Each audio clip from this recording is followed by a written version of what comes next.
What's up, everybody? This is Kieran Reese, so as known as the obsessive world's gamer, the O.C.G, and hopefully I'm live with Crimson Desert. Okay.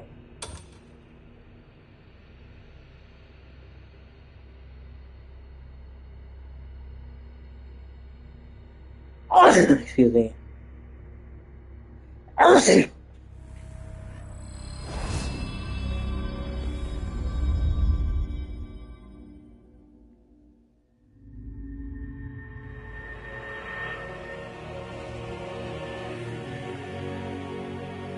God, I love this fucking intro.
Okay, I'm actually kind of interested what the fuck the anvil does.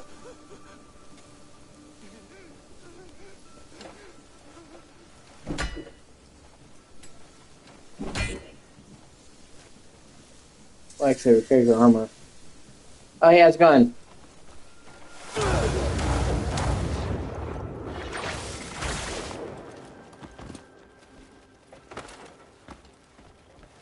Dustin Hoffman.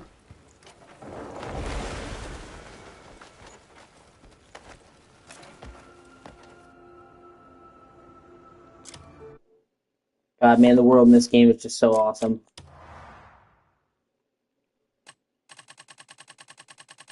That's a great picture right there.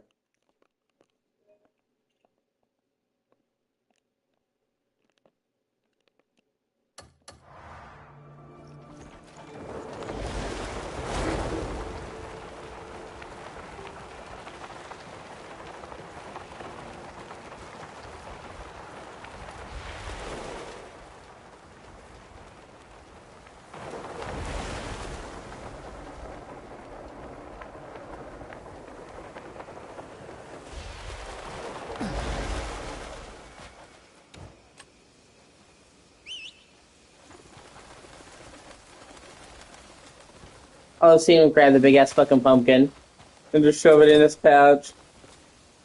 Game logic. I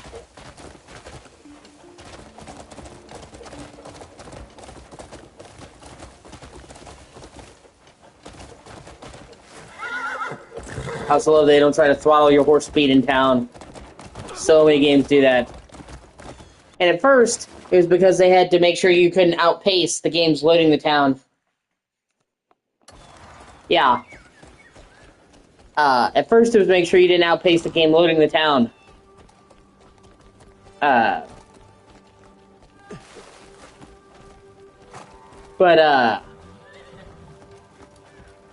How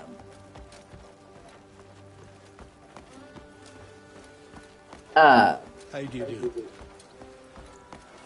they added SSDs, so it should be a problem, and still so many games throttle the fucking...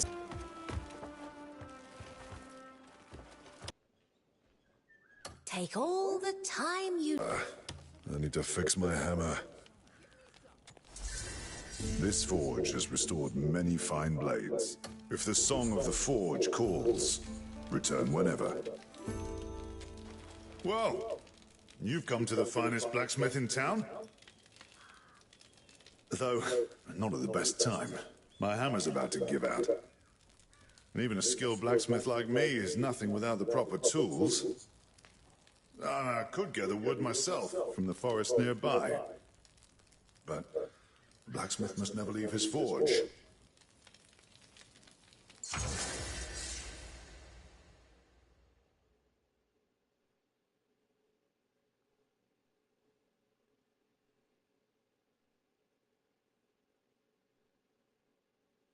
Or was it buffering now?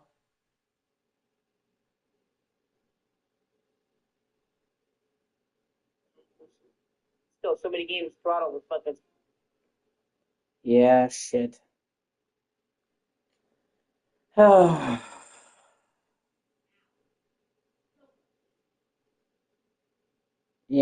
it happens sometimes through the internet.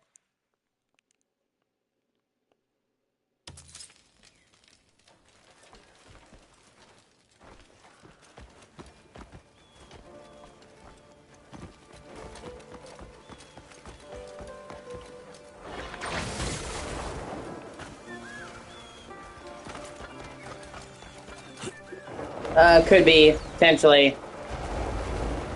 Or YouTube.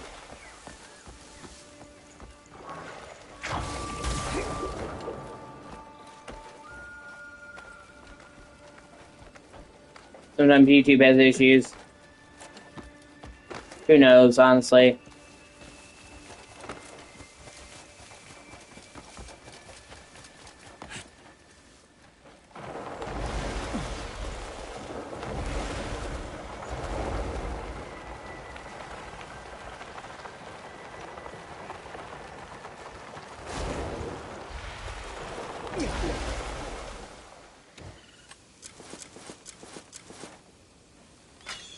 No, not a pickaxe.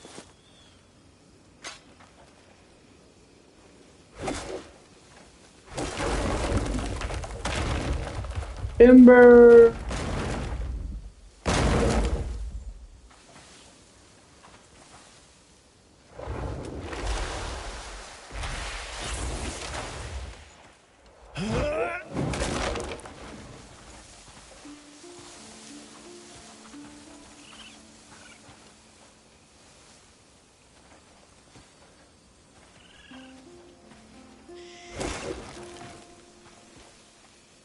Oh, I don't know.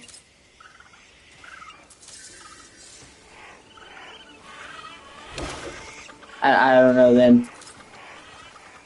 I hope it's not my internet, but it's Spectrum, so I've had my fair share of issues.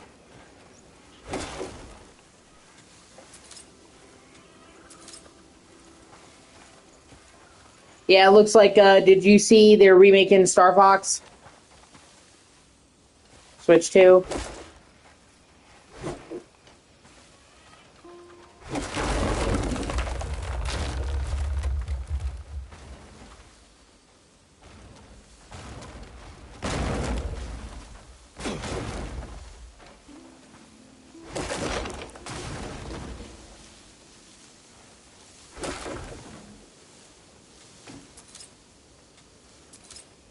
Okay, that should be enough.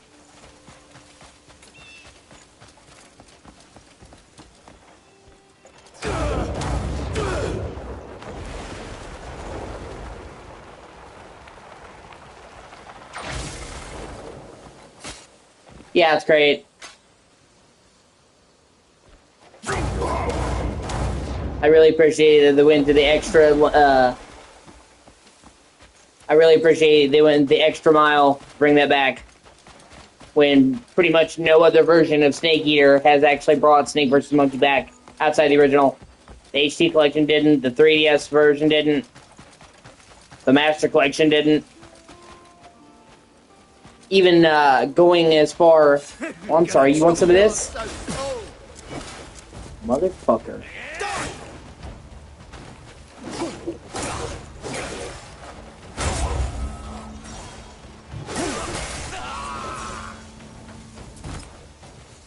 Okay, bandit. Even going so far as to make a new game game mode for Xbox Bomberman, well, Xbox and Switch, and getting Otacon and Naomi's voice actor back, and Mei Ling to do new lines.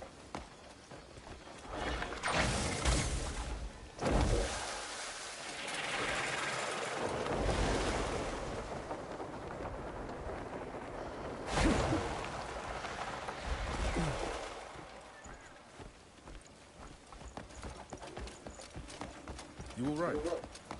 I heard dubious swords had made their way inside the castle. I can't... Oh, perfect! I can finally fix my hammer. That's a weight off my shoulders, thank you. Here, a token of my appreciation.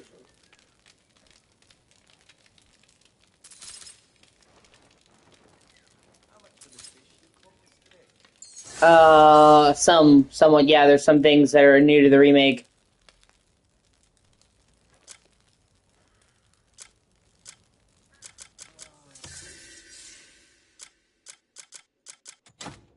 The new,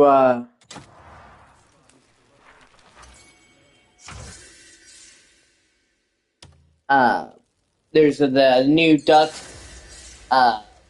collectibles, I forget what they're called, and you get a special camo suit for you doing that. It's pretty cool.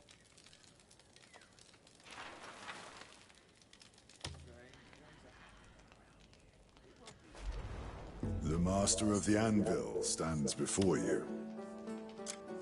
Stay and see what skill and fire can create. Sweet.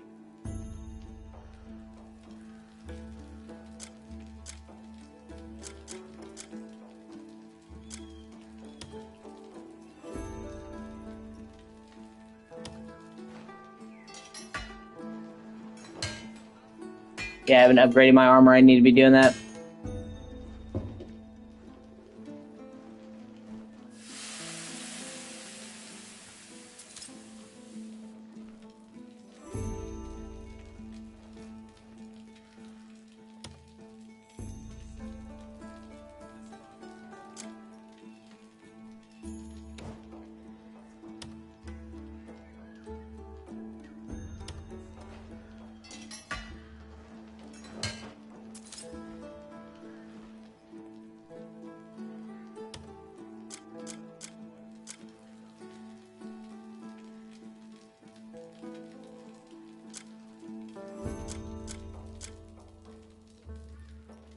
Yeah, I need to be upgrading my shit too. Well, I might as well use some iron ore.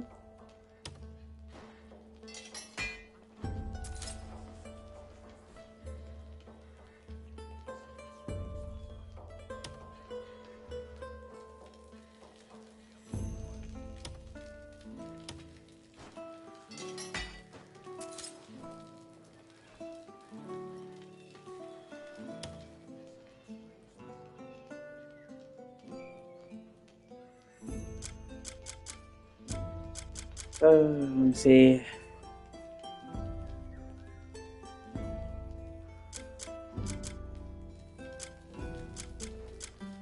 I'll upgrade my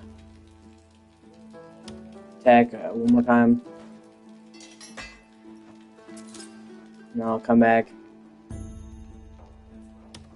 Stay and see what skill and I'll be here, ready for your next job.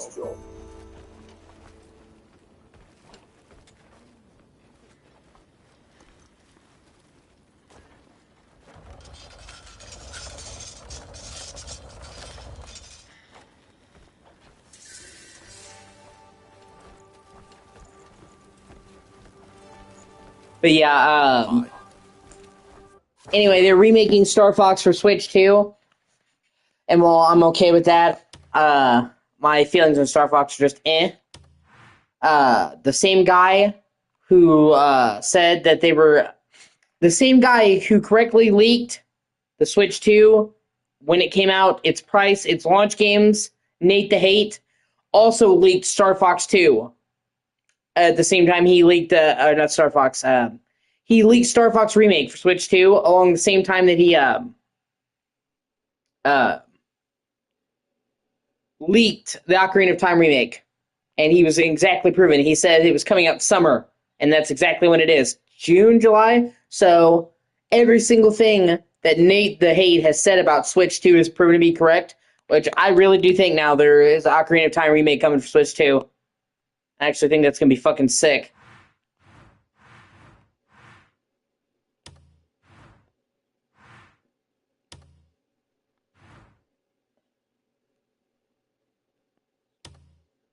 Alright, let me see.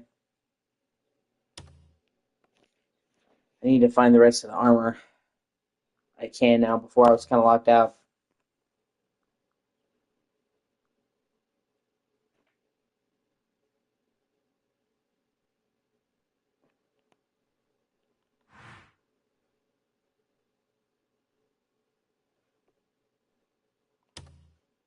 Like I said, that would be one of the things that would make me buy Switch 2.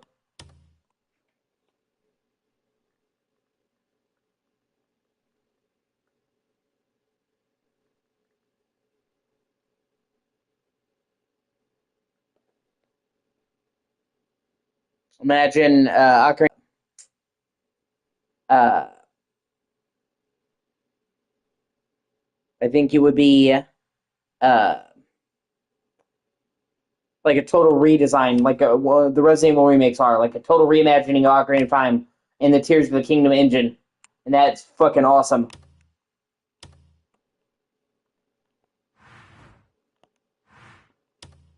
I'm looking for Capper Pasture. I'm looking for an apothecary.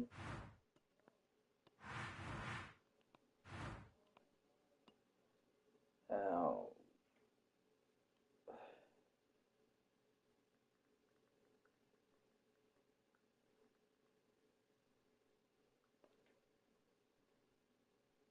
Okay, I'm trying to complete my armor set. You get a powerful set bonus for this, and I only have the chest and the gloves.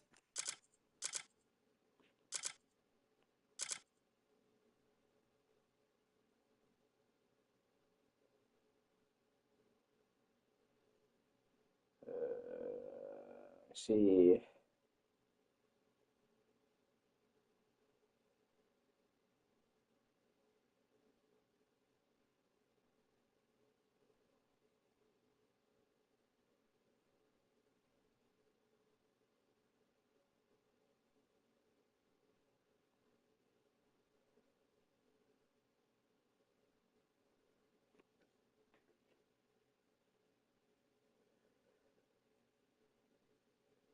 Okay. I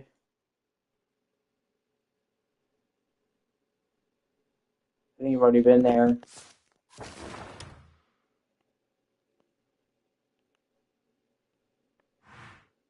Yep, okay.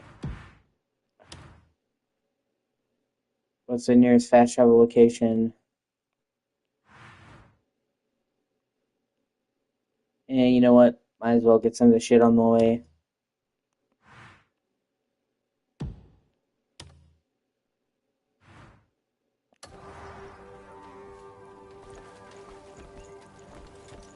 Start filling out the world map. See, they don't throttle the horse's speed at all in town, and it's kind of fucking awesome. Sneak.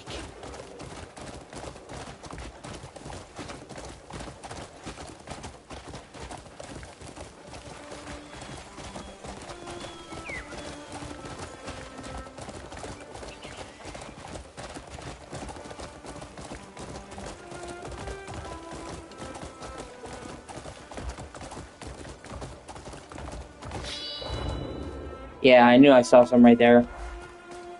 You can use the sword to help you locate special items. Honestly, I do think they went too far in the non-hand-holding direction with this game. Like, I understand not one yellow paint, but there are like massive systems in this game that are not explained to me. Where I've played this game almost 20 hours now, and I'm still discovering like what should be basic shit. Like, wow, this really would have helped if I had known this like 10 fucking hours ago. Like I said, this is supposed to be for like solving puzzles, and they don't tell you, oh hey, you can also find collectibles with this. Oh hey, it's a fast travel spot. See, that would have been useful. I've been here before. Just like, I don't think you should have to find a fast travel spot in a location. If there's a fast travel spot in a location, going to that location should be enough. Well met. Whereas instead, I've actually missed it because I'll go through the location 3 or 4 times, but it'll be hidden. That's what I mean when I say it's just kind of rough around the edges. But then, like I said, you have to take that with a grain of salt because this is quite possibly one of the most ambitious games I think I've ever played. Especially from a team that literally has never done a single-player RPG. They've done a fucking MMO, which is so different from a single player RPG. It's crazy. And they went for the fucking moon.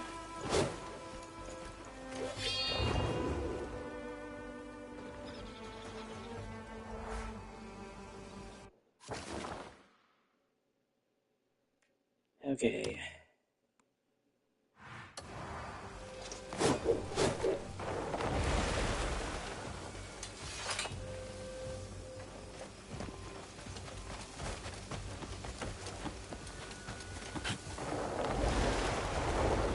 And I also think they're patching this game at a speed that's frankly insane. So, they originally had a 3-month plan for Crimson Desert, and they filled that plan in 3 weeks. Literally, they did the patches that should have been for like 3 months and 3 weeks. And each of these patches are massive feature updates. I mean, this fucking speed that they have patched this game is nothing short of insane. Like, for real.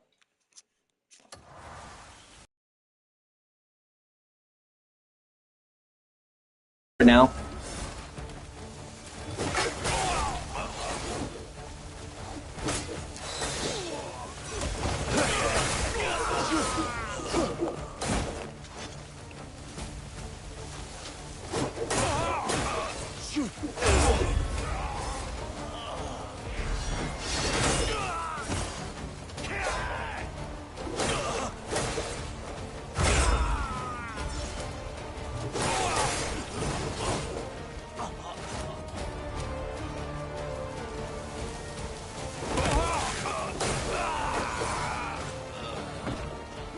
Okay, that's just regular transfer sense. Like, you have no idea how close you were to dying just now then, bro.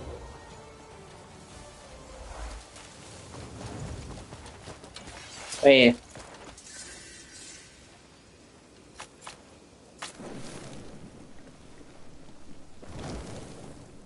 And every fucking inch of this game's world just feels...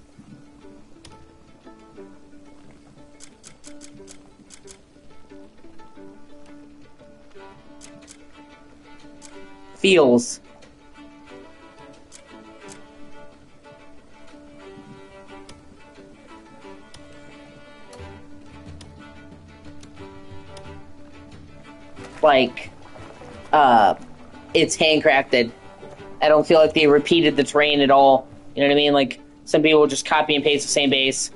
Like, I love Just Cause. I love all the Just Cause games. But you could tell when it came to, like, a lot of the bases and towns, they just kind of copy and pasted from the same template. I mean, those games did a lot of things right, but yeah, you can be like, oh, okay, I've seen this before.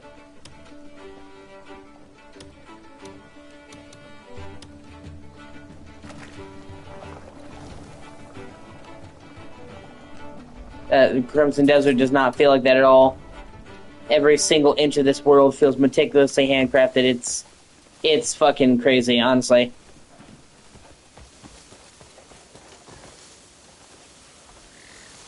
Sweet. And, like, the Sealed Abyss artifact system is fucking stupid.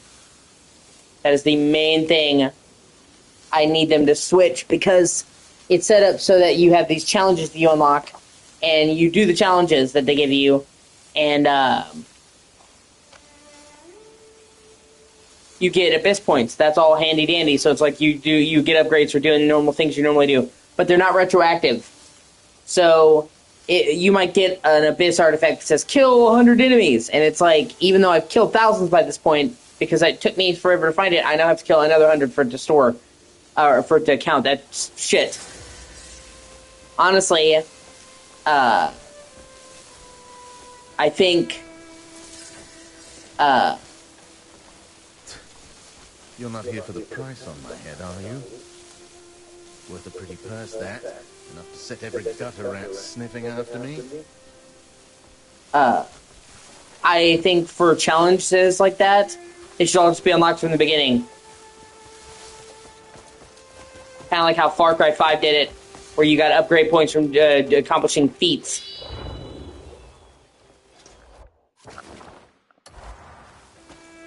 But if you're going to have it, it should be retroactive once you find it, in my opinion.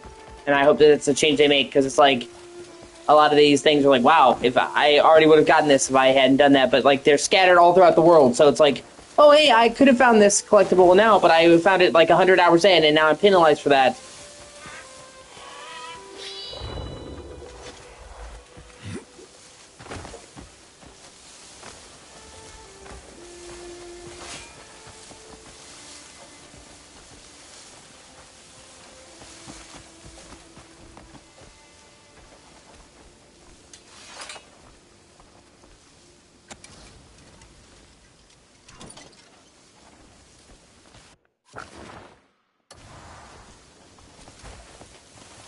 Okay, end up getting sidetracked. At least going this way.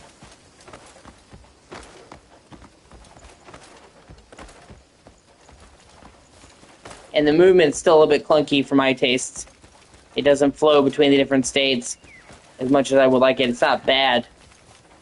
But considering how much of this game is moving around the world, I would like that to be more refined. I can't explain it. It doesn't look that bad in person, but when you're actually playing it, the moves don't flow like they should. It's like there's a delay between shifting and all the running and all the motions, and it's like a half-second delay, but for every animation while you're running around. I don't like it. It's not that the moves themselves aren't fluid, it's the fluidity between the motions.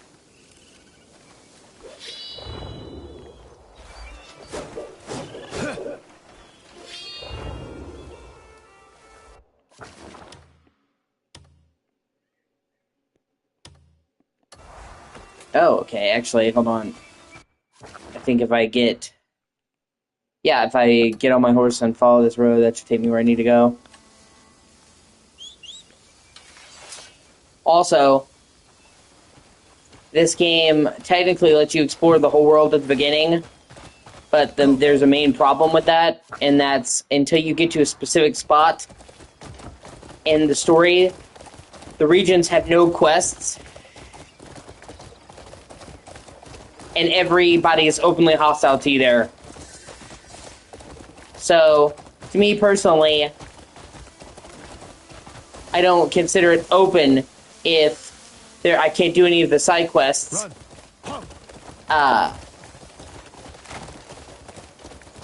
And I get attacked by enemies as I'm wandering there. It makes me not want to go there. And the thing about that is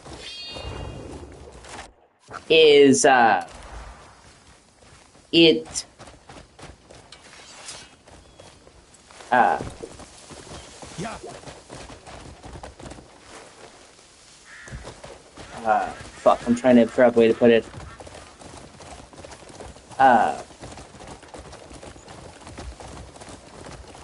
Because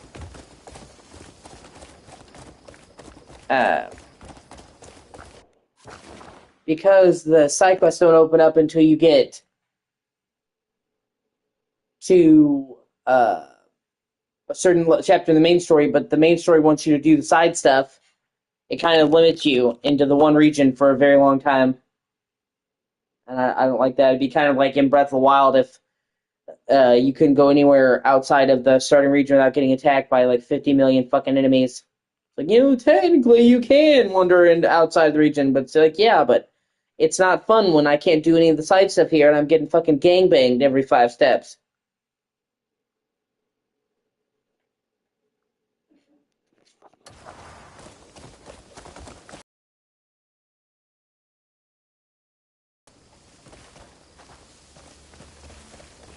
Hiya.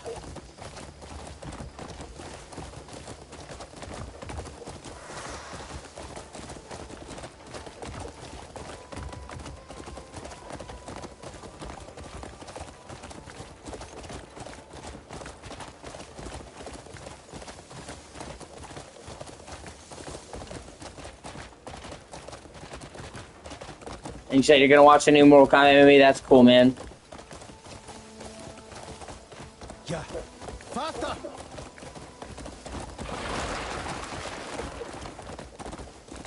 I thought there was actually a lot to like about the first one, but it just...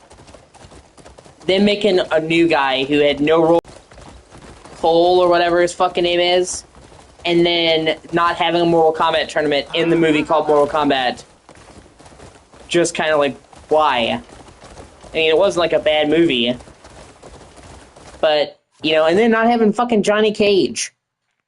Like, he's the main dude.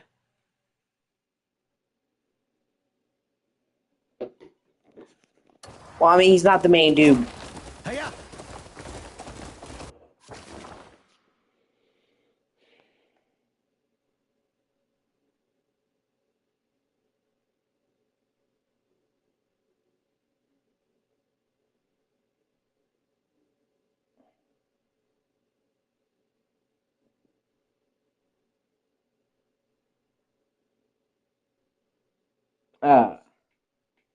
I'm saying, like, Johnny Cage, I'm pretty sure, is one of the only characters in Mortal Kombat to be in every Mortal Kombat game. Not even fucking Scorpion was in every Mortal Kombat game. So not having him in the first fucking Mortal Kombat movie was just weird. But it seems like the second Mortal Kombat movie is fixing my issues with that. Run! Hey-ya! Mortal Kombat tournament, Johnny Cage.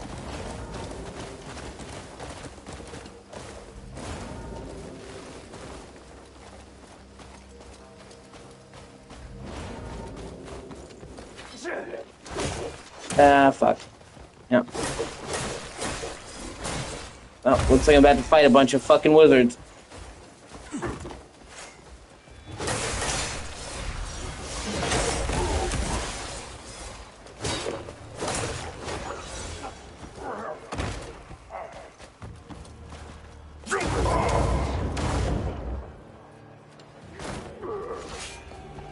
Alright, motherfuckers, let's go.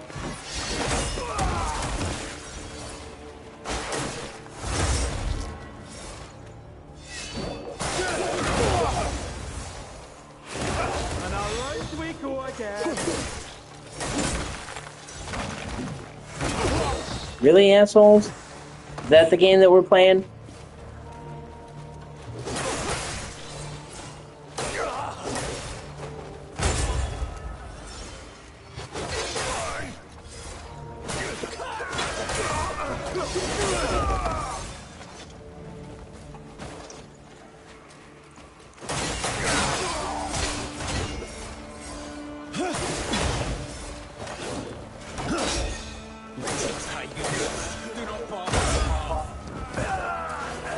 Okay.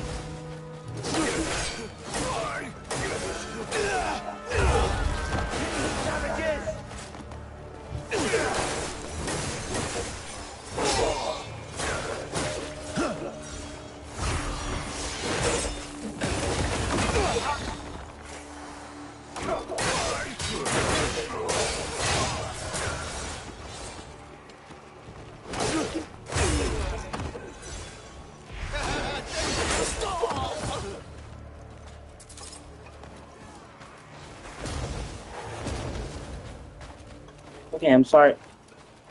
But this game?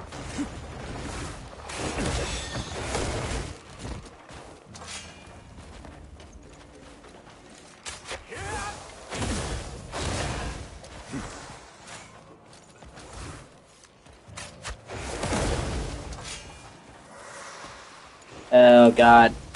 I just know these flying fucking wizards are gonna be annoying as shit. Yeah, it is a good game.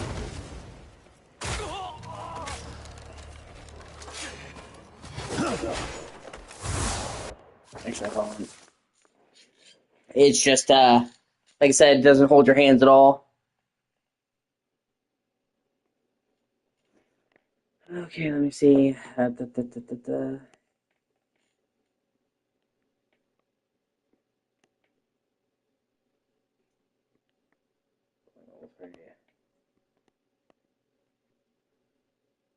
Yeah, grappling.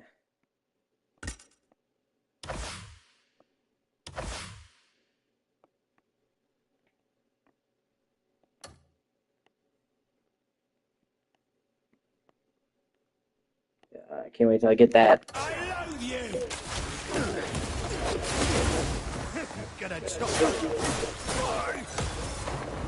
Oh shit, see, you can do shit like that. You can grab somebody and suplex them.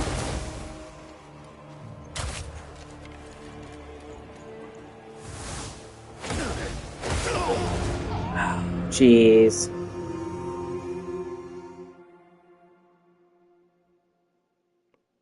Fuck. I was doing alright until I came up against the fucking Sky Wizards.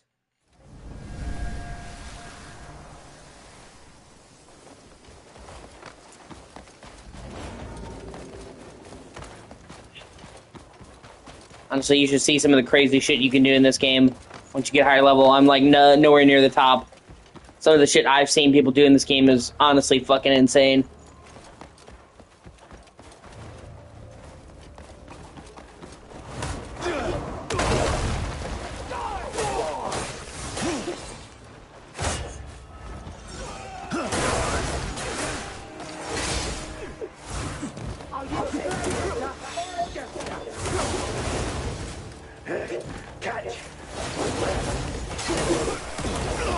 Oh my god.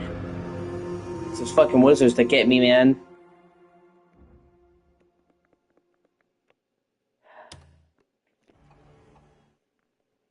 What assholes.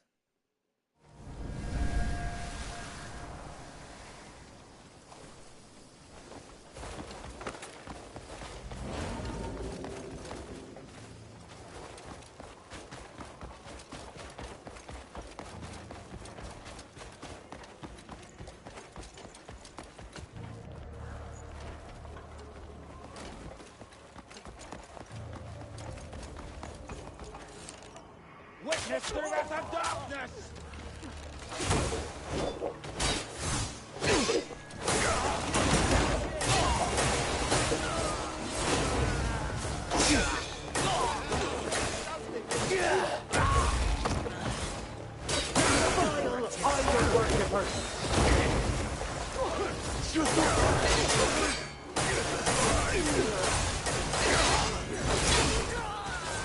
Witness the wrath of darkness!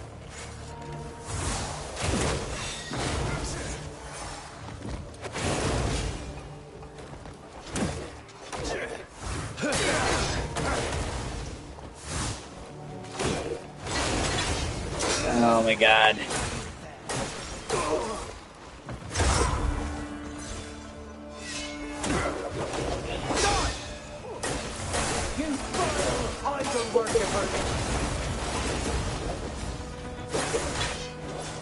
You can't conquer me!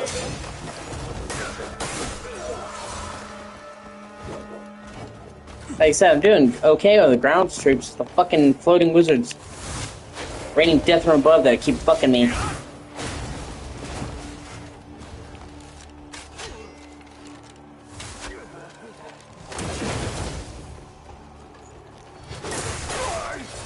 Die, you reckless scum!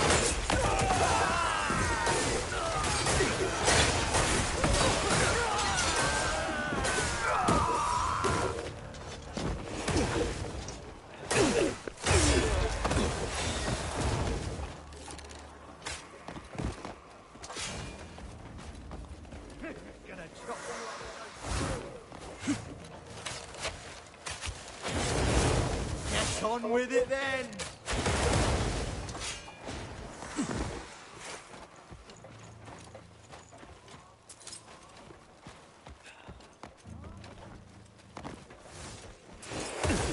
Oh, at the very least, I need to be looting these fuckers.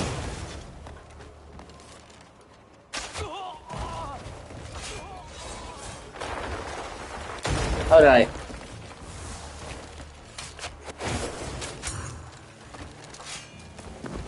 You're gonna lose! Almost.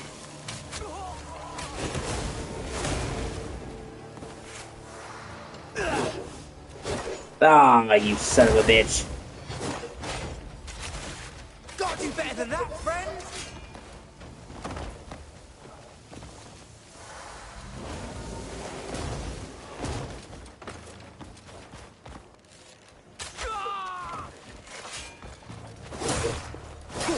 Oh, yeah. That's so satisfying. Bitch ass floating fucking wizard asshole.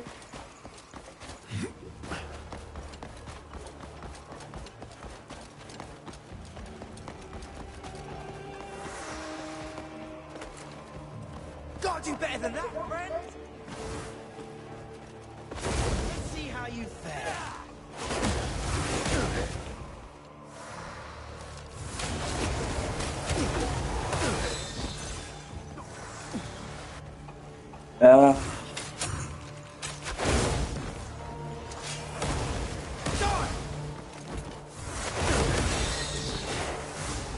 Oh, jeez. Pathetic you are.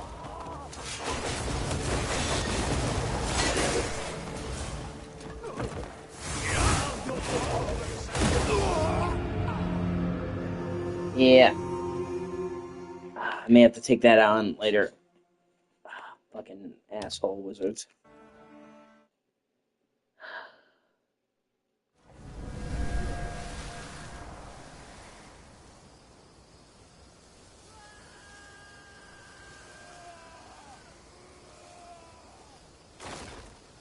Okay, wow, I got attacked by enemies right after respawning.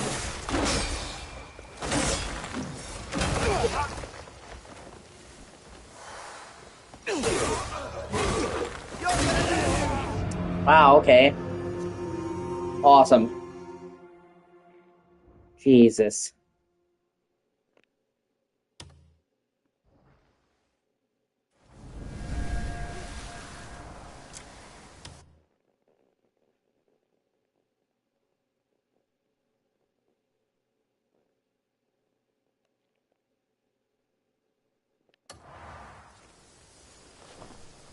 Oh, come on.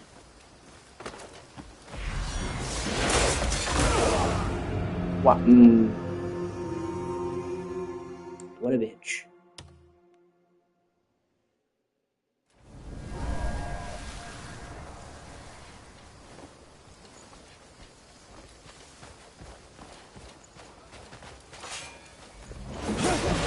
Oh, your armor won't save you from me.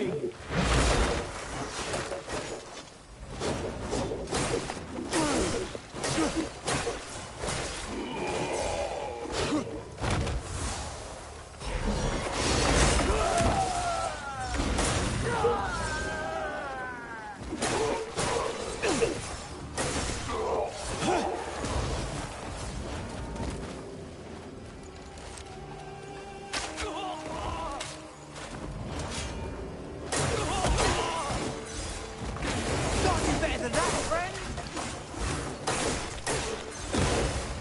Pathetic you are. Oh my god.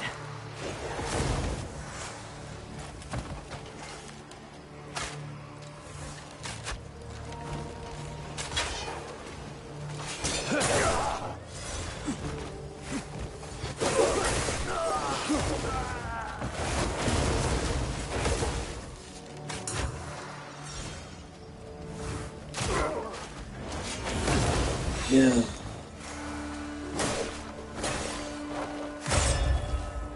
I don't know what the fuck they do and why it costs so much damage compared to everything else, man.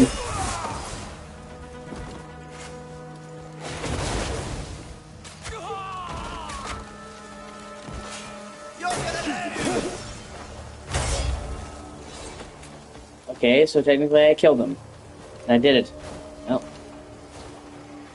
Game of attrition! Well, you know what they say, 30 no's and a yes is still a yes. Sean Connery rules. Remember, 30 no's and a yes. Still a yes.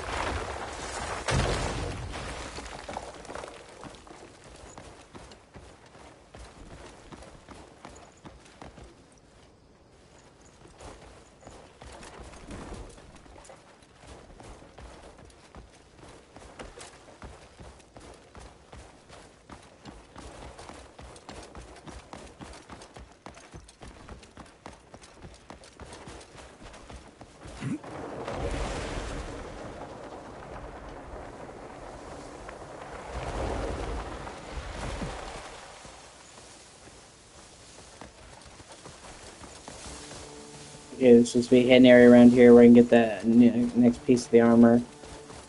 I'm trying to complete this set. It's a very good set for early game.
And the thing is, a lot of these areas are really well hidden.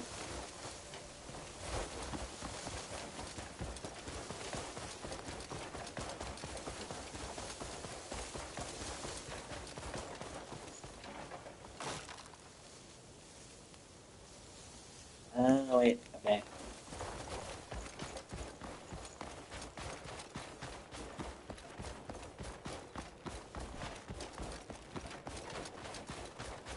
It also doesn't help that it's nighttime, which, unlike in a lot of games, nighttime in Crimson Desert gets really fucking dark. Like, actually hard to see dark. Which I know some people like that because it's realistic, but it can also be like, well, shit.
Where is it? Here we go.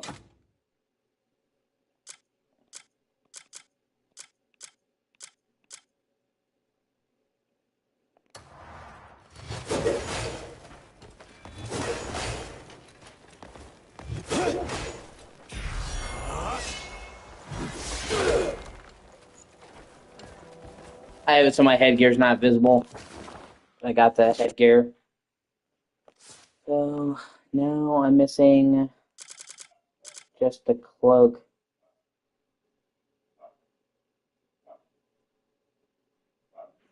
Okay, this is right above the armor.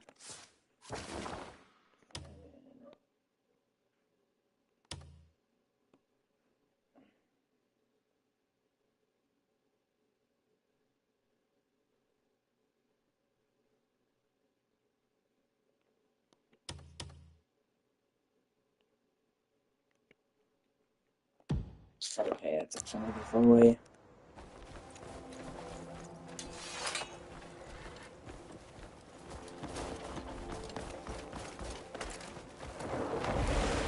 And I'm still not sure exactly what the fuck is up with the cleansing the sanctum shit.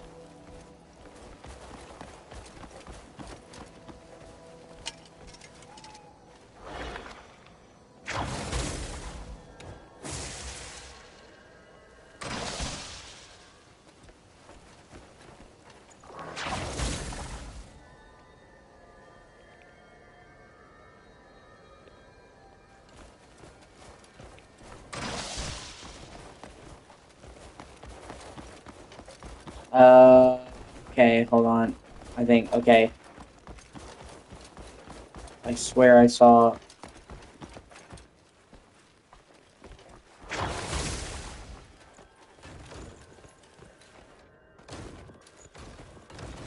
There's something I need to do with this.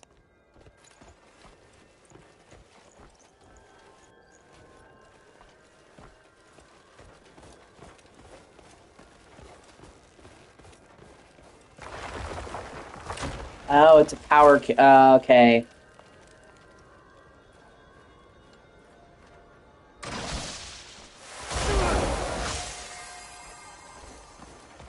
Okay, so it needs... Actually, that should be the last one that it needs. Right? But then also... Every one of these has a orb thing, and this doesn't, so I probably need to find some weird fucking floating orb somewhere.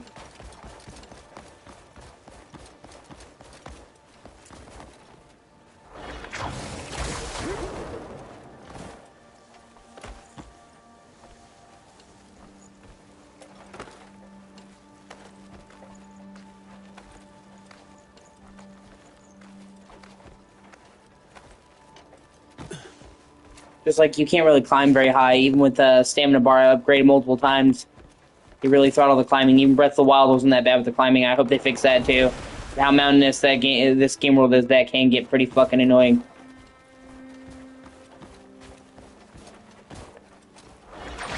Oh, wait a minute.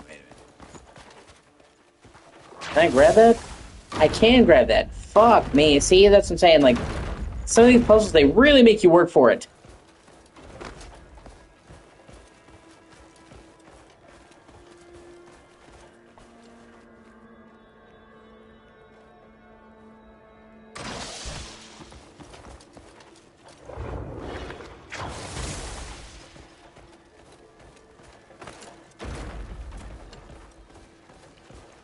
I don't even know what cleansing the sanctum is going to do, honestly.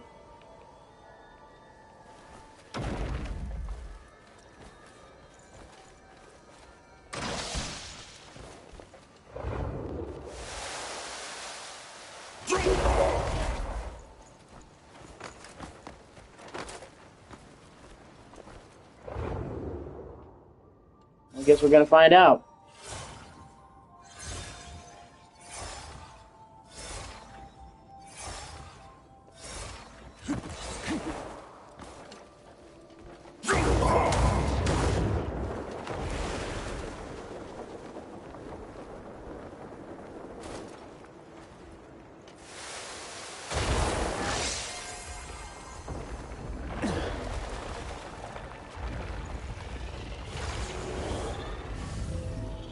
That's pretty cool. Oh, shit.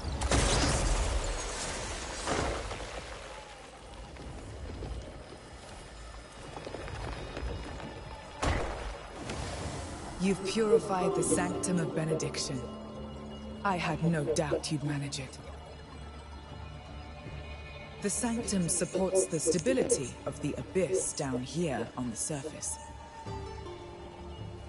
As with much of what we do, its true weight and effect aren't felt immediately.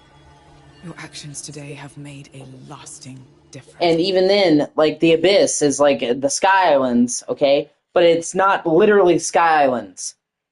There's, like, it's another fabric of reality. There's a reason why when you're on the ground, you can't see the island. And why when you go from the sky to the ground floor, you see like this weird trippy thing because you're actually shifting into a different part of reality. And that plot with the Abyss is about the whole save the world part.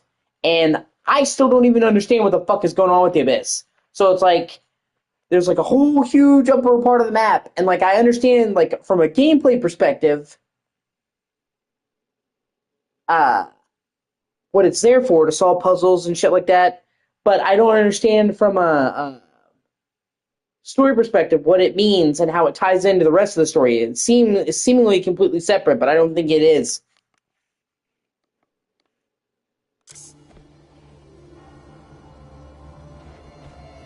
May wisdom guide your path.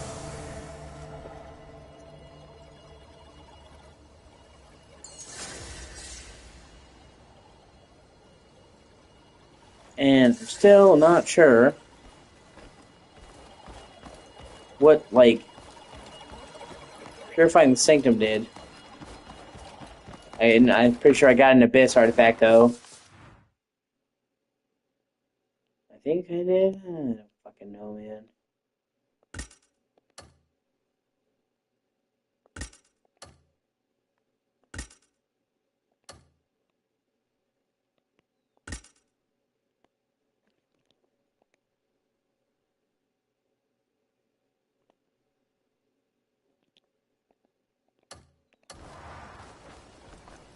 Either way,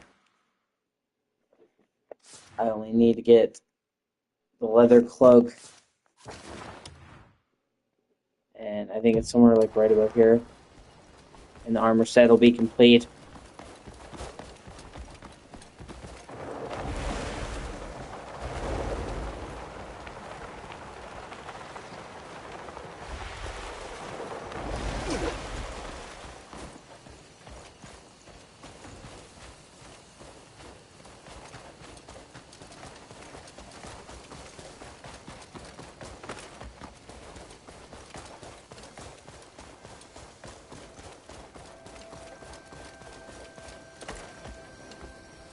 I feel like how the snow shimmers.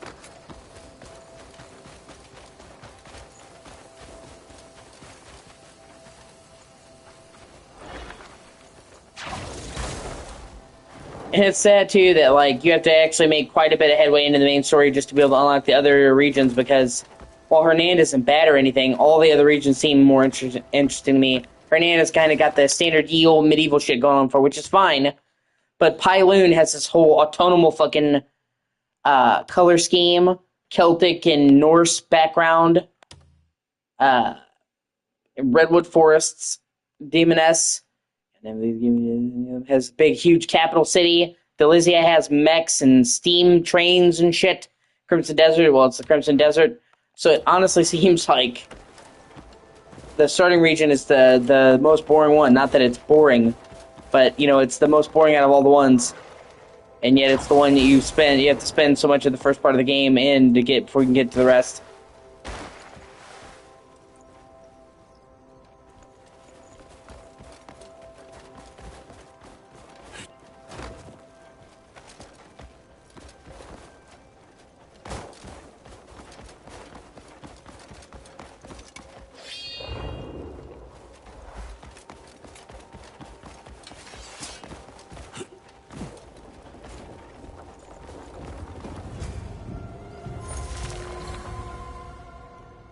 Oh, hey, sweet.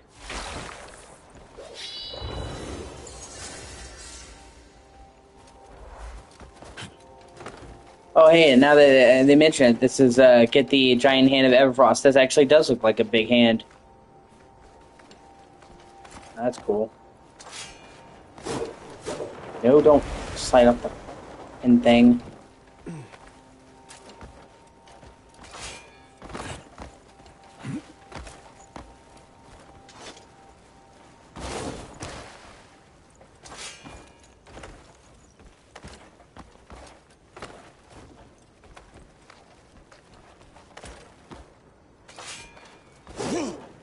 No, fuck, come on.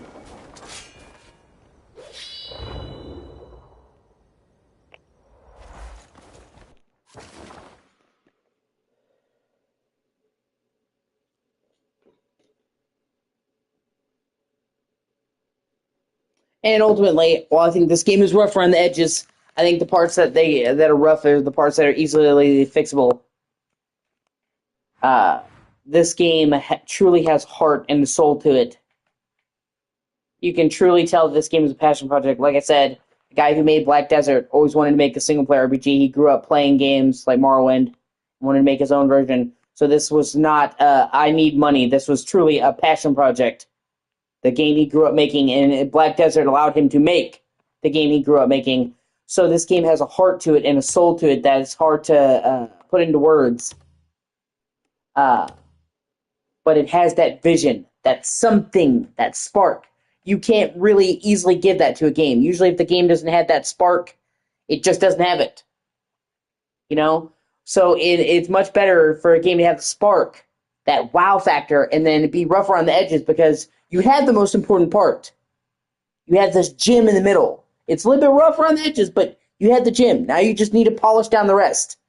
And it's much easier to polish down a gem of a game that has a rough edges than it is to give a game without soul. In fact, it's almost impossible. If a game is lifeless, it's pretty much lifeless. You can make it mechanically better, but short of redesigning the whole thing, you're not going to give it that spark. So this game has heart where it counts, and the rest will fall into place. And like I said, I have no doubt with the speed they've been patching this, that this game is going to only get dramatically better. They've already made incredible leaps forward in just a few weeks. And the game has been out less than 2 months, and they've already made 10 major patches. Like, we're talking like add major features to the game patches that normally would have taken 6 months for somebody to do this shit. And the game keeps selling too. The game, it had a slow start at first because people put way too much stock in Metacritic, which they really do. So when the game didn't get the Metacritic reviews that people hoped it would, the stock plummeted at first. But, and I remember a lot of people saying, oh my god, it's disappointing, I knew it was disappointing. And so at first, when the game first came out, because the score, or right when the game was about to come out, because the scores weren't good, or not as good as people thought they were, they weren't even bad. People was like, oh, I knew it would be a mistake, or I knew it was too ambitious. I knew it couldn't live up to hype, because a lot of people were determined to see the game fail. First, they were like, oh, there's no way this game is real. It's a scam. Then it's like, oh, well, you know, it's real, but it's probably going to run like shit on consoles. It's going to be Cyberpunk. And then, no, it runs perfectly fine on consoles. Oh, then, you know, it's going to be disappointing. And so it's like that gave people the Achilles heel. But then, well, I think a lot of people are figuring out what I've known for quite some time and what a lot of people have known for quite some time. Video game critics fucking suck, and their opinion means less than nothing. In fact, their opinion is usually detracts from the fucking game. So, you know, that was the first thing at first, was that, I'm trying to figure out the way to put it, that initial thing was, oh no, the game is disappointing, IGN said so. And then after people actually got to play it, they're like, oh, okay, the game has problems, but it's a really, really, really good game where it counts, and it's not a fucking 6 out of 10, which is mediocre, according to IGN. And then after the fan word of mouth came out, you've kind of seen a blowback that's made the game positive, because at first, all it was the critics said it was shit, or a lot of critics said it was shit, or not, that it wasn't as good as it should be, or didn't live up to the hype. And then once the fans started playing it, there was a blowback.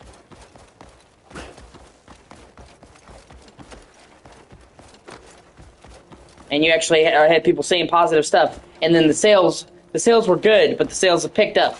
Like, I think they've said the game has already sold 5 million copies, which I know in the scope of modern gaming is not a huge amount up front, but it's for a brand new IP from a studio that has never made a single-player game before.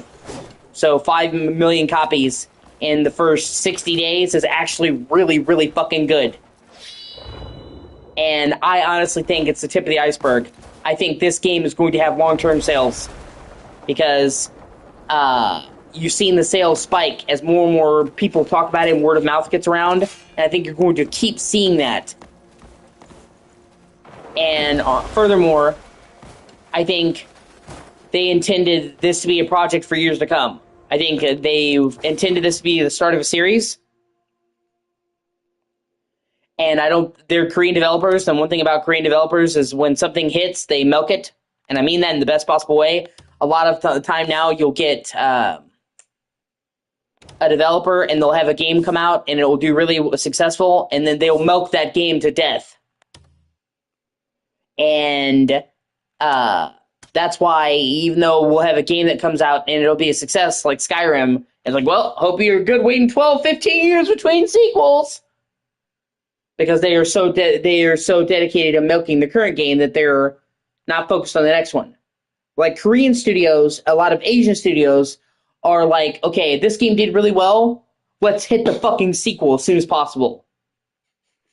So I think, for one, they're going to support this game for patches for the foreseeable future. I can honestly see them continuing to patch this game for the next year and adding new features. I could see them doing DLC, but I also think they're already working on sequels to this, and they intend this to be the start of a massive series. So, I think this game is rough around the edges, but it has heart where it counts. And this game is going to be the foundation of a big-ass series, both in terms of them continuing to patch this game and more games down the road. And what game series gets it right the first try? Hardly any. You know what I mean? Like there's always room for improvement. A lot of the time, you'll get games that are good, like first games in the series that are good, but not perfect. Like the first Resident Evil. I love Resident Evil. Do you think the first Resident Evil was perfect? Fuck no. The second Resident Evil made such a huge improvement, man, in mechanics and shit. That's what I mean. You think the first GTA they had? You think the very first GTA they had the shit mapped out? You think the first 3D GTA 3 they had that shit mapped out? Just look at the difference they made from fucking GTA 3 to San Andreas mechanically. And that's also part of what's fucked up gaming because, and I've said this before, a lot of game series would not exist if it wasn't for them getting multiple games to work the shit out because. A lot of Sony series, the first game was like, okay, pretty good. And then the second game fucking knocked it out of the park. Because they had figured it out. They had got the IP down, and then they were really able to swing for the fences with the second game. You know, Uncharted 1. Pretty decent, pretty good game. Uncharted 2. Fucking awesome. You know what I mean? Like, Ratchet and Clank 1. Pretty good. Ratchet and Clank 2, Going Commando, fucking awesome. Infamous 1, pretty good. Infamous 2, fucking awesome. Killzone, pretty good. Killzone 2, really, really, really good. Because, you know, with the first game, you're figuring out what it is. You're ironing out the kinks. Especially if the studio's never made a game like that before. And a lot of those Sony games were able to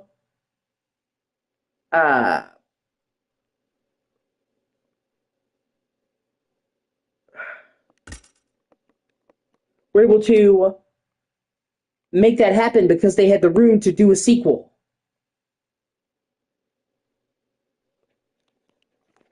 And, you know, now it's like if the first game comes out in a series and it's not absolutely fucking perfect, well, just we tried.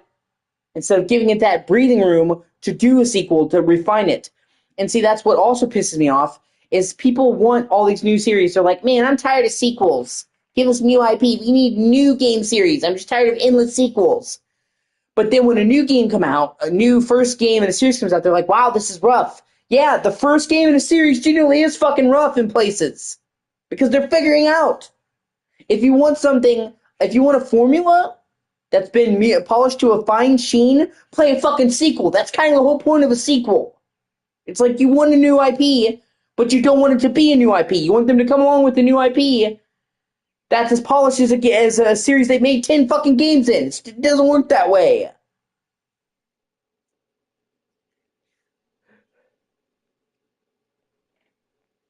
And it's frustrating. Sweet. Now I have the ability to grab enemies with the arm. That would have really helped me with the wizards.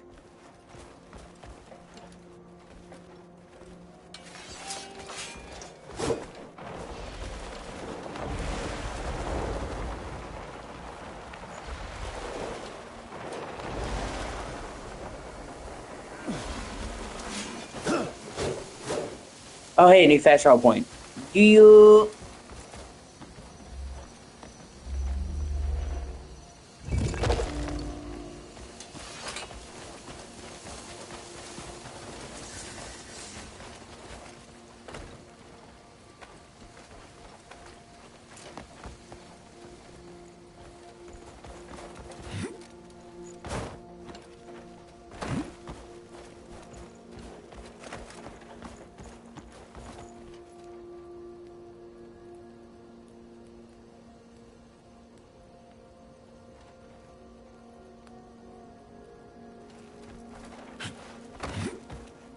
Okay, yeah, this is the place where I'm supposed to be.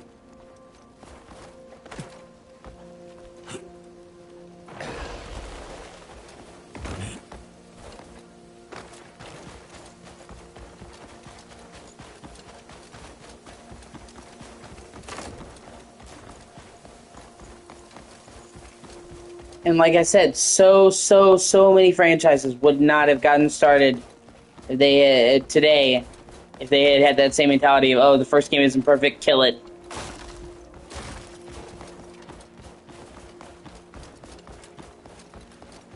And it's that desire to make the first game perfect that makes in these games take like 10 fucking years.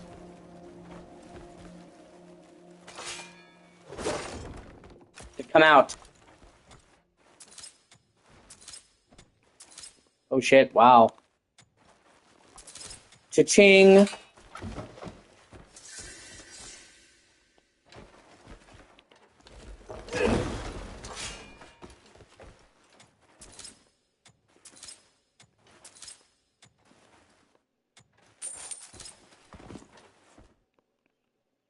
And if anything, this game is like a proof of concept because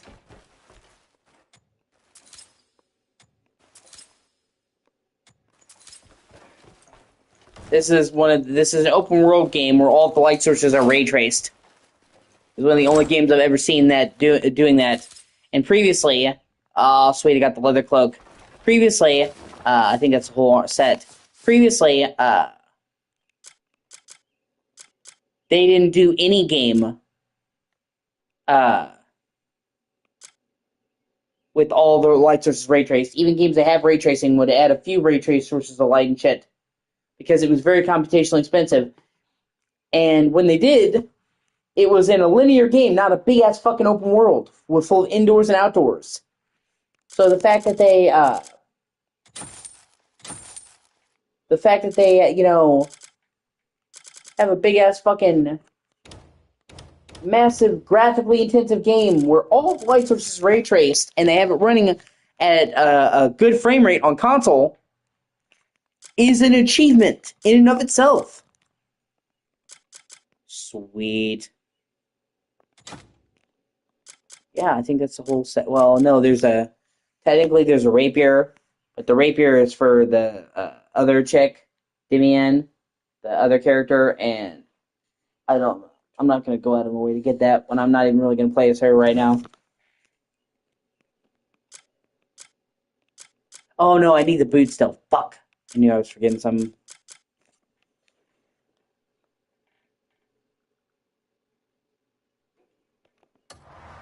Yeah, it looks nice. Red cloak.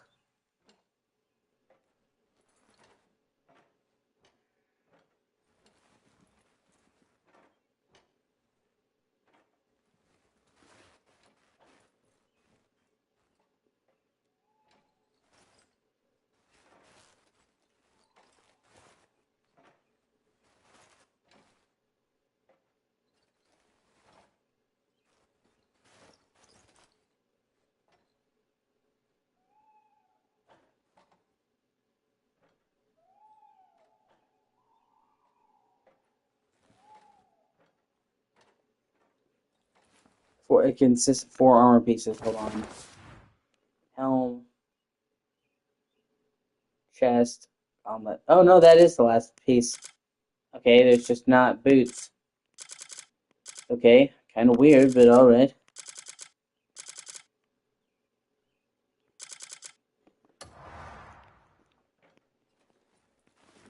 Oh, wait, no. Oh, the rapier is here as well. Oh, never mind.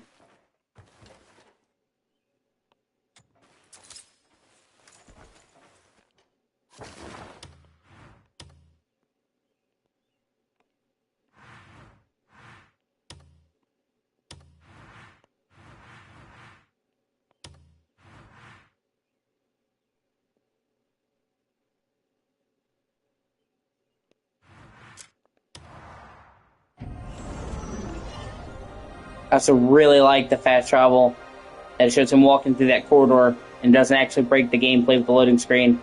You can still move the camera while you're in that position. That's really cool. It's a really awesome way to handle fast travel without breaking perspective. Normally, when they try to hide loading screens like that in a game, it's shitty, but in this game, it actually works really well. So I applaud them for that.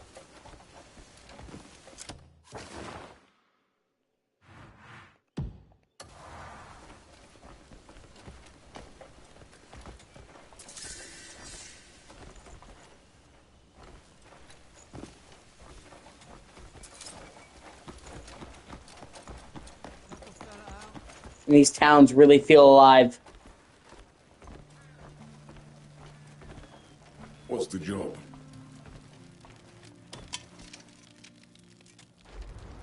This forge has restored many fine blades.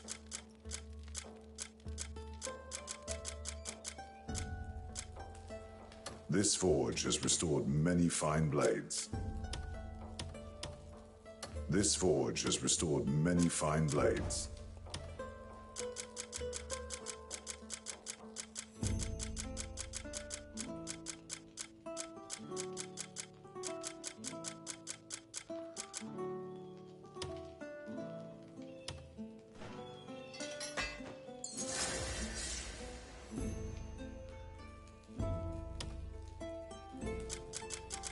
Okay, now I can focus on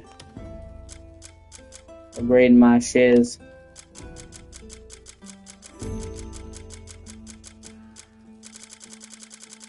Actually, hold on.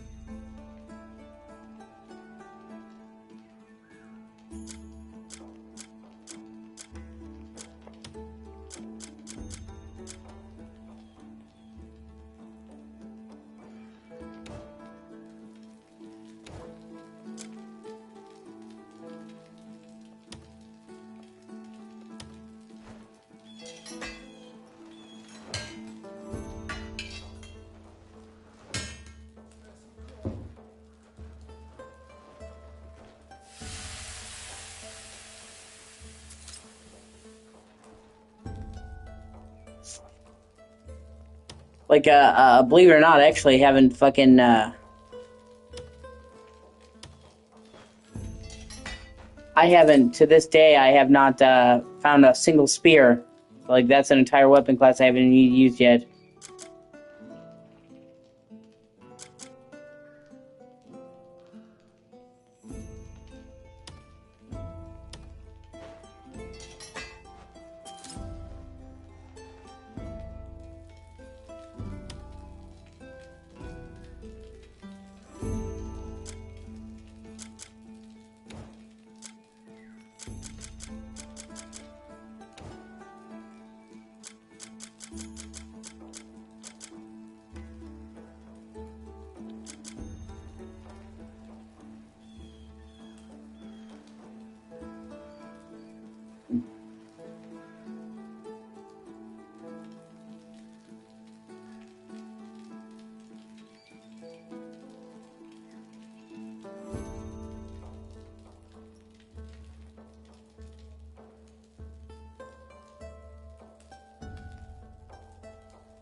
master of the anvils. I can mend what others deem ruined.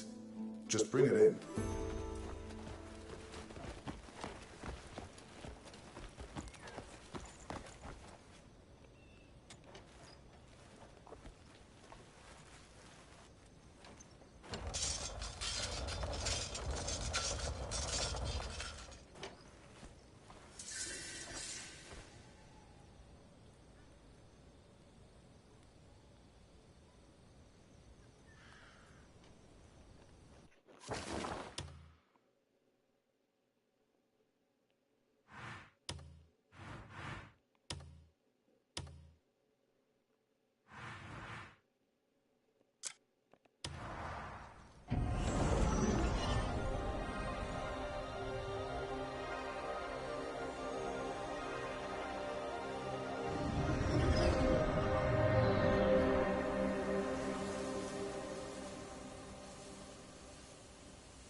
Yeah, okay, hold on. There should be.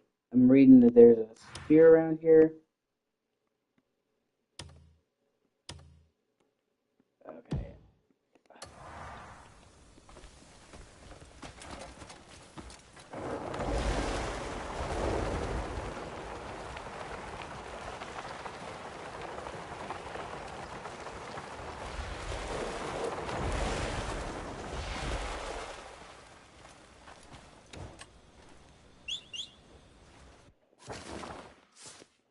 You can even fucking dye your clothes, and that's something I haven't even touched.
Okay, not really understanding why.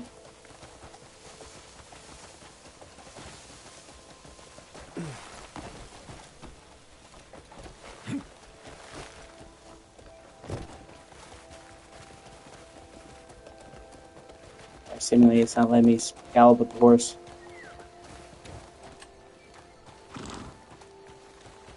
That's weird.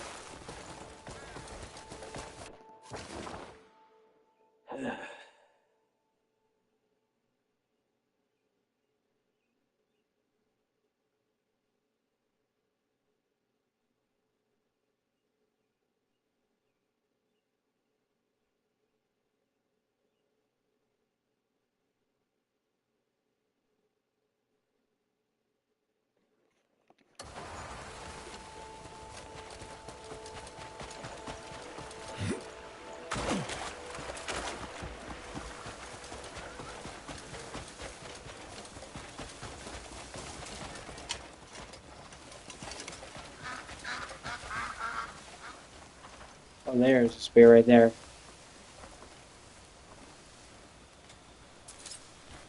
Actually, kind of curious to try out a spear because I've never fucked with them.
like I need to get a better fucking bow.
Okay, before there was a quarry that gave me a lot of fucking trouble with bandits, and I think I can take it out now, but first I'm gonna go and cook some shit.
Hello.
And then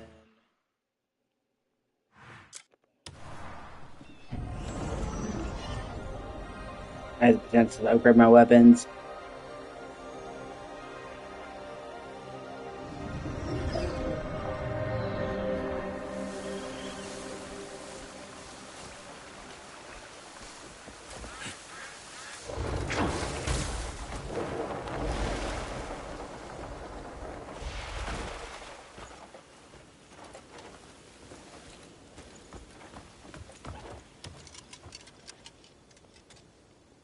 You'll find what you seek here.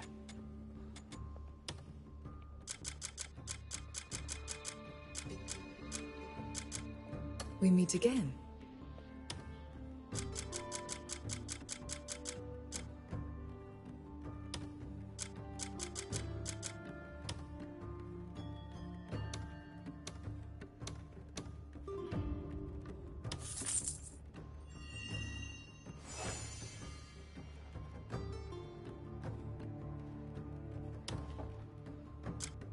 Welcome.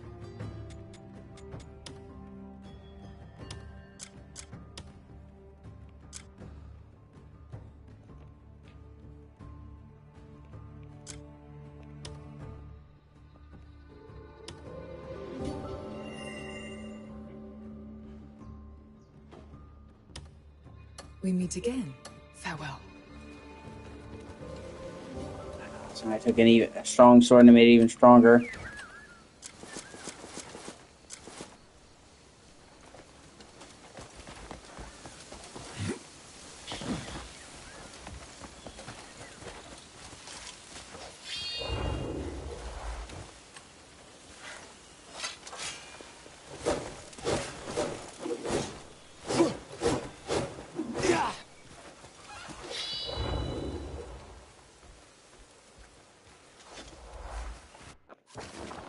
Alright, now I'm gonna try to take out that bandit camp.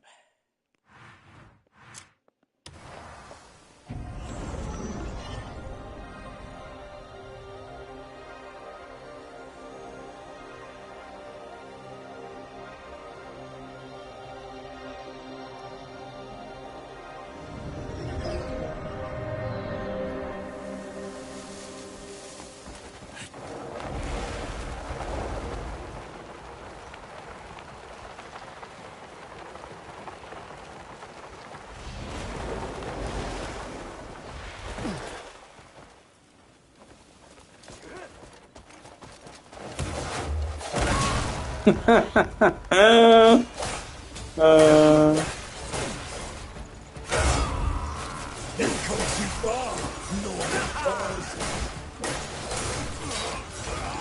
done playing with you.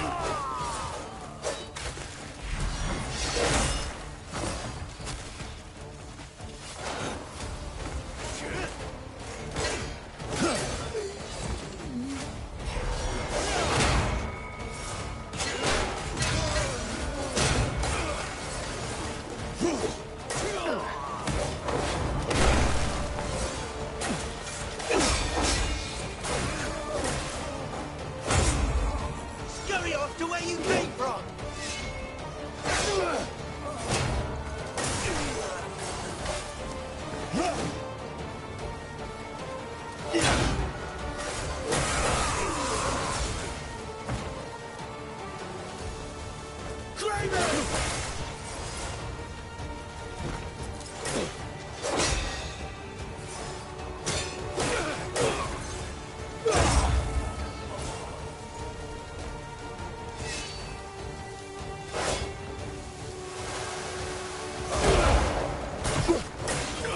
Oh yeah, I meant to grab the enemies.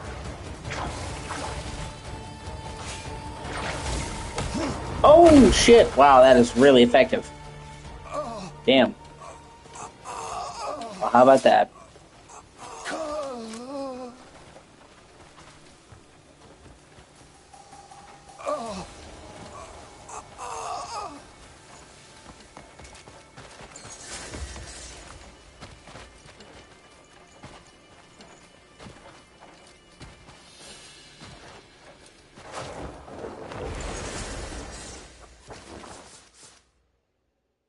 Let me see. Press X square while midair. Yep.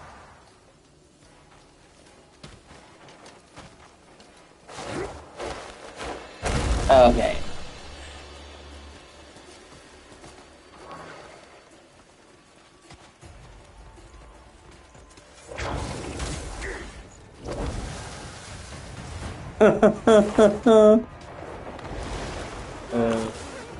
Calling you bad would be unfair.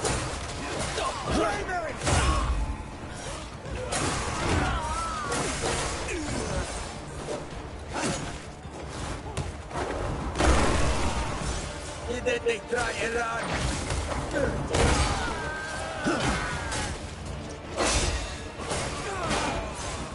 I'll break you down.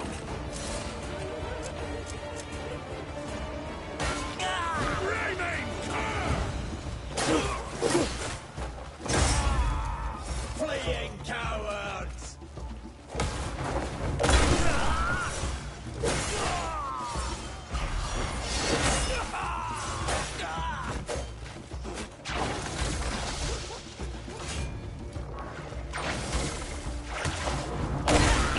I'm the killer here. Like I said, thankfully you don't have to worry about accidentally hurting innocent civilians. You have to wear a bandit mask to even make that possible, which is a godsend.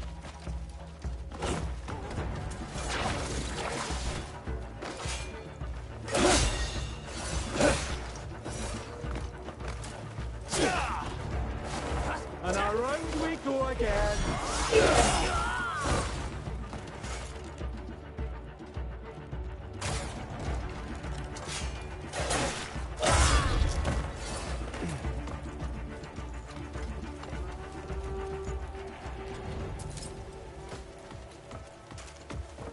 Kindness, good soul.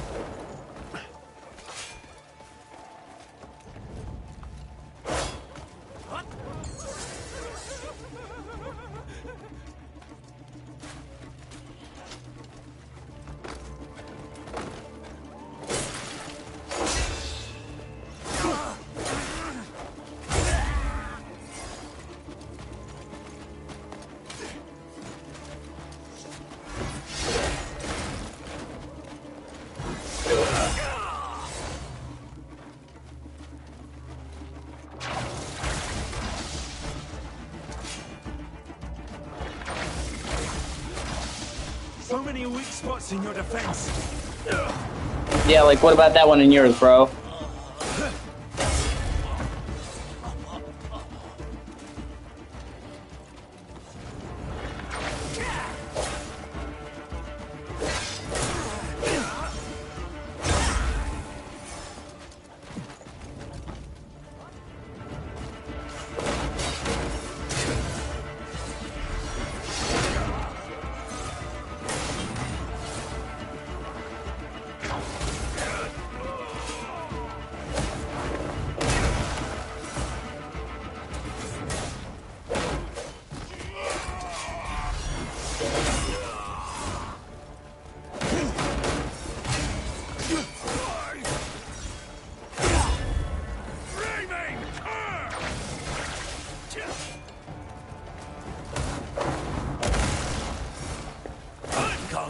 Enjoy this!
should have run away.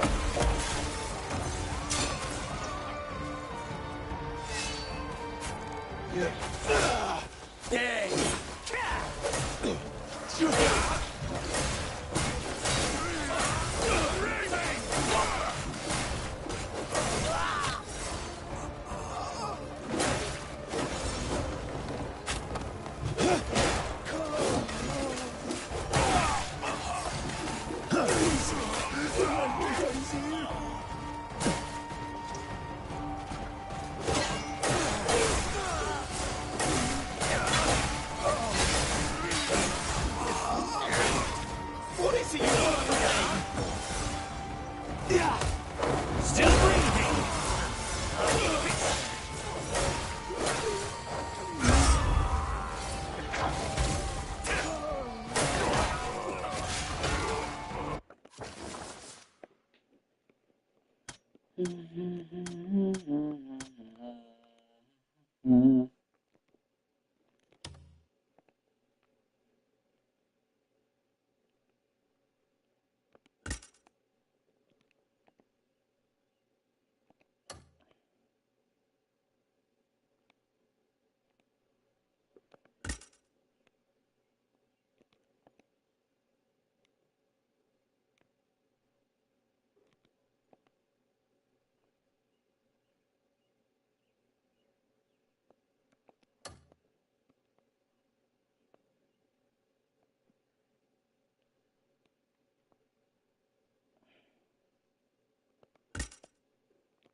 Back to the shithole you crawled from, cowards! Oh my god. I love just being able to fucking throw enemies, dude.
Oh my god! Just pick him up by the leg and just spin him around!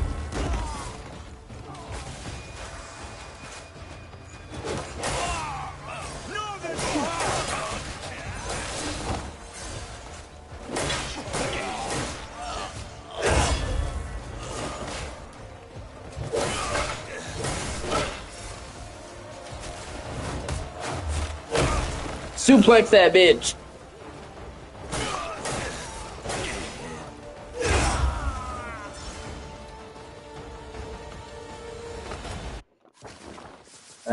It's a lot of fun.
Oh my god.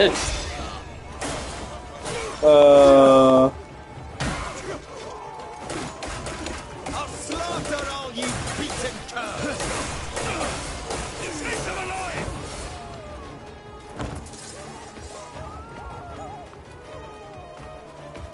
You did me try it on.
Honestly, the combat in this game is pretty great.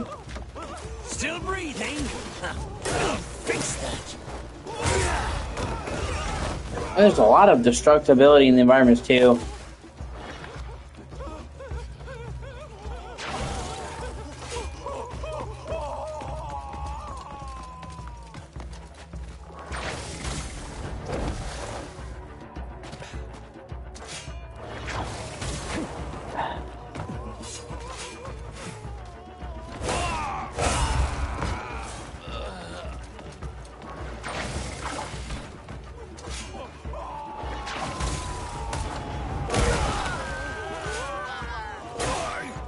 Yeah, shield's not gonna save you from that, fuckface.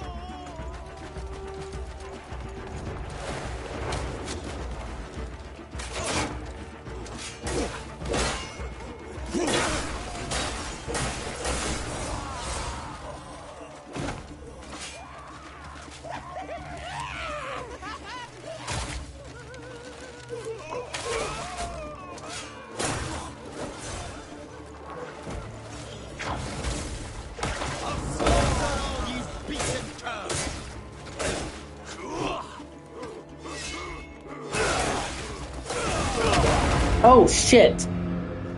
Oh, I'm pretty sure I have a revive. Thank God.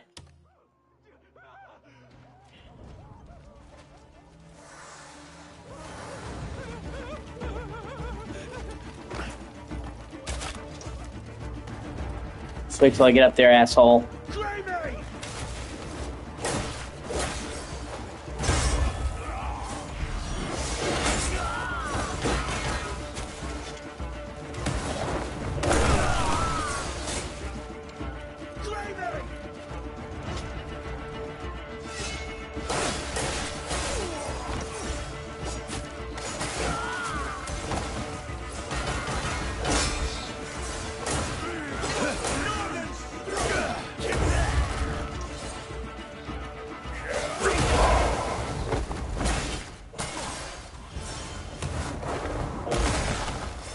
This one's done for.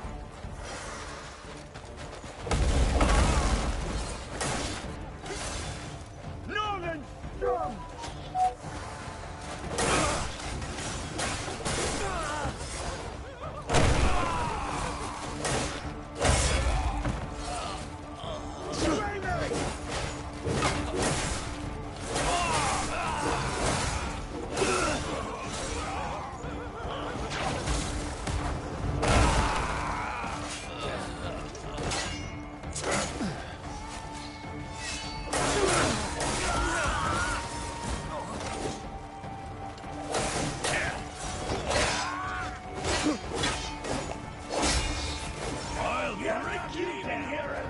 God damn, there's so many of them in this camp. What the fuck?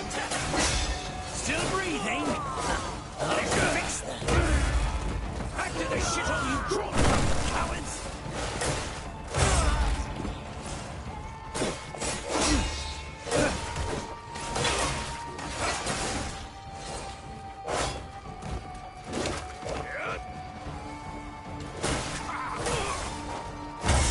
You shit! You're up! Motherfucker! Fuck! Doing so well, and then fucking explosive barrel got me. Son of a bitch!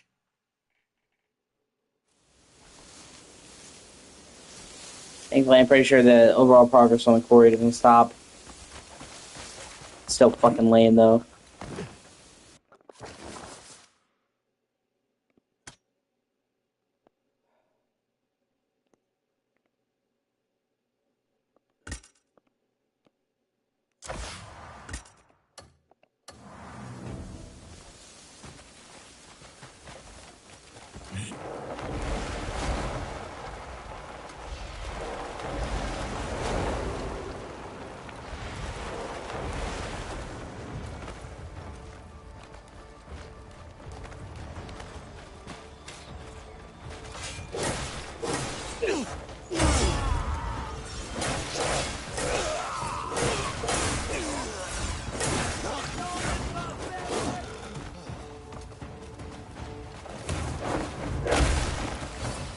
Scurry off the way you came from!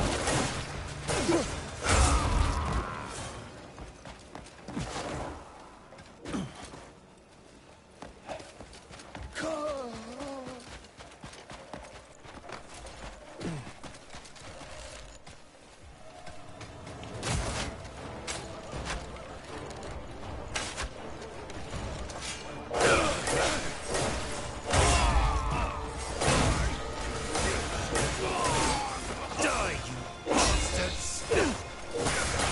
Die!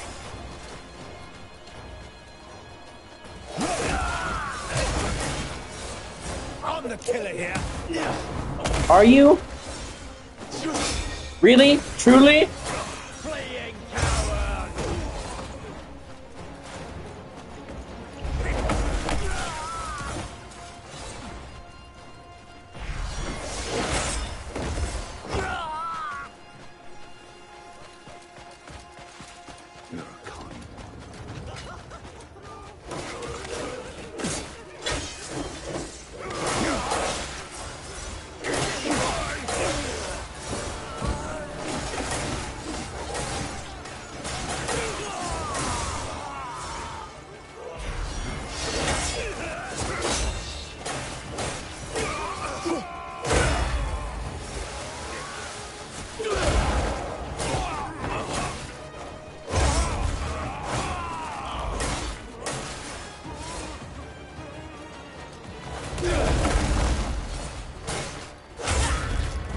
Still breathing?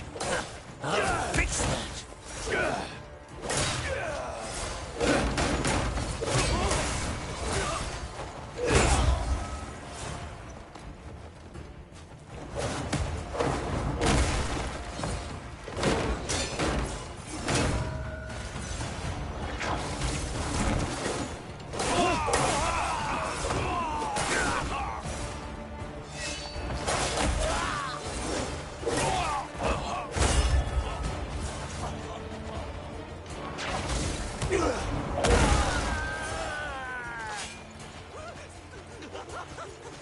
Thank you kindly.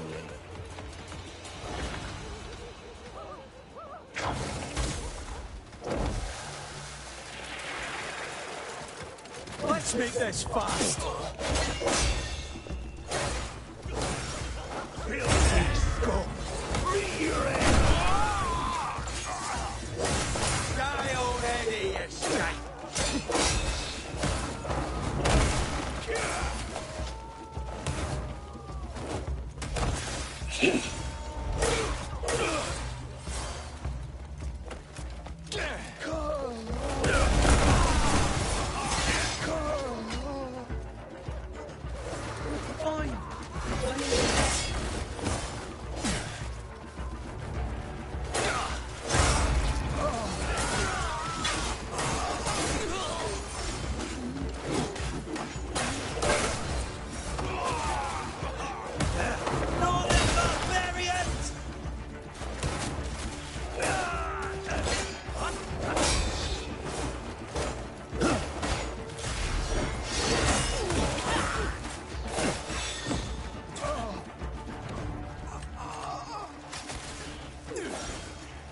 Shit.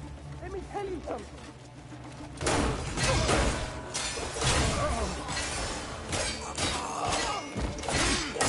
Oh. This is your end, Greymane.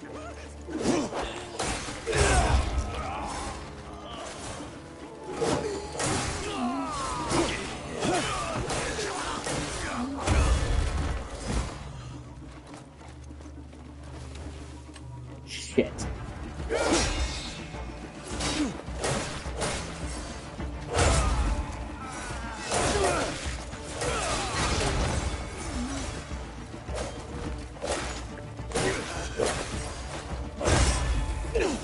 Die!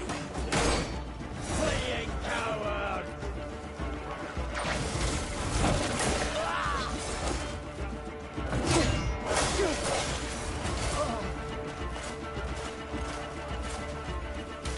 Oh my goodness.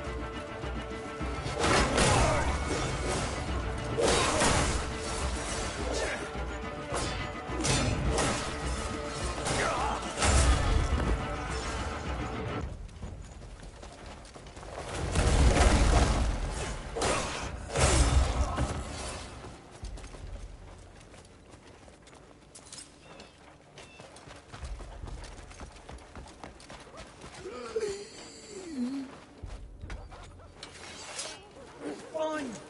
Blame me! I owe you a great debt. Oh shit. What do you want from me?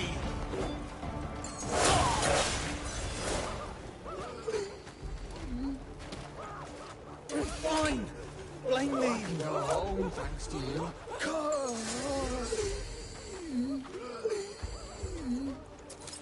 Please, this isn't right.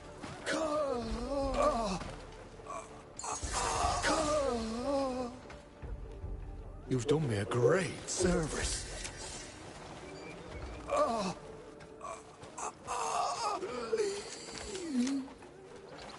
Please, this isn't right. It fucking hurts. I owe you a great debt. I can go home thanks to you.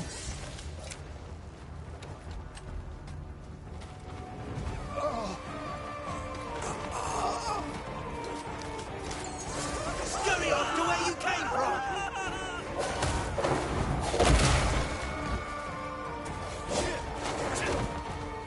This is your end, Greymane!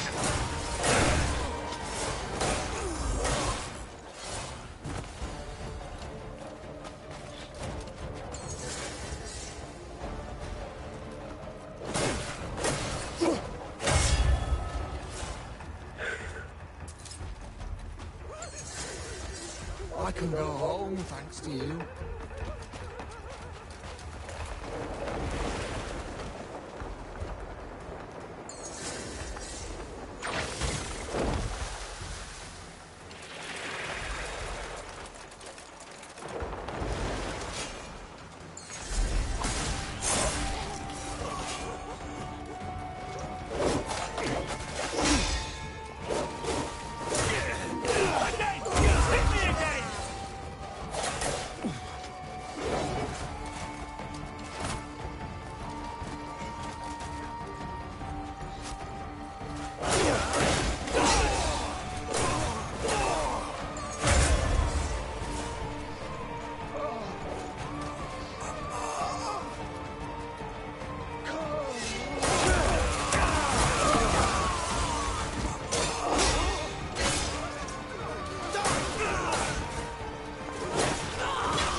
Fucking archers, man.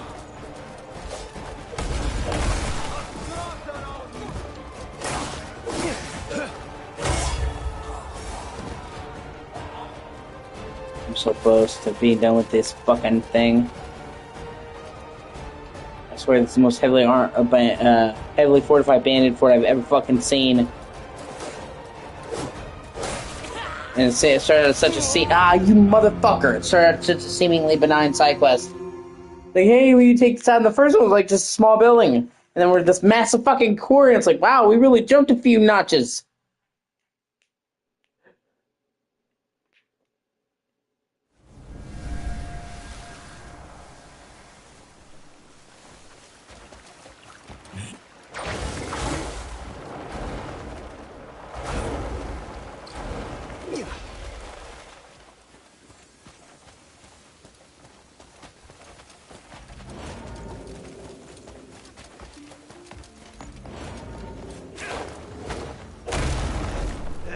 Northern barbarians!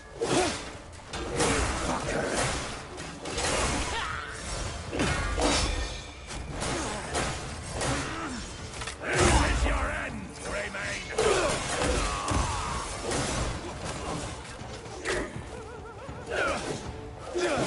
I've fought you many wars. Hurry up! Let's do this! Filthy scum! Free your end!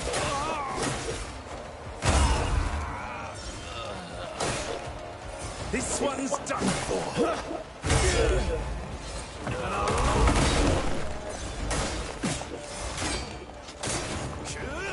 I'll break you in two! Now!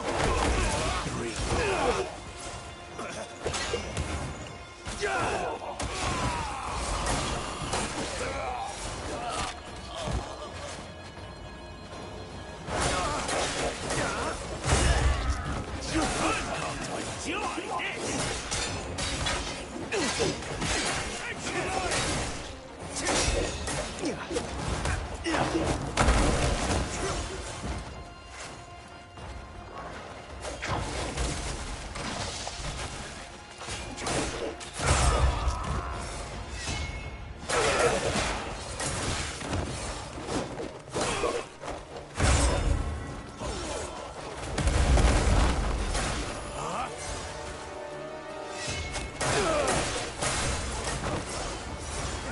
Oh my god, I did it finally. Holy fucking shit.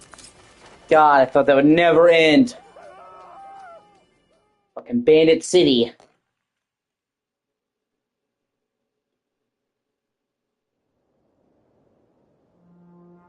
After that, and all the people I freed, I should get a key to the city and a fucking blowjob.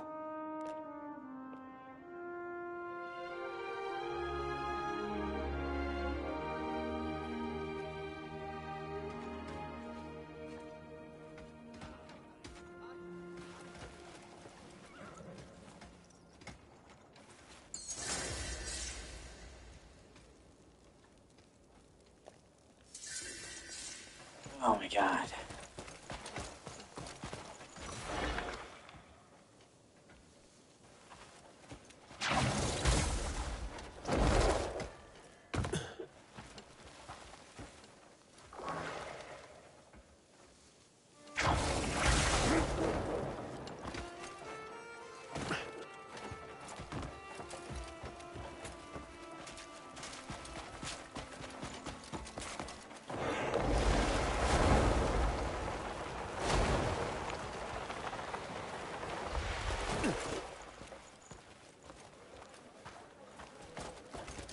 So really quickly, I'm going to use this anvil.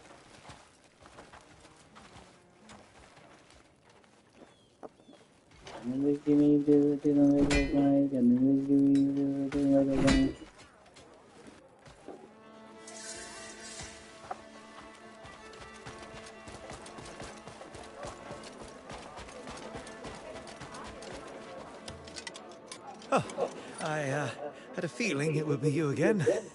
Thank you. We were just ready to shift that massive rock, but the poor crane operator's gone and done his back in. If we can't get it moved, You hired me to clean out the bandits. We'll have You to be put fucker. on hold.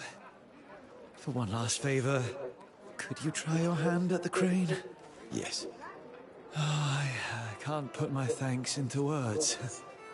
You've pulled me out of trouble time and again. Here's the key to the control room. It's like, sir, I'm not forklift certified, so... Of all the rock.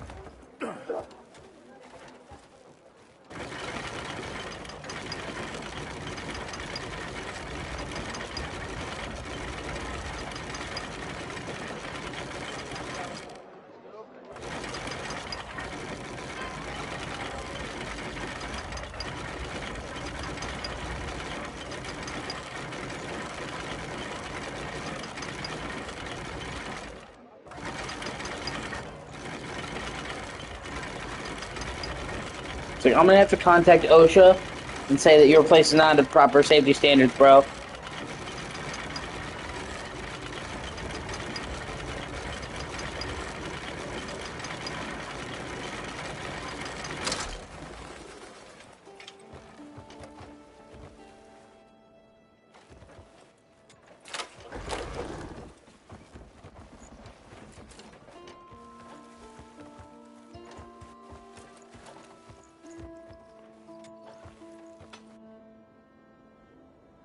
Oh, it was actually like a whole thing.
I can't even see what the fuck I'm doing with the crane. What the hell?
Okay, so there's a glitch from where I have the camera set.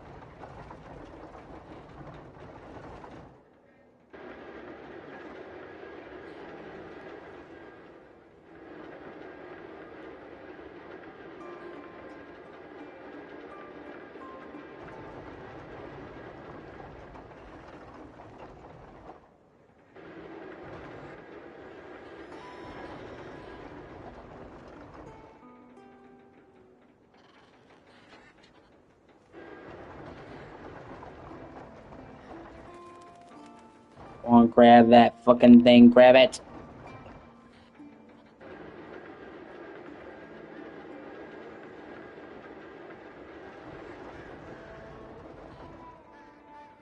Oh, come on. It's just like the fucking claw game.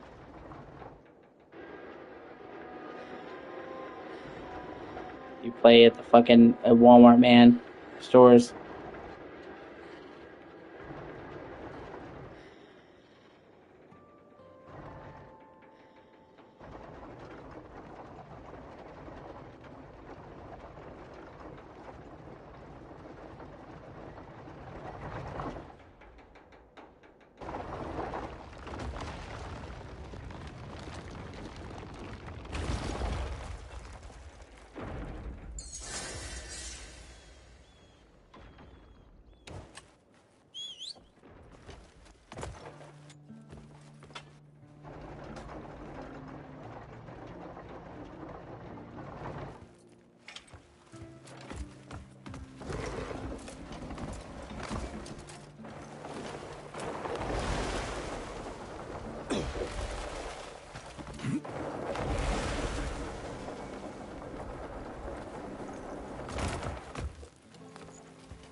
I want to see if there's something down where the crane came out.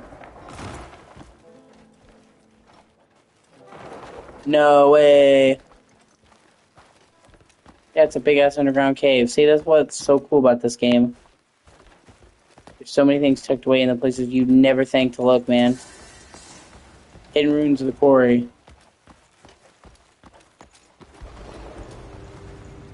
What?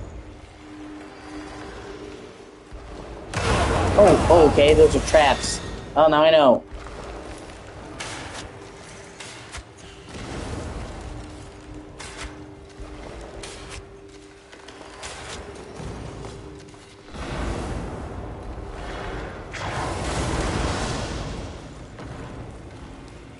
Piece of shit.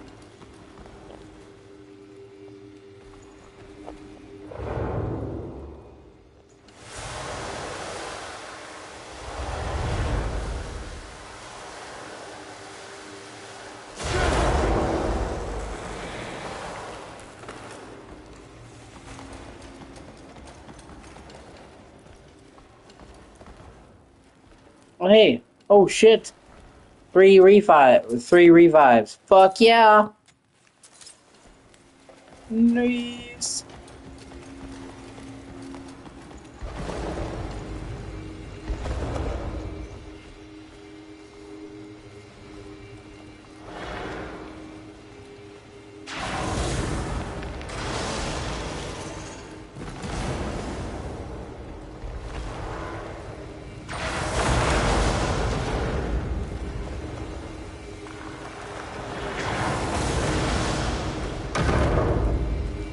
And I still have no idea what to do with this giant fucking ring. The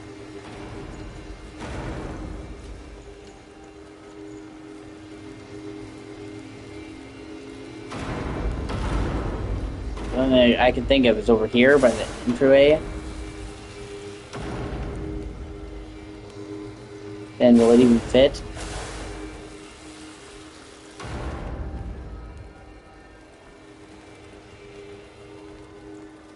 No. I mean, it'll fit, but that's not where it's supposed to go.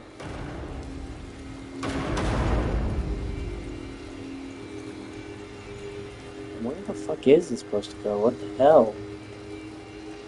See, there's just all this weird, insane shit in this game world. I've never seen one of these, like, circular disc things before.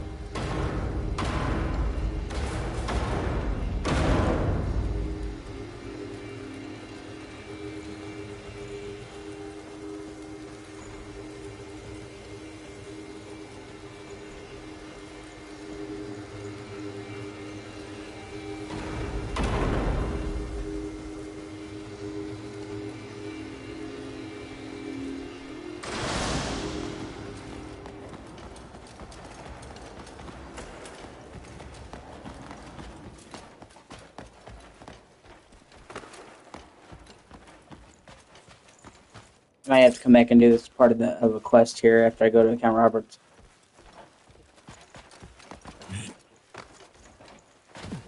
Oh, hold on.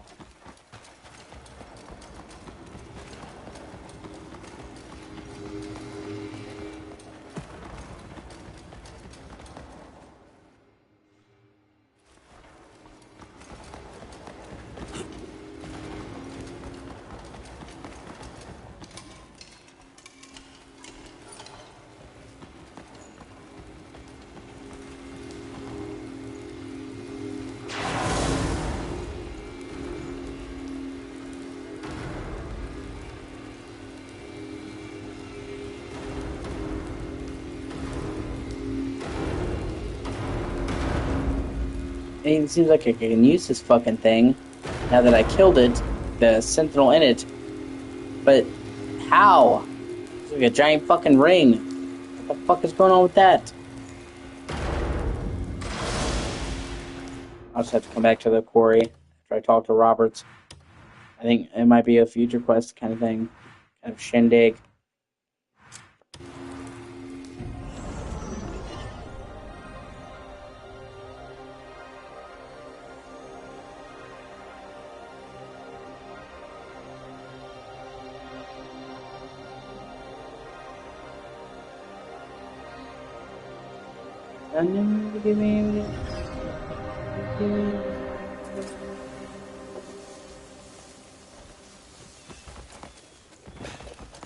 Nice boot.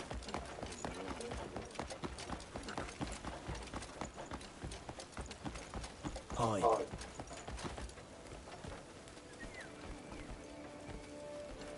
Greetings.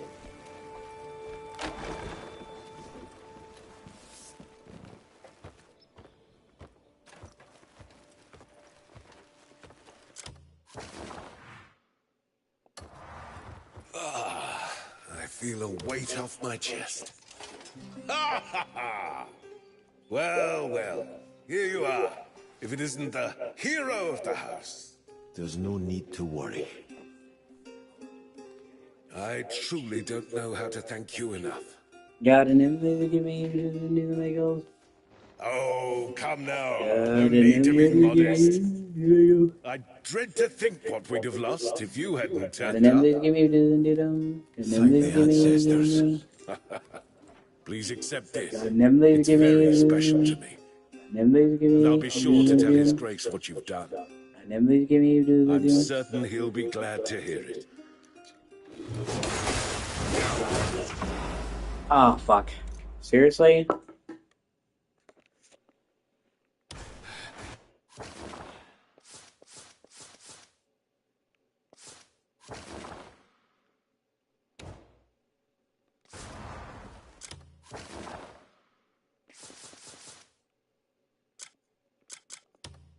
I didn't mean to do that.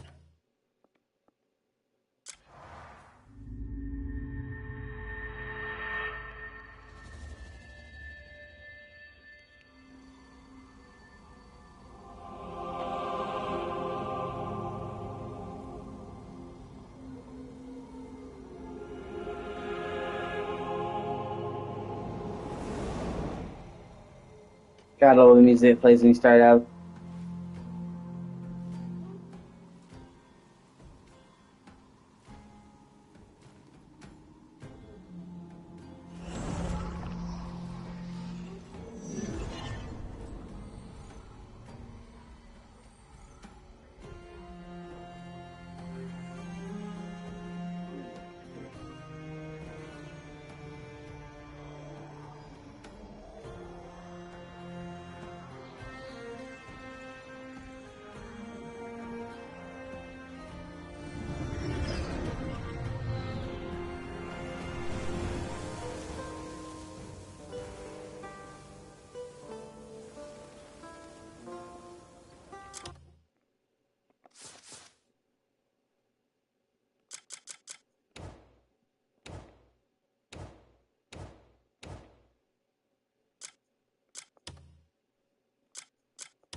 Okay.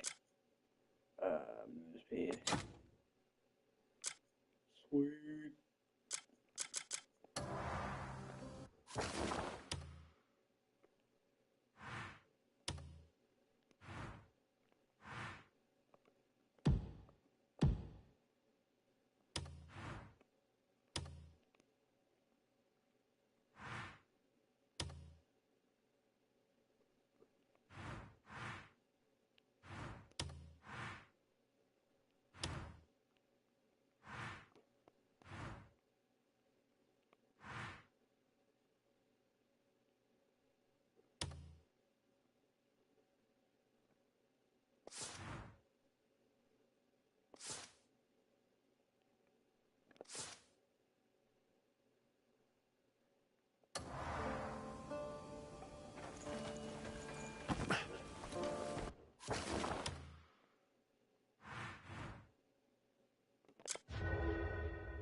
Yep, I saw a vein of gold earlier. That's why I came back here.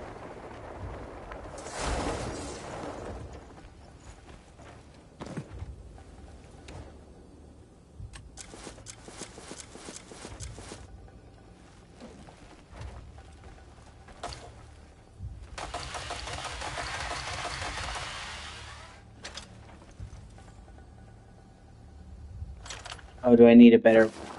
Fuck, I probably need a better pickaxe to mine that son of a bitch.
I just love organizing and sorting out everything.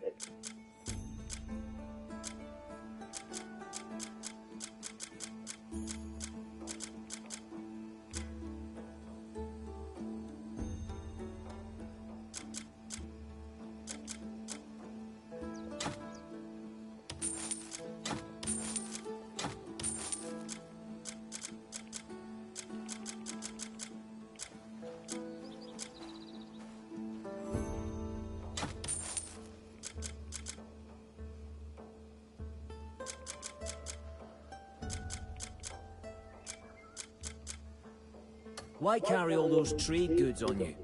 Just leave them with me. Royal trade's the best way. Come back when you've more stuff to leave with me.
Oh shit, another deposit.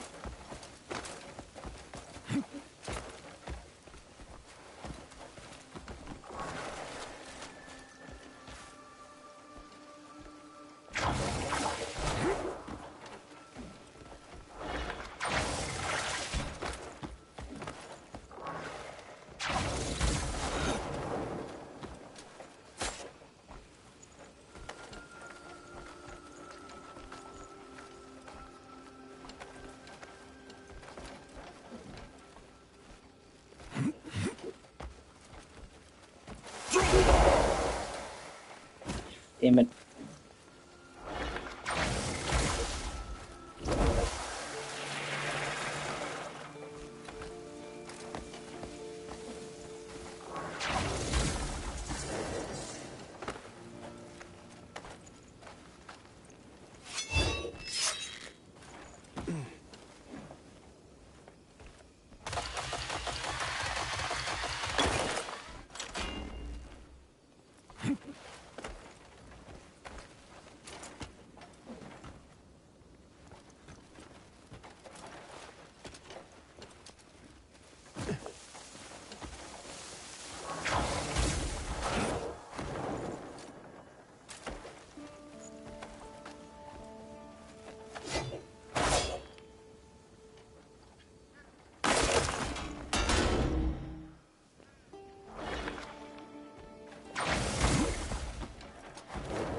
See, my horse still can't gallop. I think it might be a glitch. I think I might have to restart the game.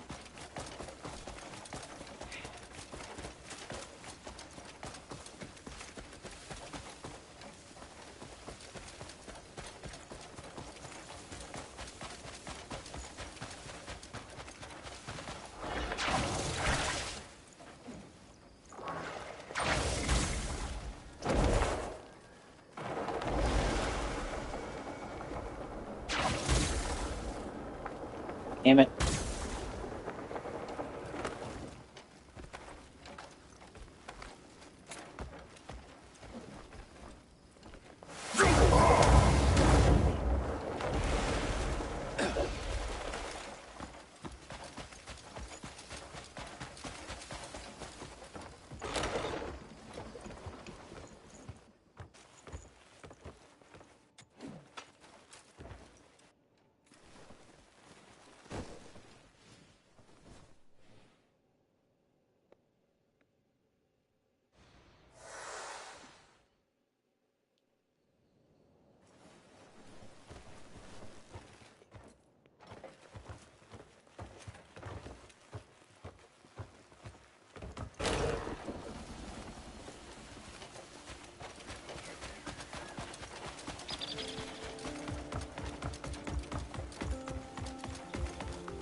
Friendly greatling.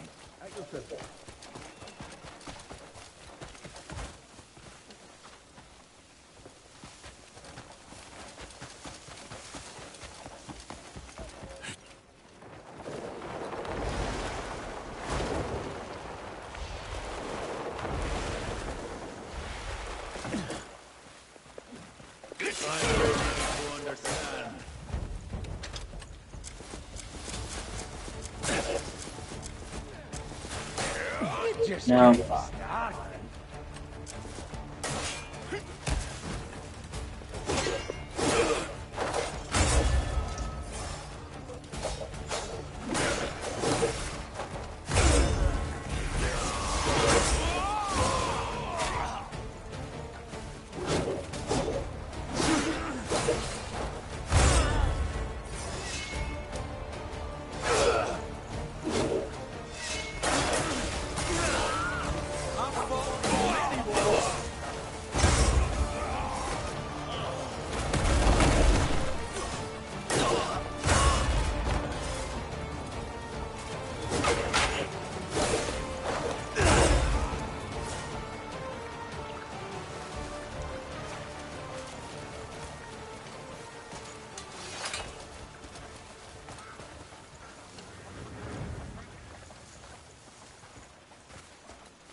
Hey, how's it going, man?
No weapons, no excuses.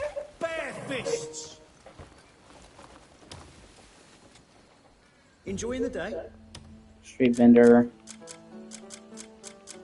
Enjoying the day?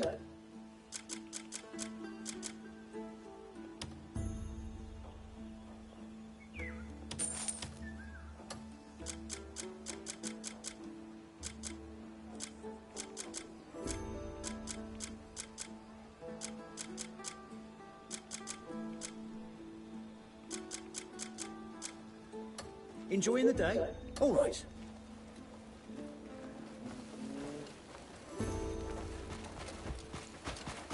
Do you require? Okay, those are owned animals.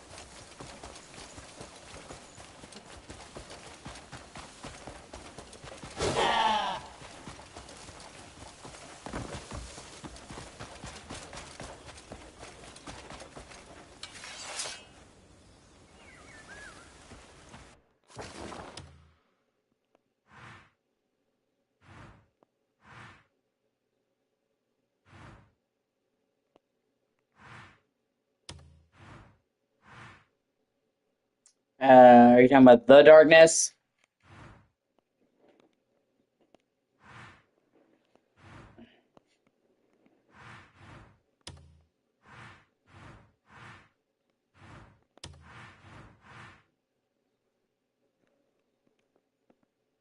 Yeah, I have the darkness 1 and 2.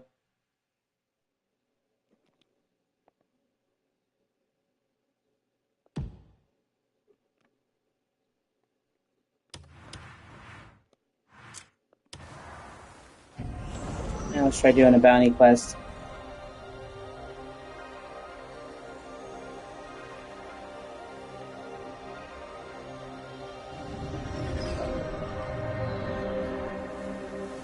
Yeah, it's a great game. It's based off of a comic book that I really like.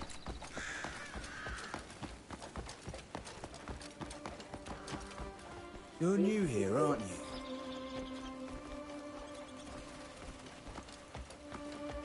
And a lot of people don't. A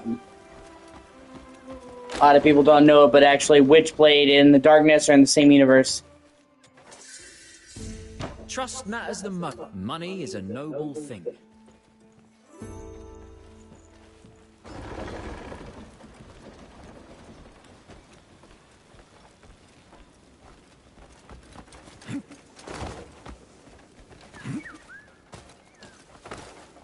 Right tidings to you. Yeah, the Witchblade and the Darkness are in the same universe. Basically, there's the Darkness, and then there's the Angelus, which is the holy side, which they talk about in the Darkness too. And then the Witchblade is the thing that's supposed to keep the balance between light and the dark, so the intermediary. They don't really go into it in the game, because I don't think they had the rights, but in the comic books, Jackie Estacado meets the chick from the Witchblade. I forget her name, the detective. There's also a pretty good show called Witchblade in the 90s. Running out of places to put up the bounty notices.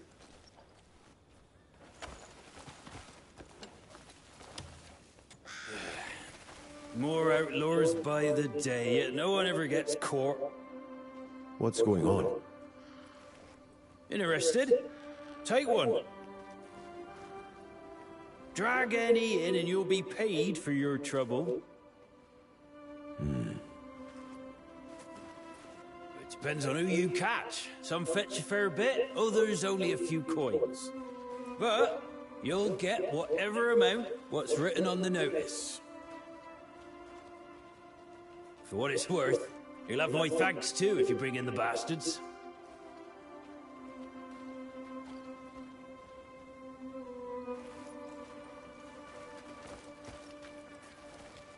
Good day.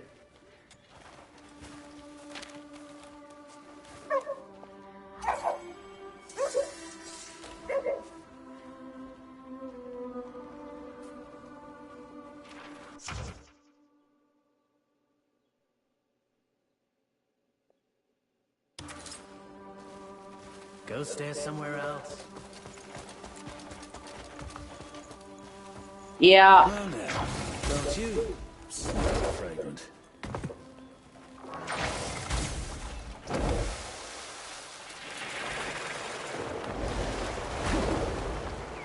Yeah, that's not your fault. That's mine. I've had a lot going on.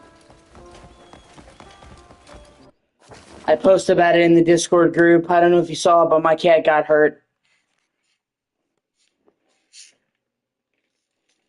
She hurt her leg real badly.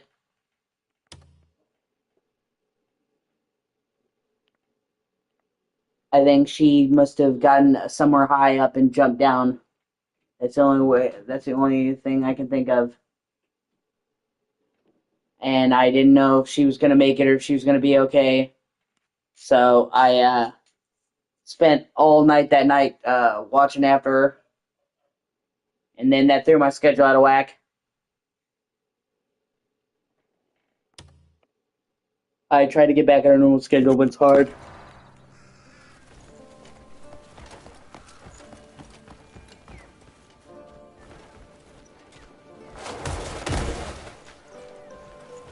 Got you. Help! I'll give you everything I've got. Just let me go. Do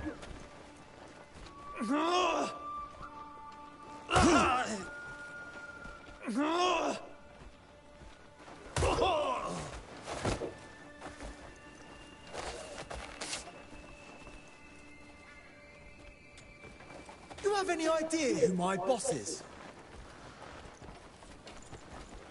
No, I believe you, man. Stuff like that wears you down. I don't blame you at all, man. If only my boss were here. Spare something for poor wretch?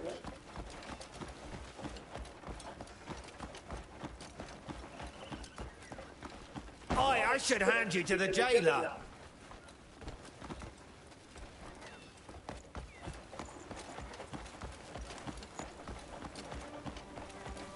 Keep well. Oh, you're in big trouble now.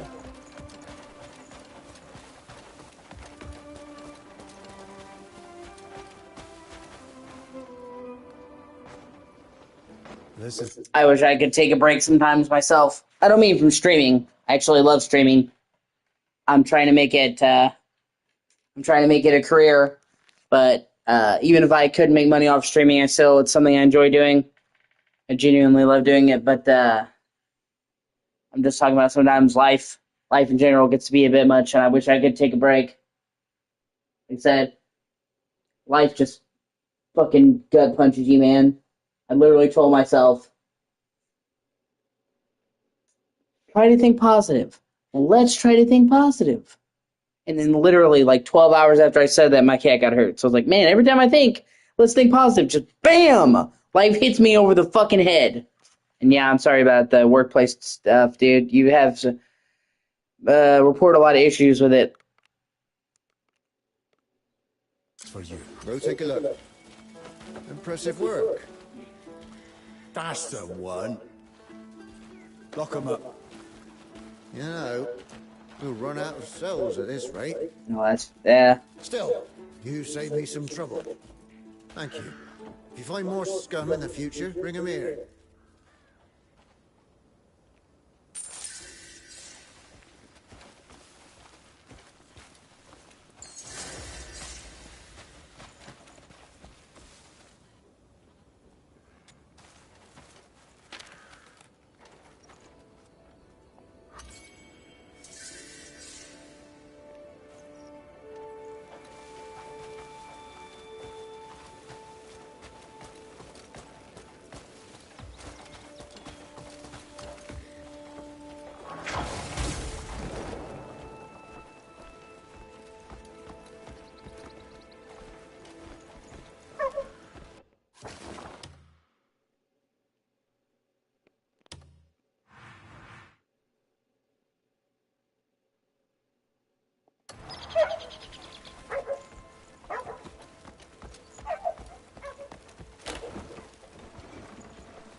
Yeah, this game is great. what wares we trade in.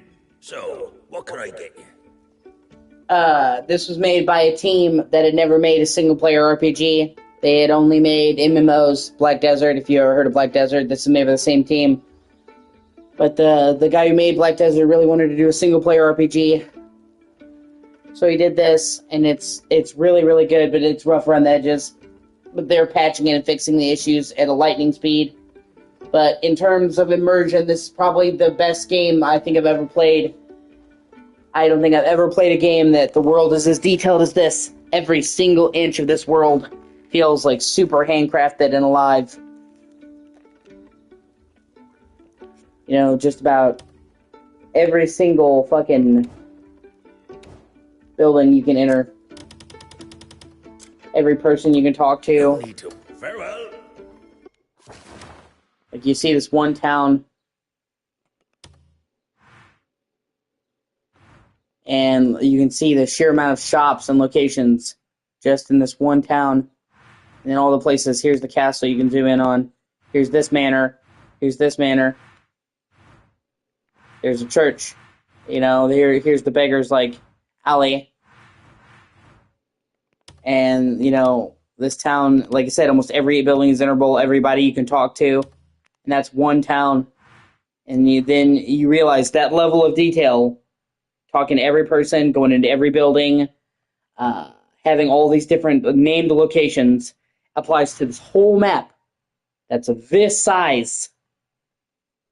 And you have an idea of the scale. It's fucking ridiculous. Like I said, and this right here is actually a small town. And then you see, like, over here, you have a big-ass fucking city. Or over here, even bigger city.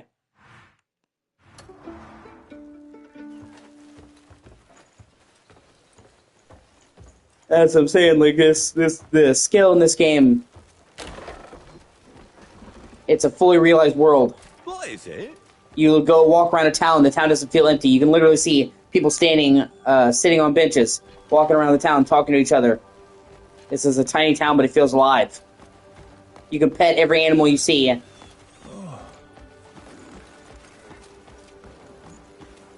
I mean, this is like Rockstar levels of detail in a world that's bigger than Rockstar. This is like bigger than GTA 5, even though you're on horse for most of this game.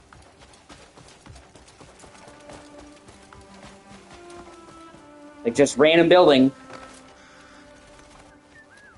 And I could break in. I'm not going to, but I could just break in and fucking, you can open individual cabinets and search them.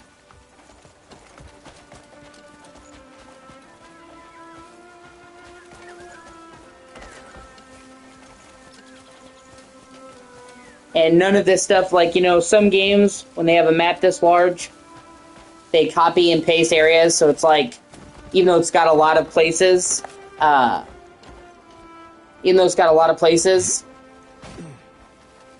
they feel like you've seen them all. Like, oh, it's the same base, copy and paste across the map. No. No two locations in this game are alike. Every single location is handcrafted and unique. Okay? So this map isn't just, like, big for the sake of being big. It's filled with interesting shit to do. And the details are insane. Like I said, you can chop down trees and take lumber.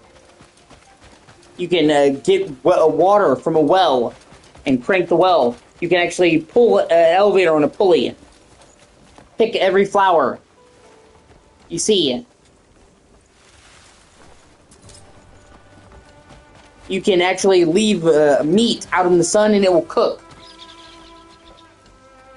Like, simply put, if you like games that are immersive, where it feels like it's like a real place, I think this is one of the best games ever made in that regard.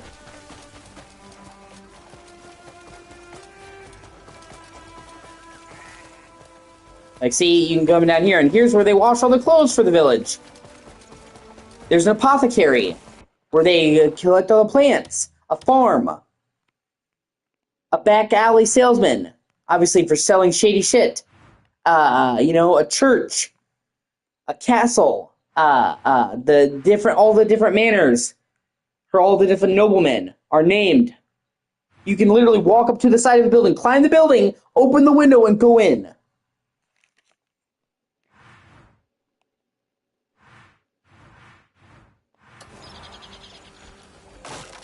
Every merchant is named. It's like the detail in this game is staggering.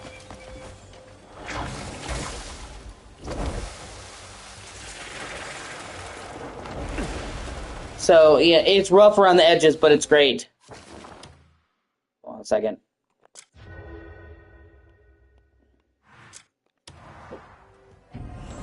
And then there's a huge area above in the sky called the Abyss.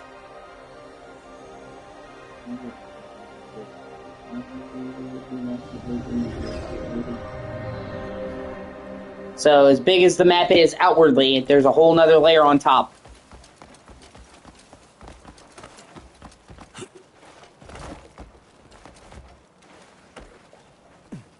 And everything you see here is explorable. That's what I'm saying. The tip of that mountain over there. Tip of that mountain over there.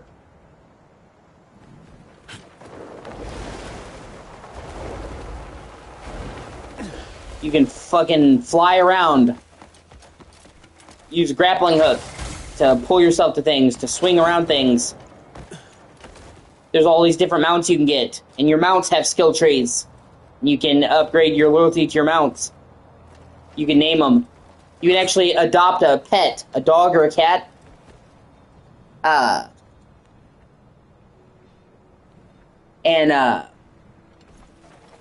See? To give you a sense of scale how big this game is, it's fucking enormous.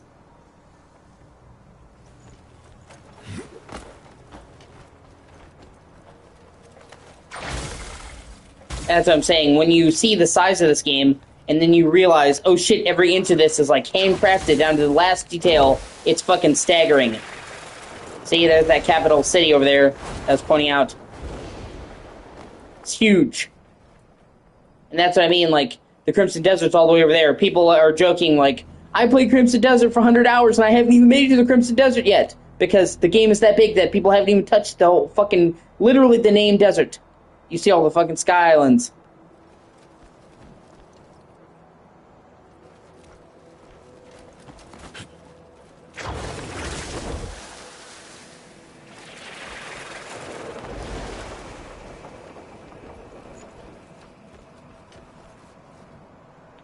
I'm saying, you know, like, the scale in this game is absurd. And the combat's really good, too. You can fucking ground pound somebody, pull them with the fucking tether, stab them, and then throw them into their enemies, suplex a dude, do a fucking pile driver. You have, you know, swords, spears, staffs, you know. You can imbue your elements of magic. You can go fucking martial arts. People are joking, doing Raiden builds and using actual thunder and using their hand-to-hand like they're playing fucking Mortal Kombat, which I haven't seen. You know, and then there's a huge skill tree. Already it looks big, but then most of the skills, you go to upgrade them. Oh, hold on, that's a bad example. You go to upgrade them. Oh, this skill has like 6 skills inside of it. So that like quadruples the amount of fucking skills. And then there's 2 other characters you unlock that I barely played as. That pop up throughout the story. Like Cliff. The Cliff is the main character. You're gonna play as him, but those 2 other characters aren't just there for show either. They have side quests and shit. So, like, that's what I mean. There are parts of this game that are kind of rough around the edges. The controls can be kind of clunky. The movement can be a little bit clunky here and there. And various other things like that that you have to deal with. But 2 things. 1, I can deal with a little bit of clunkiness, and I'm sure most people can, because a game of this scale has never been attempted. Like I said, when you consider the scale of this game, and the fact that this was this team's first single-player RPG, it's fucking absurd. And, I mean, they swung for the fences. So, you know, it's more understanding to have rough edges here and there when the game is so fucking ambitious. And number 2, they're patching the shit out of this game. The game has only been out like 2 months. Not even 2 months. and it has already gotten 10 major patches that added major quality of life features. And they pretty much literally are adding things that people are saying to a huge degree. Like, they've pretty much added almost everything the community has asked for. So, like, some developers are kind of dickish. But no, they've been intently listening to what people wanted. The original game, you had very limited inventory space. And this is one of those games where you want to pick up everything. So they dramatically increased how much inventory you could hold on you. And then it made it so you could have a very big inventory at camp where you could store shit. Yeah, that's what I'm playing it on.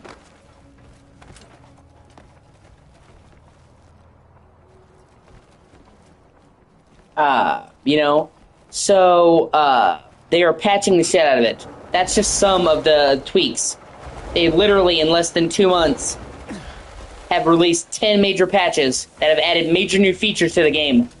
People complained that there was nothing to do, the people who put hundreds of hours into it, after they beat the bandit camps, because when you get rid of the bandit camps, it makes enemies stop spawning. So they made it so you could have the bandit camps respawn if you wanted. And you could control the frequency. They could never respawn, or they could respawn all the time. People complained that they wanted to refight bosses. You can refight bosses now. You could adopt pets. So people are upset you couldn't name your pets. Now you can name the pets, and you can actually, they made a clothes store. Where you can buy clothes. So, like, my dad, he got a cat, and he dressed it up like a musketeer, and he called it Meowsketeer. It's cool shit.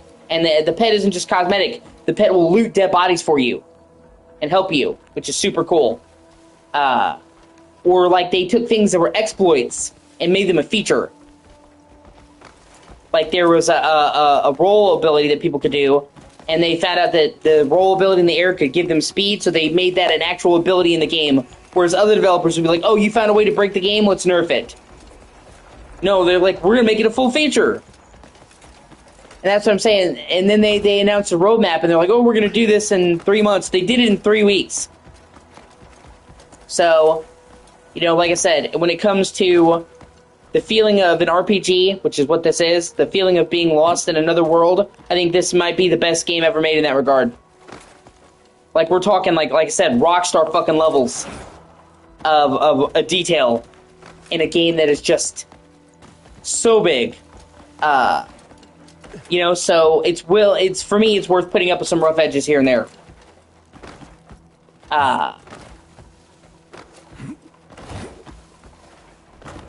And then they're patching the shit out of it. So many of the problems that people had have already been fixed. So who knows, you know, what they've already released 10 major patches in like a month and a half.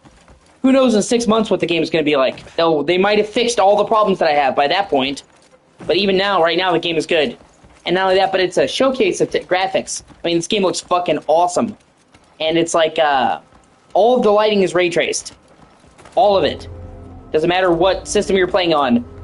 And almost no games do that. And when they do, it's like a linear game, because even usually when you have games that have ray trace lighting, it's a couple of lights, because ray trace lighting is really hard to render. For them to have an open world game that's this big where all the lighting is ray traced, I think this is the first game I've ever played that has done that. So it's a technical showpiece as well for the future of the industry. And it'll also, you know, people are like, oh, there's no way you can get ray tracing running at a good frame rate. This game does. So this game actually shows, hey, we can have a big-ass open world, we can have it pretty, and have ray tracing in it. For all light sources, not just like a light source here and there. Every light source in this game is ray traced. And, you know, like, I don't know if you're fluent with technology, but that is actually a bitch to pull off. So the fact that they managed to pull off all the lighting being ray traced in a big-ass open world, indoors and outdoors, at a decent frame rate, is actually an accomplishment. And like I said, almost every building you can enter without loading, which is fucking insane. And then individually loot cupboards and shit. You can actually open drawers and look around and grab stuff. Like, the detail is fucking staggering.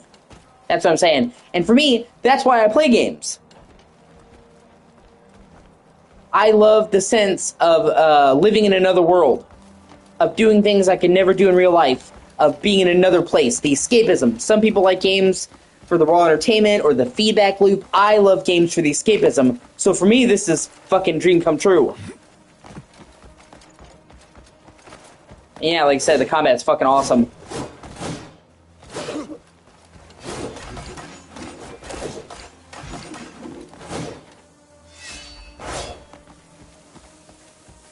So that's what I mean, like, in terms of the escapism, I don't think I've ever played a game that has thoroughly made the world feel as detailed as this. It's actually fucking absurd. Like, and you have, like, and to just show you, you have knowledge, which is basically everything you see, you jot it down. So, like, I mean, obviously the normal things you'd expect, like the castles and the locations, you'd expect that. But, like, every creature is named and has a thing. Every fish named has a thing in the book. I actually, it looks like they're going to show it off at Summer Game Fest.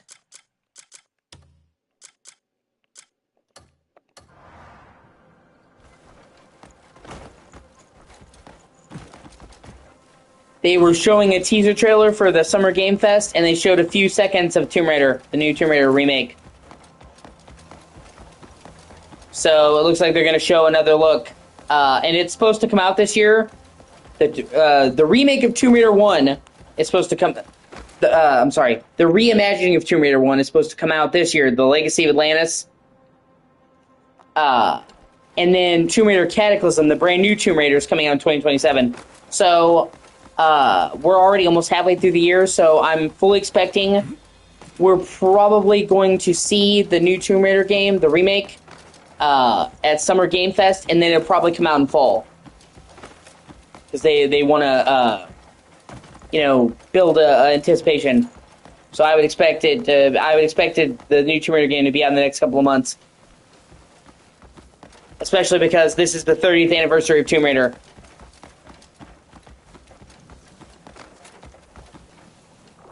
So, what better time to release a remake of the first game in the series than on the 30th anniversary?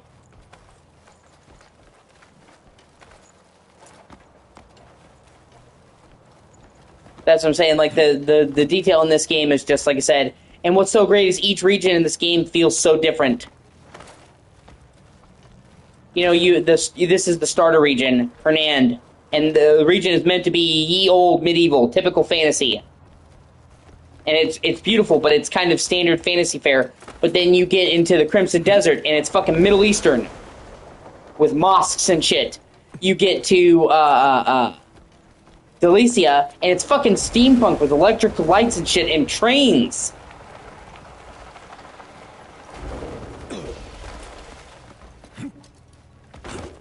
So, and then Pyloon, the Northern Territory, is based off, like, Scottish and Celtic shit. So it's got kind of like a Viking, Nordic vibe to it. So each area in the world feels super different. And then this is the sixth area, they call it the Abyss, but it's all this shit in the sky. It's not one country, but it's a bunch of islands.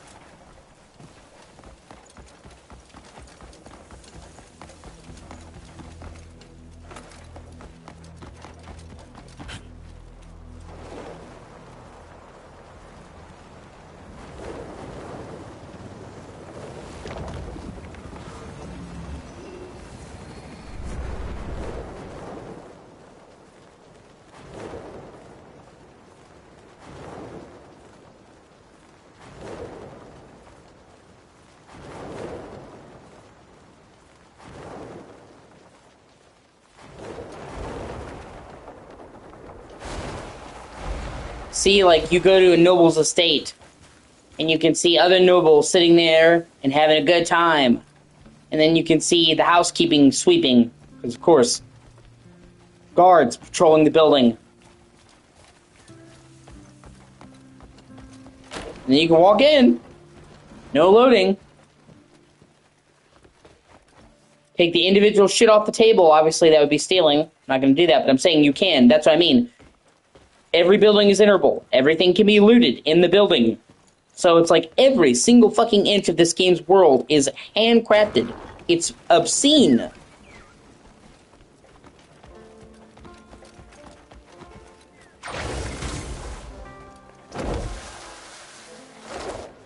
You can climb every building. What do you want?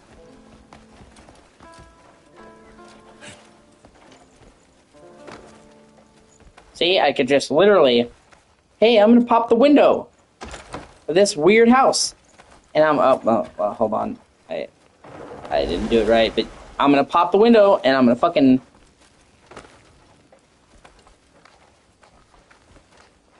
climb in, and there's shit here, and this building doesn't look the same as the last building I entered.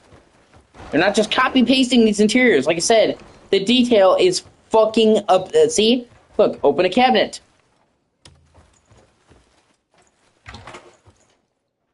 And then I can steal, like, that's what I'm saying, like, it's, the detail for this game is absurd.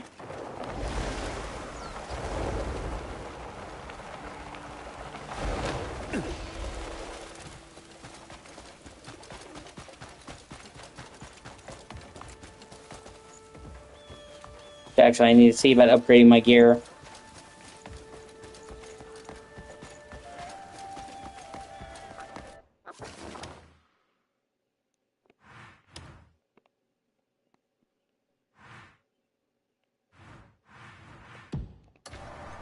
Greetings. And like as you upgrade your standing in the town, it actually changes how people treat you. So like after you've done a bunch of quests in a region, the guard, and when you first enter a region, guards are like, "Oh, get out of my way." And then after you've done a bunch of quests, the guards will salute you so they know who you are.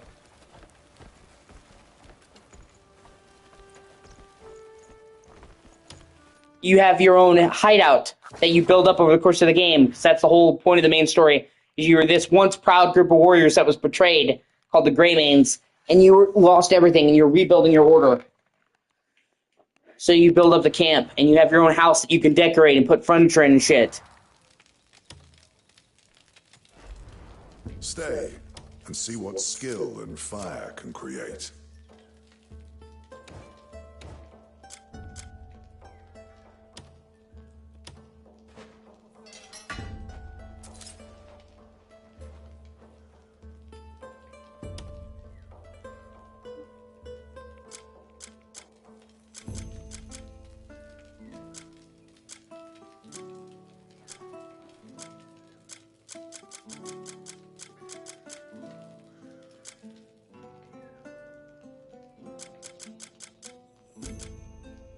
Ooh, shit. Do I wanna... do I wanna upgrade that? Okay, man. That should be.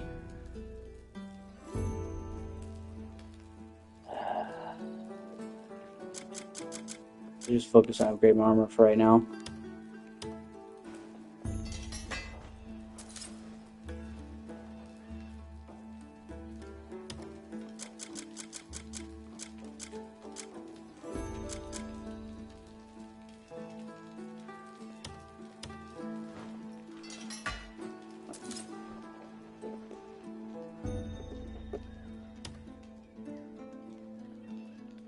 The master of the anvil. I can mend what others deem ruined.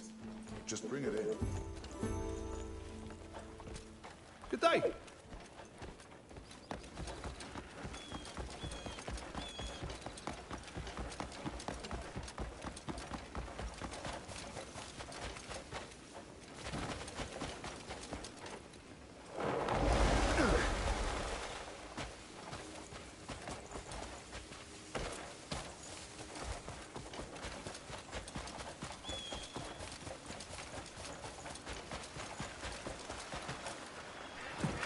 I need to do some hunting. Kept looking for people to hunt, and then I couldn't find them because I wanna...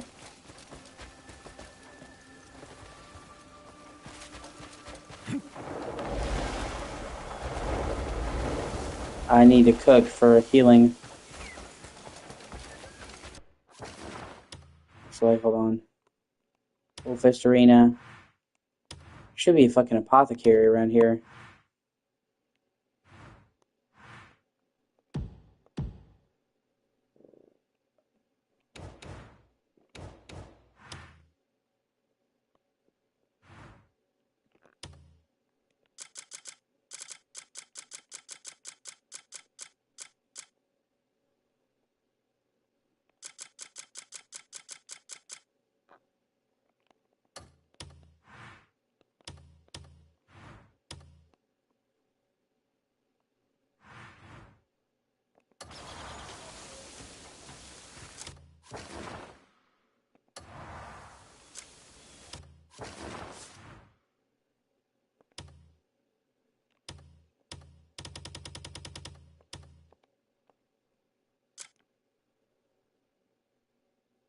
Now I need to load my save. Because I ran into a glitch where my fucking horse couldn't gallop. Hey, how's it going, man? Yeah.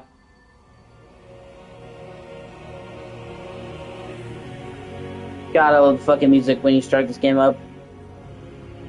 Actually, I think this game is one of the best startups. Probably any game I've ever seen. Yeah, Blasphemous 2 is great.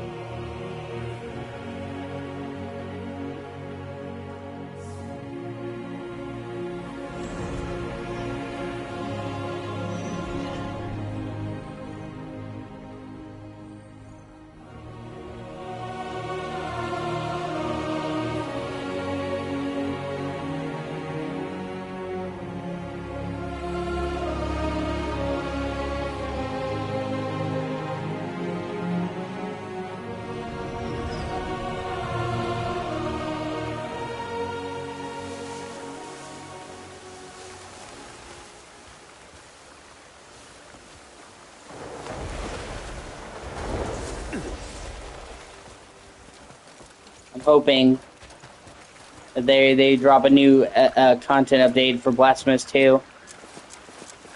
They did like 3 major content patches for Blasphemous 1, and they've only done 1 for Blasphemous 2.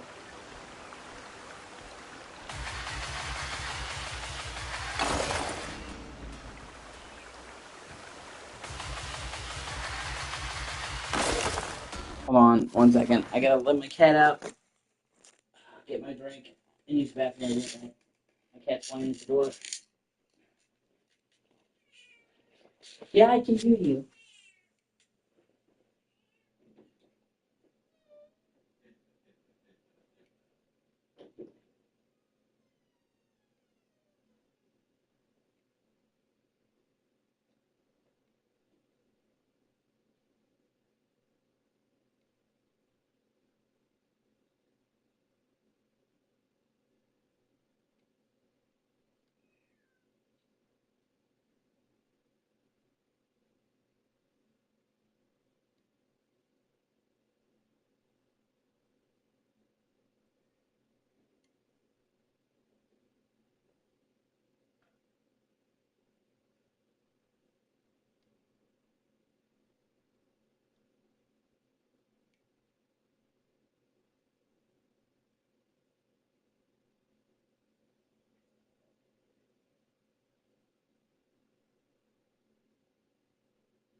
Sorry about that.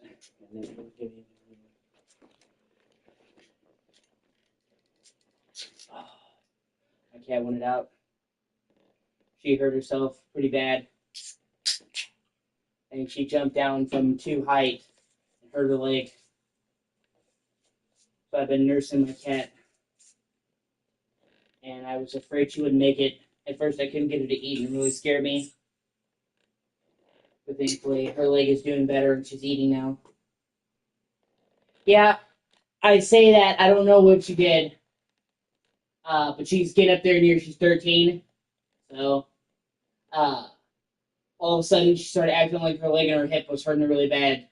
And, she couldn't, uh, put weight on it. And she's not an outside cat. So that's what I mean. The only thing I can think of is that she jumped down from somewhere she shouldn't.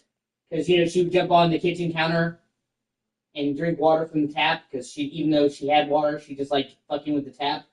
And that's the only thing I can think of where she would hurt her leg like that. But there's no other animals to hurt her. No outside is jumping on the counter and then jumping down. She jumped the wrong way. She's getting old. So, but I was really upset. It takes a lot to make me emotional, but a cat being hurt is one of them. I'm not a cat, just a cat. I hate seeing animals in pain. Especially not my animal.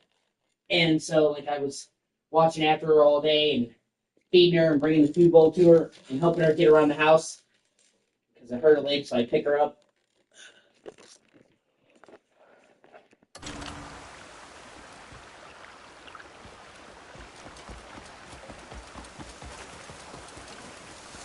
Yeah, exactly. She doesn't even drink it. That's the thing. She literally likes soaking her head in it. She likes to, she literally likes the feeling of it, on her head. So, I kept thinking she would,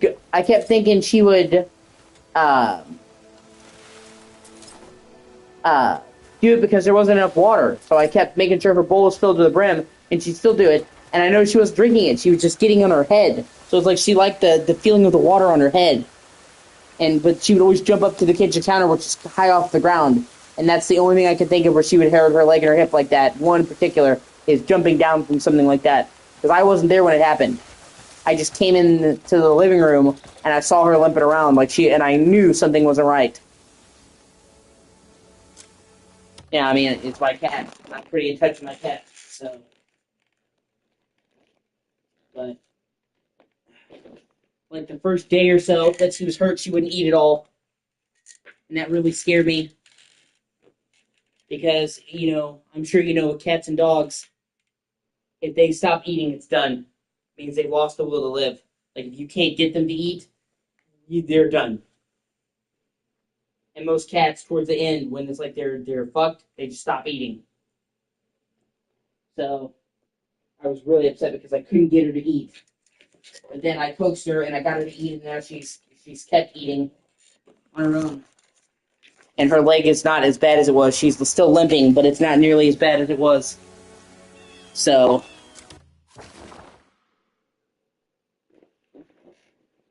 I think she's genuinely getting better, but it really scared me. And I've been kind of a mess the last 2 or 3 days worrying about her.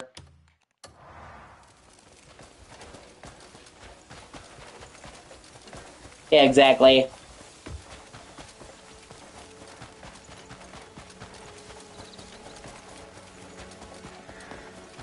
For me, horses are more, or not horses, fuck, see. For me, cats, I'll have to think about that next time.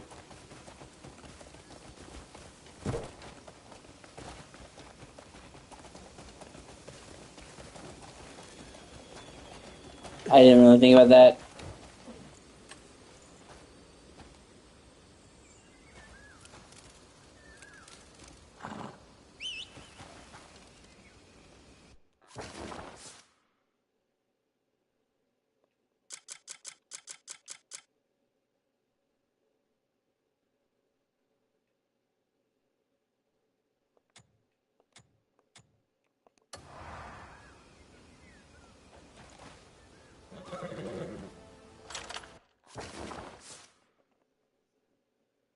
It's good to know for next time. Well, hopefully there won't be a next time, but, you know. But it really just fucked me up, her being upset, and I couldn't help her.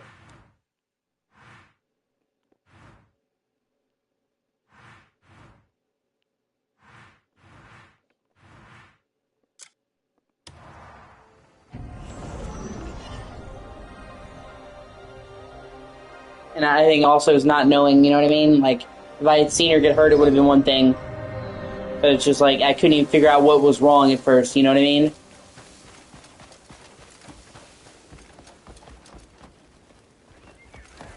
She was just howling in pain and wouldn't walk.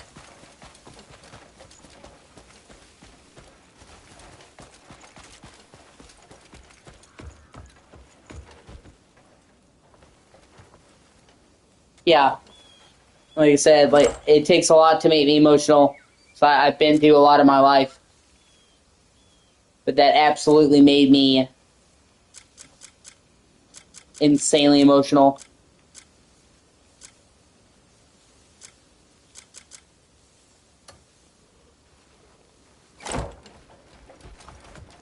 You're not nice at all. I literally had her sleep next to me.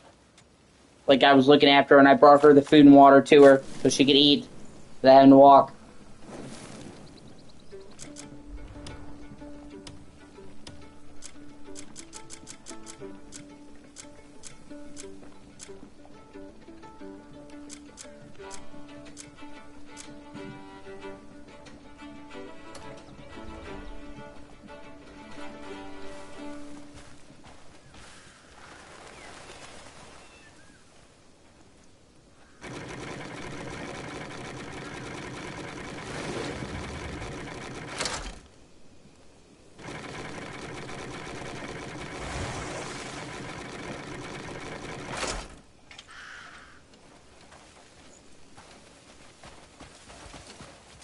You know, like, I view my pets like a family member. Like, that Echo is more than a cat to me. She's literally, like, my family. It's like if something terrible happened to my mom or my dad, that's the same way I feel about something happening to Echo. So it broke me down.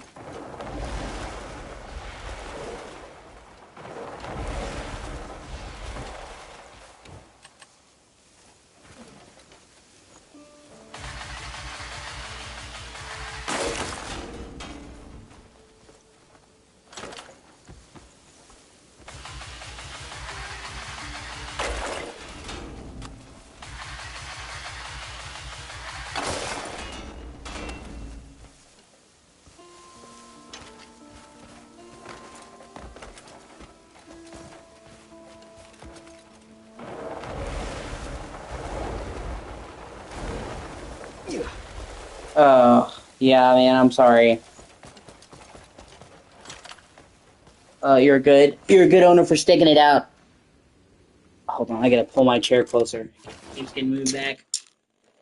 Uh, so many people, man, treat owning an animal like they're a fucking rental. And as soon as they don't get along, or they're sick, or, uh, there we go. Or, uh,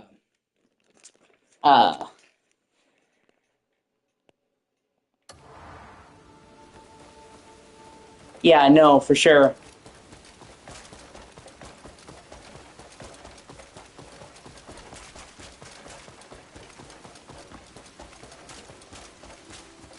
I totally get it, man. Trust me, I'm not blaming you at all. Like I said, I know it had to be rough, man.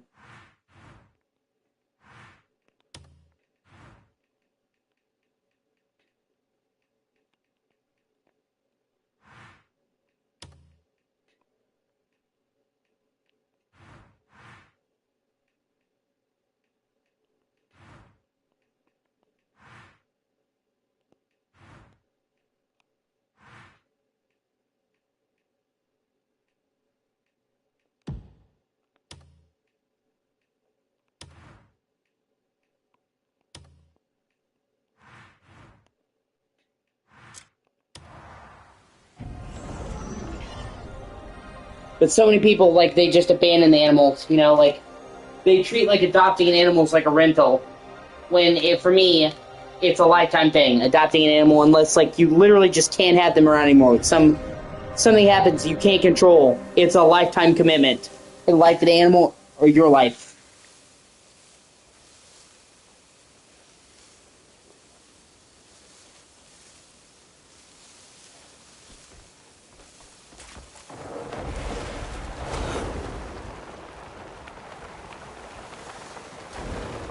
So I was determined that no matter what happened to Echo, that I would always be there.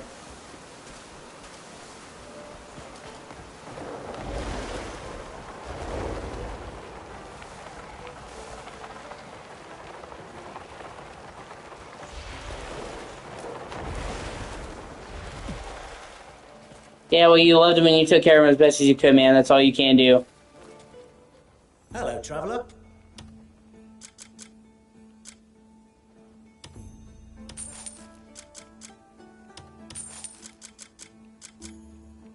Can't do much more than that, man.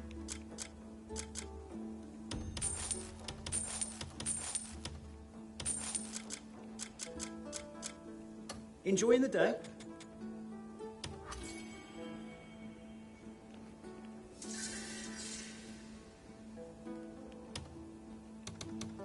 My thanks. My thanks. Hello, traveller. All right.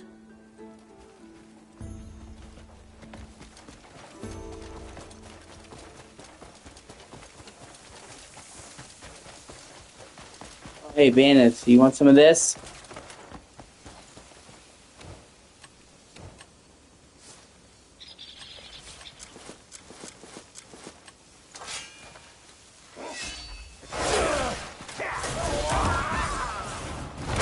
Get drunk as hell.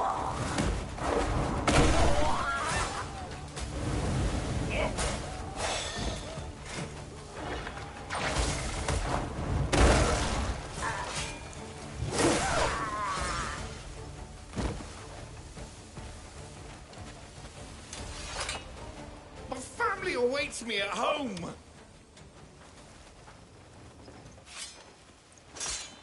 Oh, thank you. I thought I was done for. Oh, my wagon and honey are all ruined. Please, could you help me get to the farm? God, my wrists are still sore from being bound for so long. I'm scared to set out on the road these days. Never knowing when those bandits might strike me. I used to be able to take it.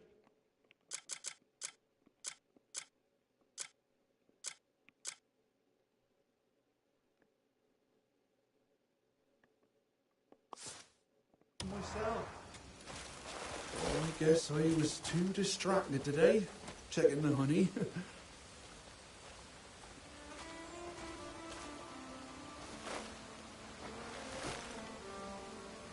Not to brag, but it's even served at the nobles' banquets. Maybe that's why the bandits wanted it. I'd be dead if I hadn't run into you today. Thanks for saving my life. Next time I see any bandits, I'll teach them a real lesson. Yeah, my horse needs recovery, so it can't sprint. I've never run into that before.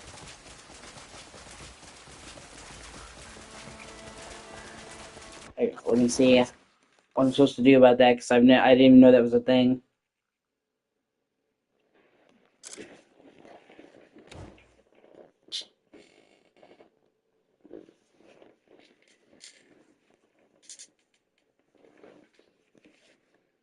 Yeah, and so you can have pets, which is really cool, and you can dress the pets and name them.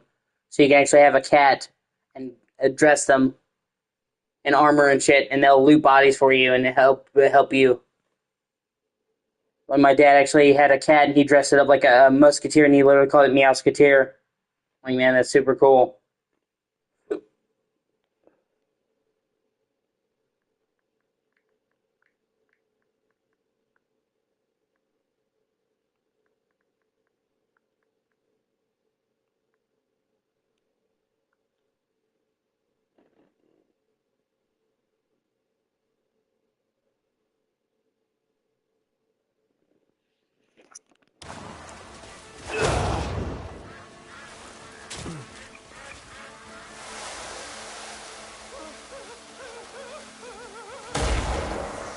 Okay, you can actually heal your horse. Well, like you would heal an NPC, that's insane. Wow.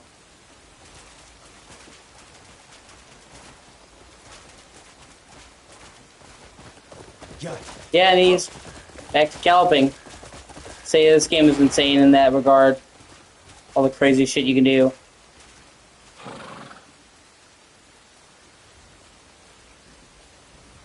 Or even the fact that you have to heal enemies by chi punching them. Like, here, let me heal you.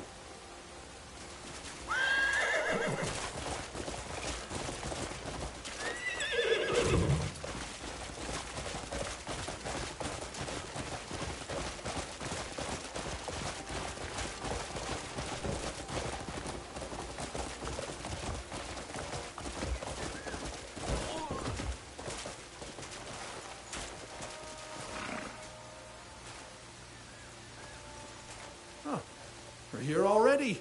Oh, look at me. Haven't even thanked you properly. Stop by the Pollengarth Apiary and tell them you've helped me. They'll give you everything they can spare.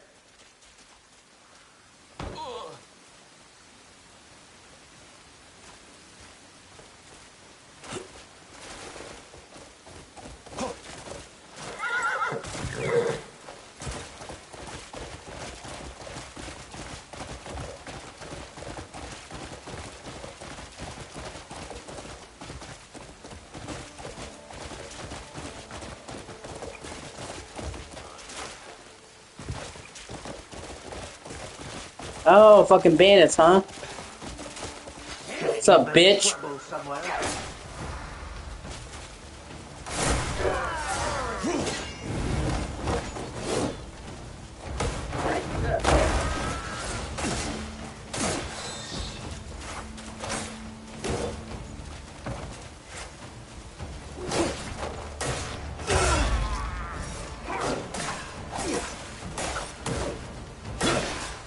Time to bring the fire.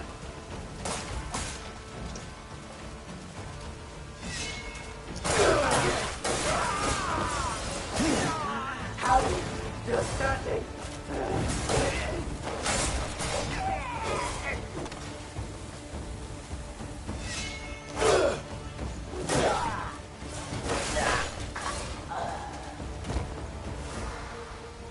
So what do we learn? Well, I mean, you didn't learn anything because you're dead, but, you know, ideally you would have learned not to fuck with people.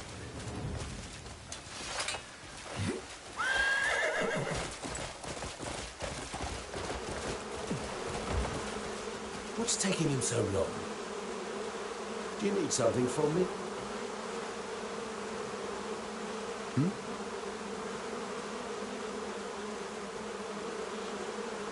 Ah, I see, so that's what's happened. We were all beginning to worry when the honey delivery never arrived. The road must have been dangerous. Thank you for sorting things out. However precious honey may be, it's never worth more than a man's And that's what I life. mean, this world is so fucking Please detailed. accept this humble gift, freshly drawn from our own apiary. They actually have honey keepers. We've poured much love and care into it.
Maybe there's a faster way to get water. Maybe figure out that.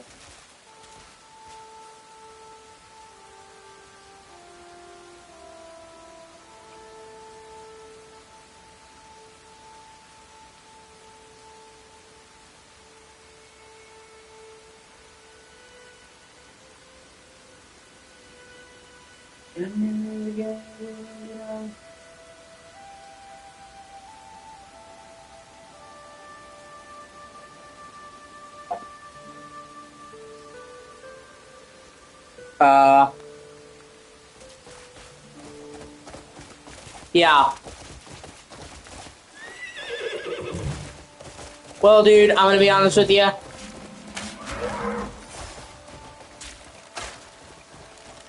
Most of the characters in Blasphemous 1 and 2 are fucking nuts. The entire idea of, like, Blasphemous is, like, Catholicism taken to the extreme. Or, like, what if Catholicism took over the world and went unchecked?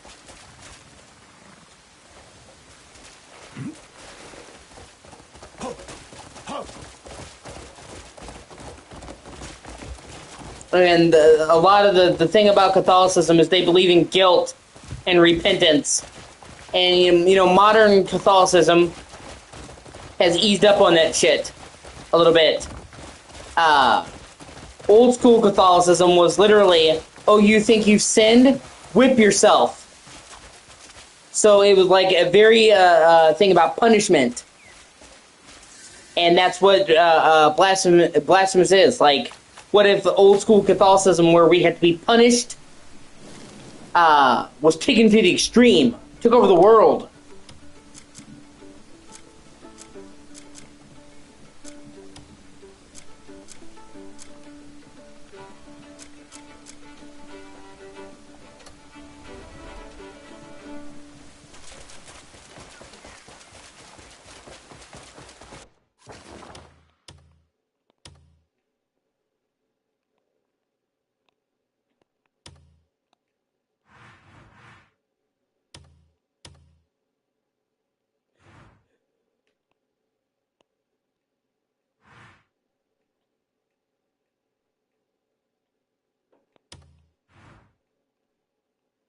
I'm a little bit more complicated in that regard.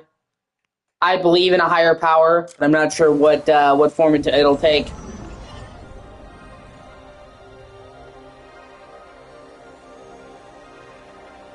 I believe there's too much evidence of grand design for this all to be just chaos, anarchy, just random happenstance. If you, like, know about the rules of the universe, there's so many things in that had to come together exactly to support life. And the fact that we have seen countless other planets and we haven't seen any life anywhere else, despite statistically that being a possibility, kind of shows that it was like a 1,000,000,000,000 string of coincidences that made everything. Like, the balance of life in this planet is so fucking fragile that, like, literally, for example, the orbit that the sun follows, or the Earth follows the sun, we orbit a precise path, trajectory around the sun. And that orbit varies. We're obviously moving closer or further from it. But no matter what, that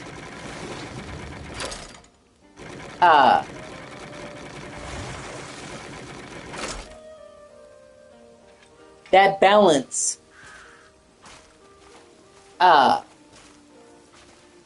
is literally so precise that if we were a couple of miles off of the trajectory, too far away, we'd all freeze to death. Too close, we'd all burn. So somehow, we managed to orbit the planet in just the right trajectory to sustain life. Despite the odds of that being fucking 1,000,000,000 to 1.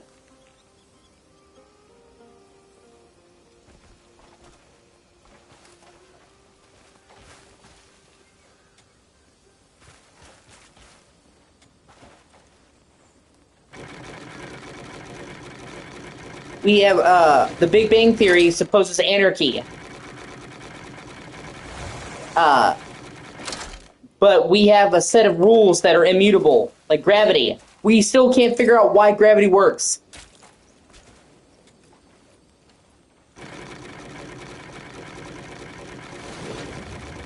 Like, literally, we have yet to have a solid explanation for gravity. Why it exists. We think it's a certain type of particle, but we still haven't figured out fucking gravity. Like, we know how gravity works, but we don't know why gravity is the way it is. Or that it's reliable.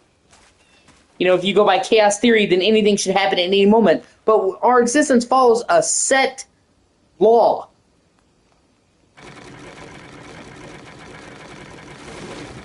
Nature. If you look at the nature on this planet, how delicate and precise that balance is.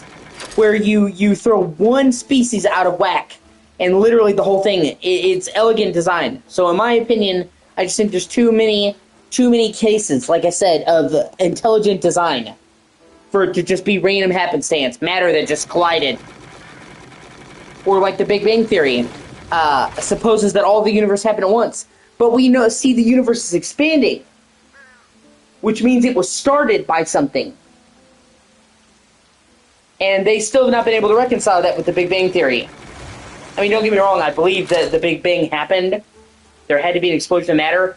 But according to them, once the matter happened, all the universe was created right then and there. But by the laws, if it's expanding, which we can see that it's expanding, that means it had to start and then expand and expand and expand. So it wasn't instantaneous. Something triggered it, and it expands.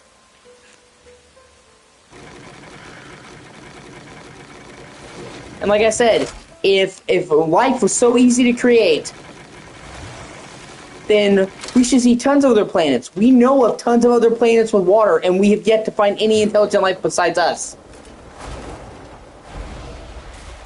And I do believe out there is life, but I'm saying, if life was just so easy and it's just neurons colliding, then why wouldn't we see just tons of fucking other intelligent life everywhere?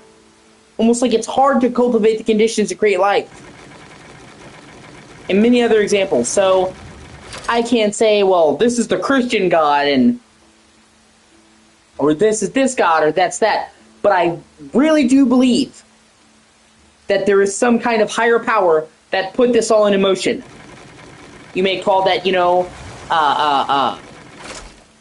Ganesh. God, Zeus. But I believe that there is some intelligent design. That's what I believe.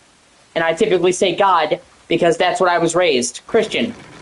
So it's just more comfortable for me. But I don't claim to think that the Bible is the end-all be-all and that that's exactly what it is.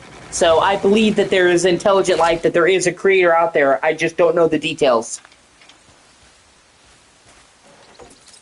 I'm just farming water because I had a lot of water and then I kind of wasted it cooking. Well, not wasted it, but used it.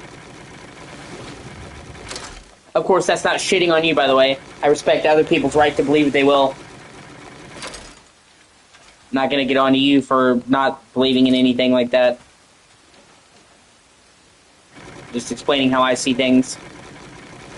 And I think scientist.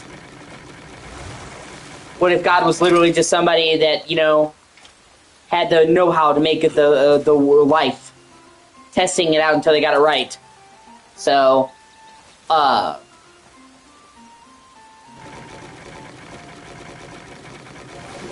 these other planets were their failed attempts.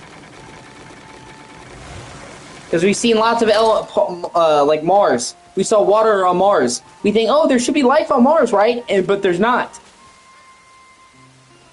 It's almost like somebody was trying, like, the blueprint.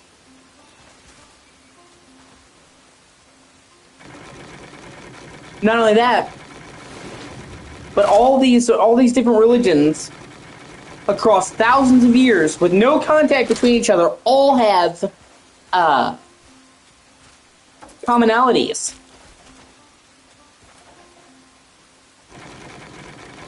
That'd be cool.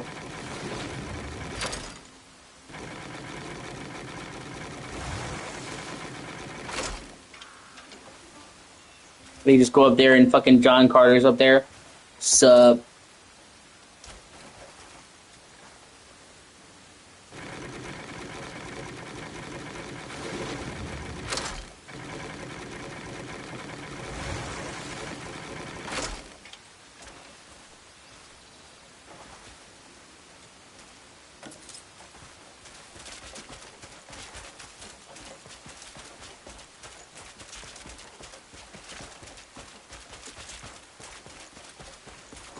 You know, and there's just like literally fundamental things of our existence that don't change. Like particles that behave a certain way only when we're looking at them. Like if us observing them sets it, like they're made to act a specific way. So it's just, for me personally, that to me feels like there's some grand plan. Do I know the specifics? No. But I do believe there is something up there deciding. And if you view God the way that I do, basically like a scientist on a cosmic scale,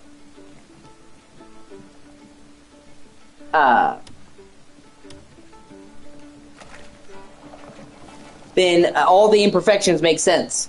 He's not some omnipotent being. He's somebody that was able to create something out of nothing, but he had to learn as he went as well. When you have an experiment, you have all kinds of variables and shit. That's just my way of looking at things. I know it's definitely not that, but I've always imagined God, or whatever higher power, you know, as kind of like a calculating scientist. If you poke its bum, it jumps really high. And I also don't subscribe to the, I'm trying to figure out the term for it, where they say everything happens for a reason. No, dude.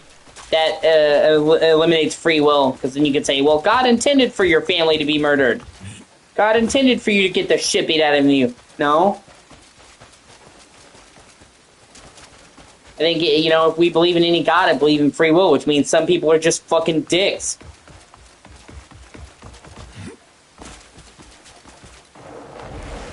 But yeah, I'm not trying to go into a whole debate. But yeah, even if I'm not really much of a Catholic myself, so even if you don't believe in Catholicism,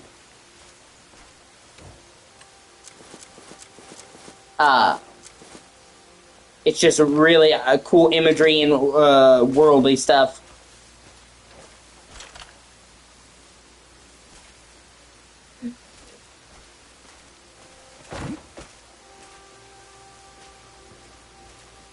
Okay, the mining puzzle hasn't come back yet. Yeah, I'm like I said, I'm not a proponent of that. I mean, if God exists, obviously he would have a plan, but if we're accounting for free will, that goes out the window. And I don't think God is like, yeah, you know, when that person that shot up a school, that was God's plan for that school to be shot up. I can't believe that, and believing that actually would not make me think, like, a lot of people say, well, it was God's plan to comfort themselves. That actually would not comfort me. I could not knowingly believe in a God that I thought would want that to happen. That would do the opposite. If I found out that God, like, oh yeah, no, I authorized the school shooting because it was part of my plan, I'd be like, well, fuck you! So, no, but I don't think God, actual God, even the biblical God, is sitting there saying, well, oh, this person has to die to make that happen. I think that there's free will, which means God, you know, let's say God wanted everything to go well, and then Gary over here decided to be a piece of shit. The color of sunset.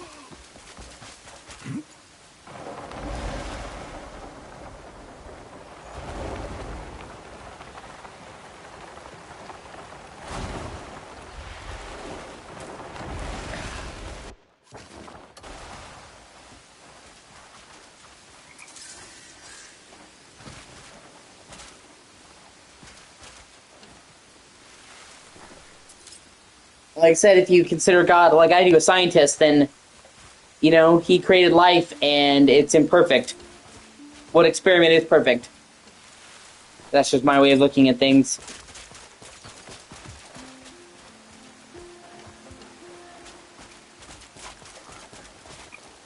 But, you know, I don't sit in religious judgment of other people.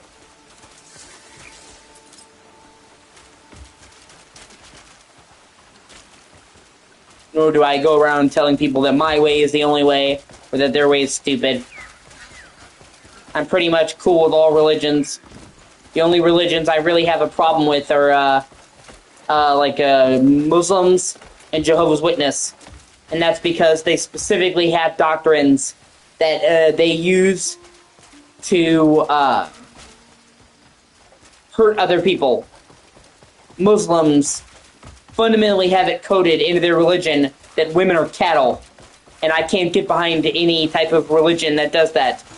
You know, the Bible says, you know, that women should be subservient and all that. But it also says you should love and take care of and treat your wife with respect. That you should never hurt her. That you should honor her and love her. So it says she should be subservient to a man. Yeah, but that's what I'm saying. Even then with Christianity, it says they should be subservient, but it still says you should love, honor, and respect your wife.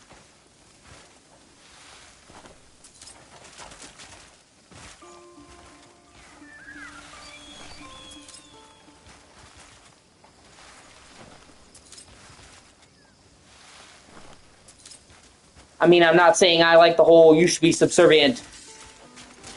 Yeah.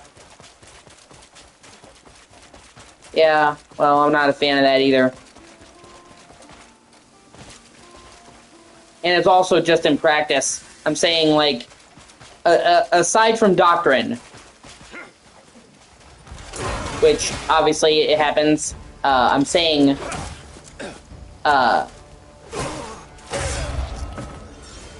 yeah, that's fair. Aside from the doctrine, Muslims treat women terribly. So, like, I'm not even talking about specifically just the word of the book. I'm saying, like, if you look at women under Sharia law, however you want to say it, they live awfully.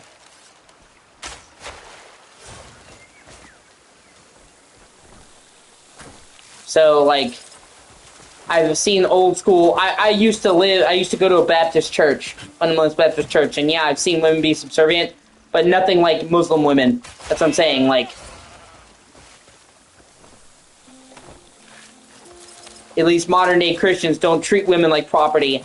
Not on the whole. Like, you get what I'm saying. You have to wear a fucking hijab.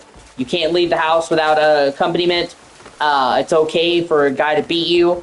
Like, say what you want to about fundamentalist Christians. They don't treat women like that. That's what I'm saying. Like, Muslims in Muslim countries treat women worse than anywhere else I can think of in the world. So, like, we're talking about practice, and that's because the religion, well, because, obviously, you get what I'm saying.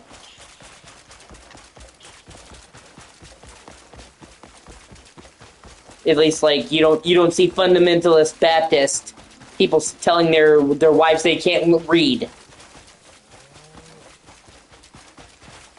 That's what I'm saying.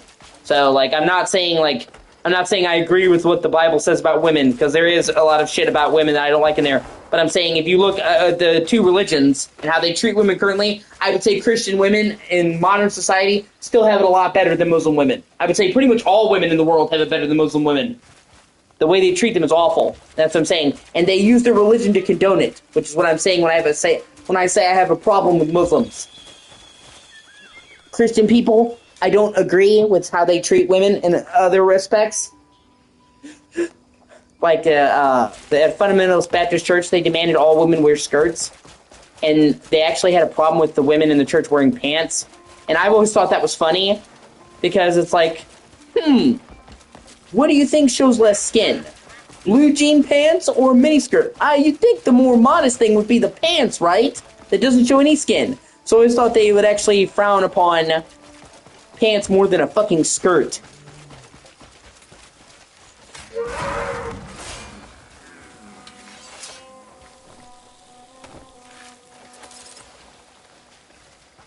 although that's not all Christian places, but I'm saying fundamentalists like down south, I'm in the south, don't like the women to wear pants, but do miniskirts. And I've just never made sense to me where they think that fucking miniskirts are more modest than just wearing jeans.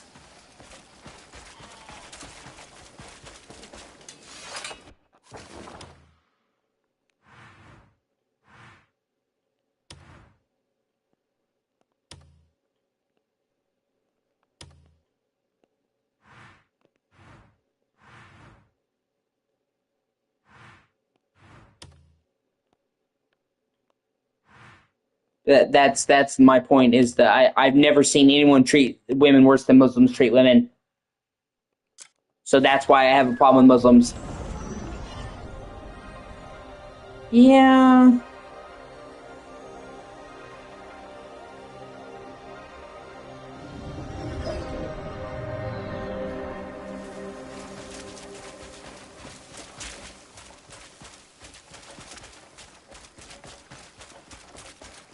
And I'm not a so-called male feminist, because I think male feminists, they mean well. Okay, look. Yeah. I'm trying to figure out the way to put this. On paper, I am a male feminist because I believe that women are equal to men in every way. They deserve the same rights and everything as anyone else, and I'm in particular a mama's boy. I love my dad. I've always loved my dad, but growing up I was especially close to my mother, and I still am.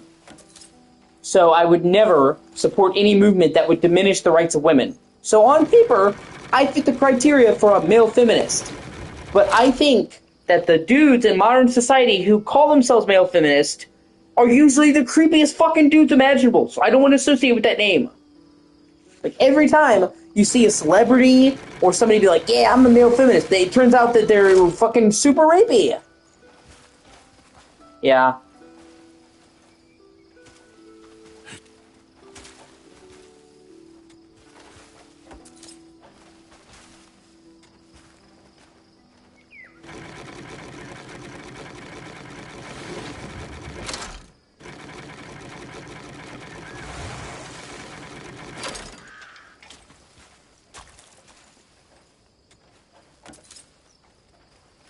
Although I don't think it's just women that are getting fucked that way. I think we're all getting fucked that way.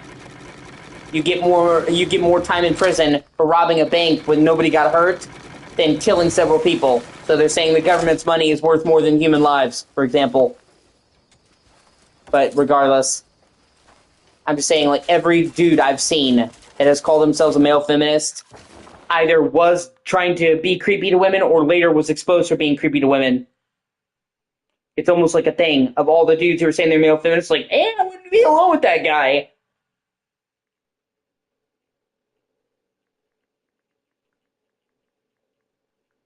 And it's always the dudes that preach the loudest. Oh, yeah, I'm all for women's rights.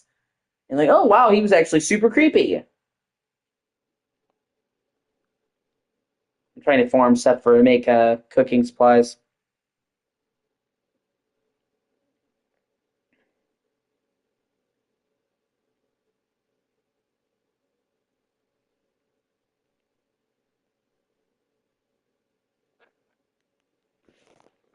Okay. That makes sense.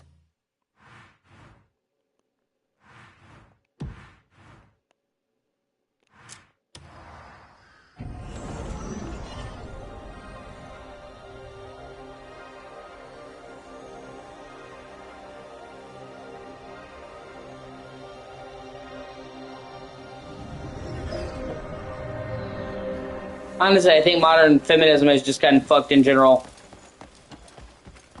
To tell you the truth. Will you show kindness, young?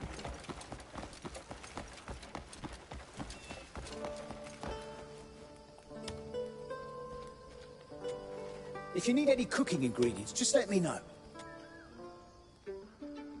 Yes, what can I get for you?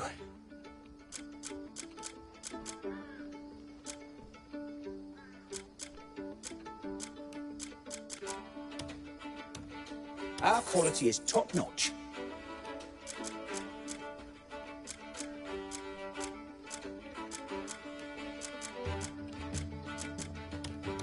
It's fresh, just brought in today.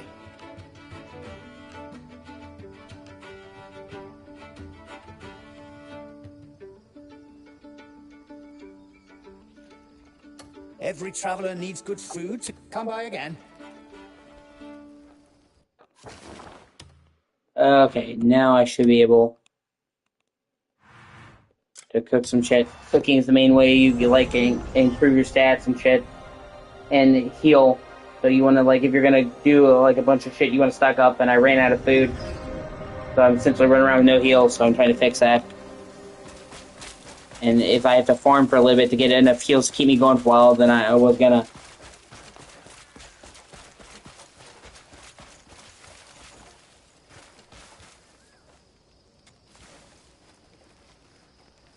And the reason why I don't like Jehovah's Witness is, besides, once again, they treat women like property. Not quite as bad as Mormons, but pretty bad. They also are told to convert people by any means necessary. And I've seen some truly horrific shit being done by them.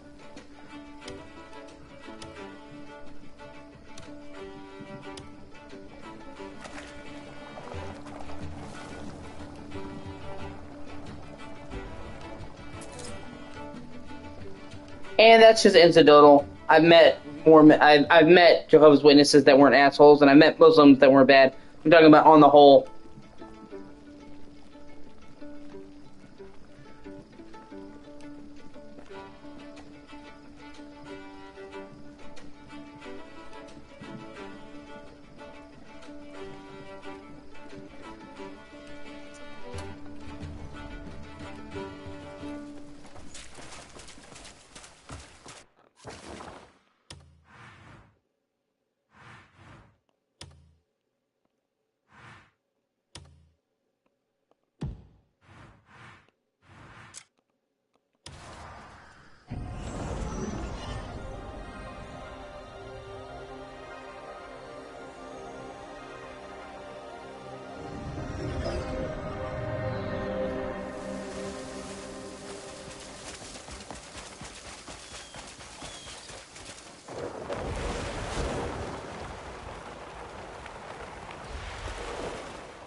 Yeah, exactly.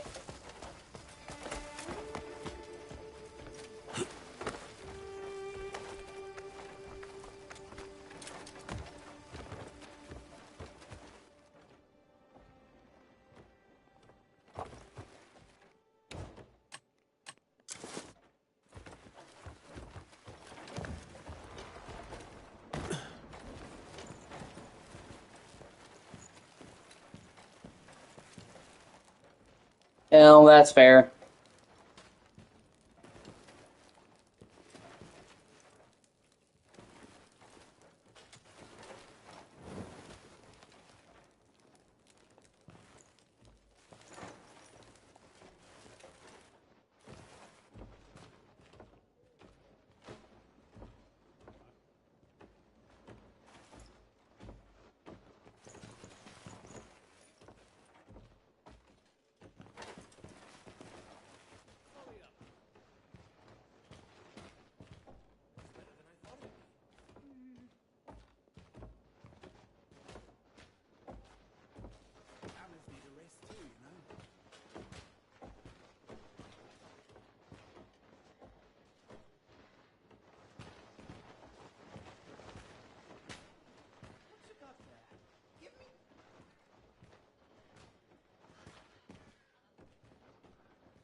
Yeah.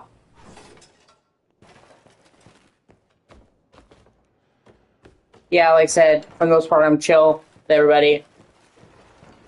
If you're cool with me, I'm cool with you.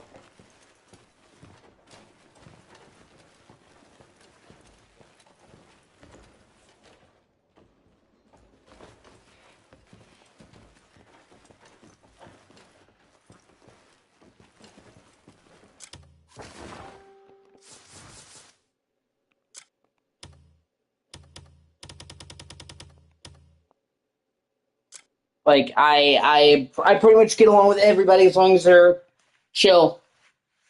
I've had people from all kinds of religions come in here. I've had people who are totally different political beliefs come in here. Like I hate Trump. I made that pretty clear. Yeah, I was just about to say. Uh, I hate Trump.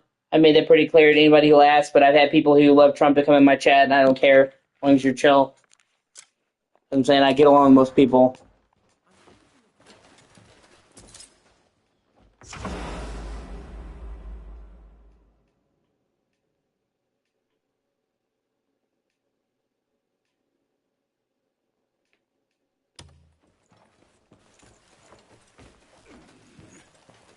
Just what I'd expect.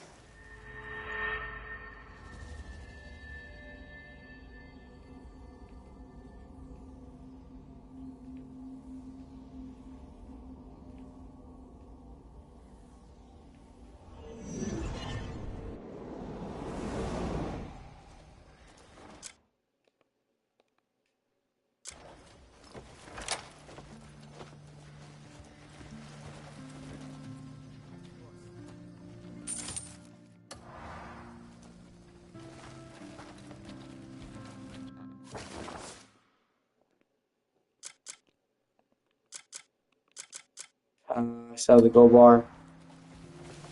I lost a little bit of reputation. And a small fine of it is worth it to get the gold bar. Oh, it's great, man.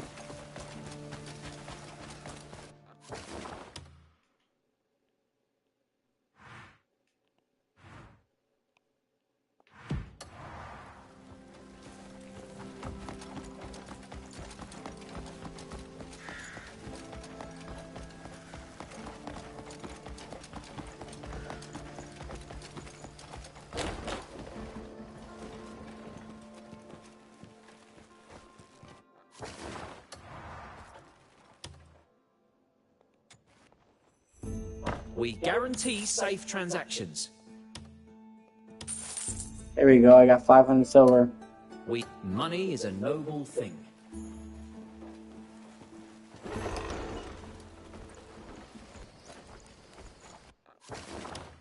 Boom.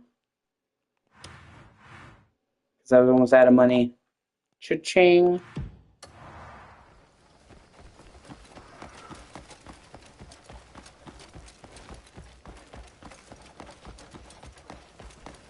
What a woeful fate.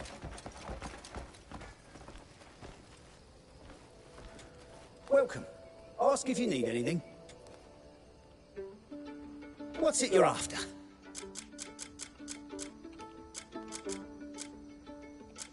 Just in time, I have some... Come by again.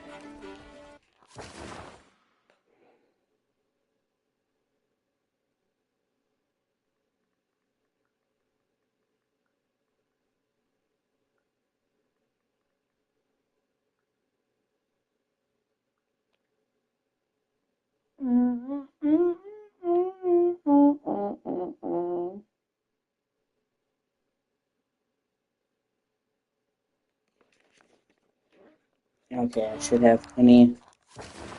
Just before I go back into fighting a bunch of people, I'm trying to make sure I have a good amount of like food items. Honey, honey, bow, bow, bow, bow, bow. Ooh, you are my candy bee.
Okay, you have to...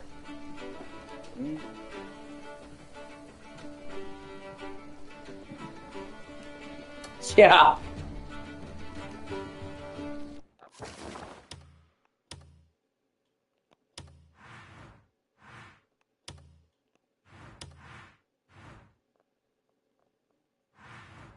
Yep, there's a cauldron. Hold on me. Once I do this, I'll have plenty of, and I have plenty of money. So I have money, food, and, stamina enhancing stuff.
I have been waiting for you. I have been waiting for you. You'll find what you seek here.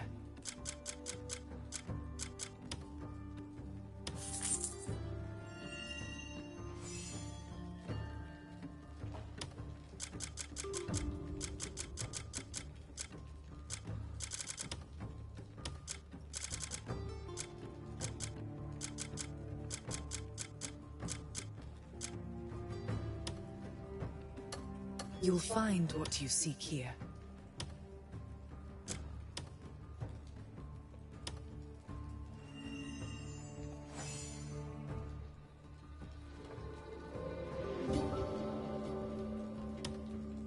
You'll find our paths will cross again.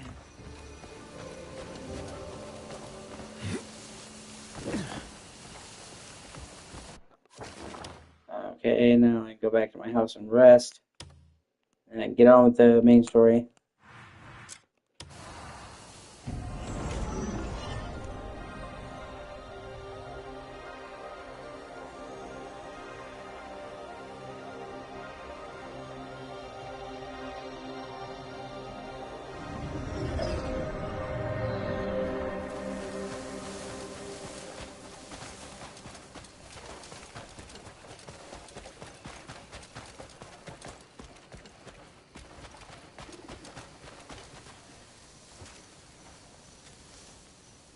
Got a job?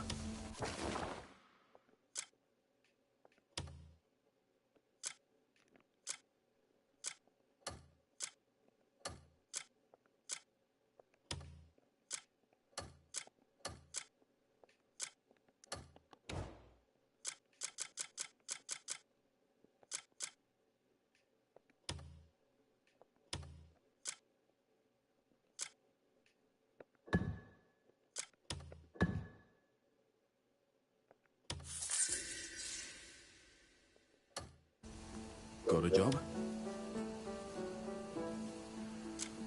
Look, I'll fetch whoever you need. Just tell me the name.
Greymane, sir. Trouble. Grave trouble. We've got unknown intruders. Running rampant in the keep. Oh, I scarce know how to describe it. Ghosts. It was as if we were fighting ghosts. Any idea who they might be?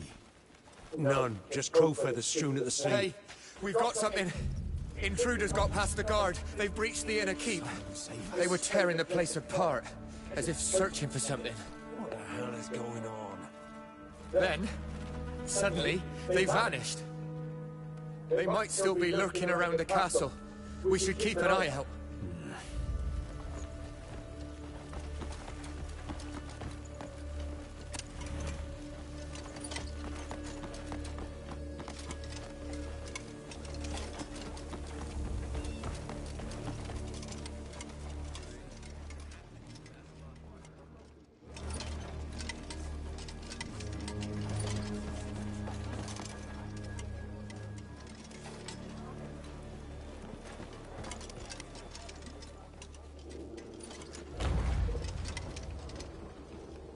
Did they head to the archive?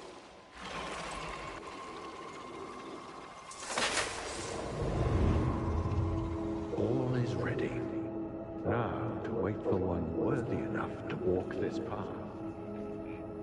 From virtue springs wisdom, and wisdom ever opens the way. If it truly is him, he will surely reach this place. I am certain. His good deeds will guide him here.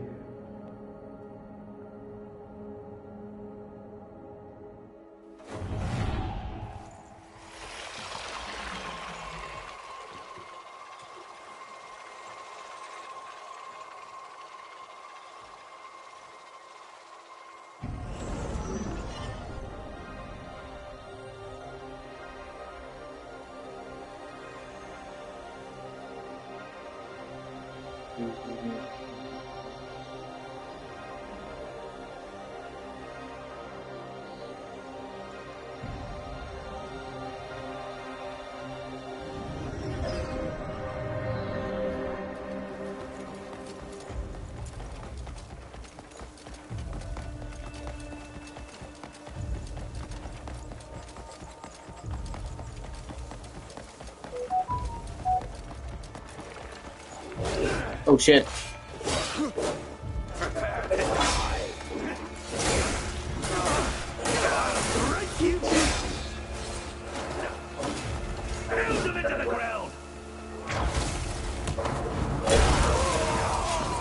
Alright, man.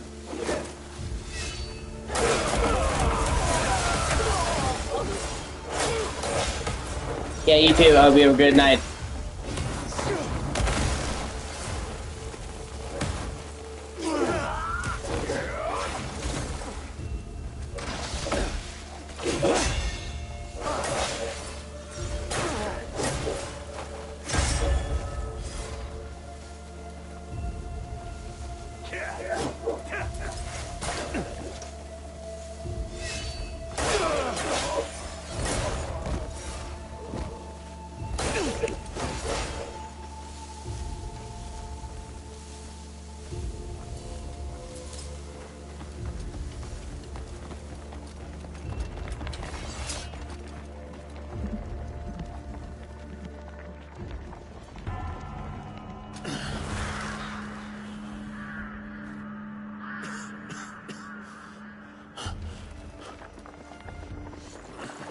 Houston!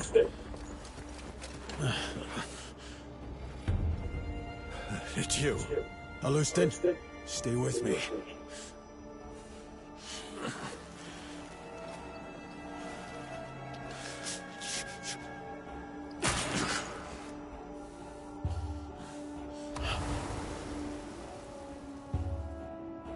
What happened?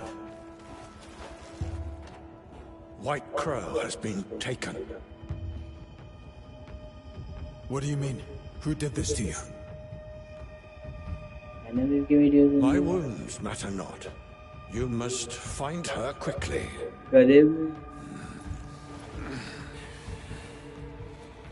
Follow him, the Crow, and stop the Black Witch.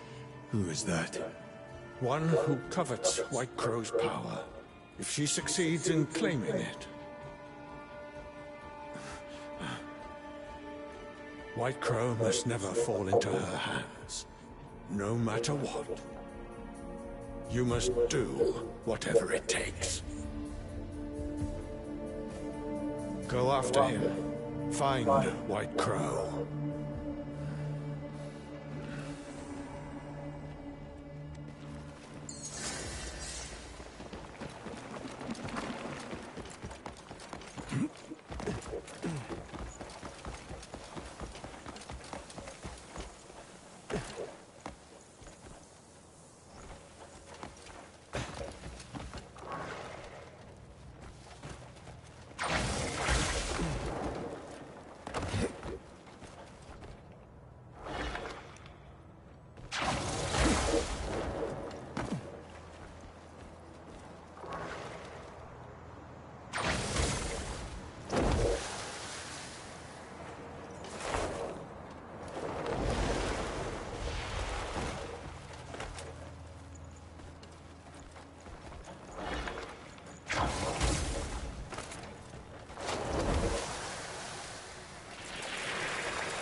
If it isn't one of the vaunted grey beans. Took you long enough. Where is White Crow? White Crow? Ah, you mean the offering. On her way to the altar as we speak. I've long wondered why Mother ever cared for the likes of you. Let's find out! Tell her!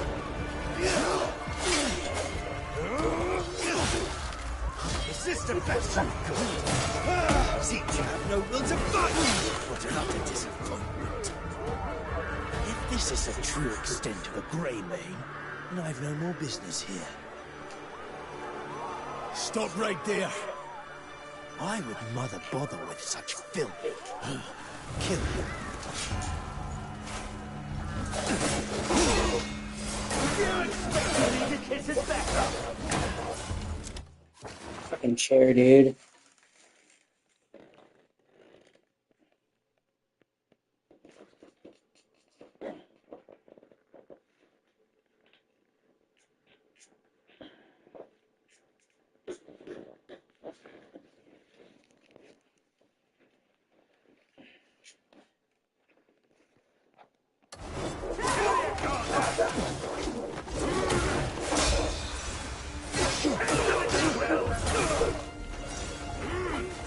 Calling you back would be unfair. I'll break you down. Pound him into the ground.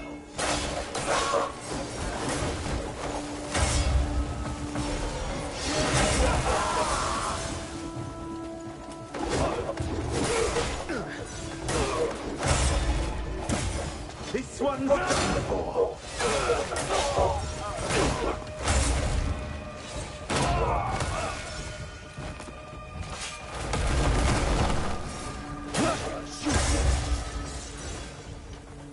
Where has he vanished to? Greymane. I loosed it. I sense White Crow is no longer in her nap.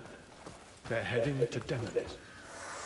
We must find her before it's too late.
Yeah.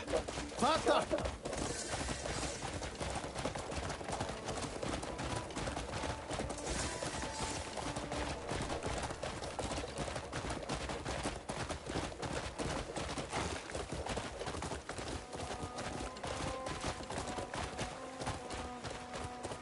Hiya! Yeah!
Didn't expect him to go this far.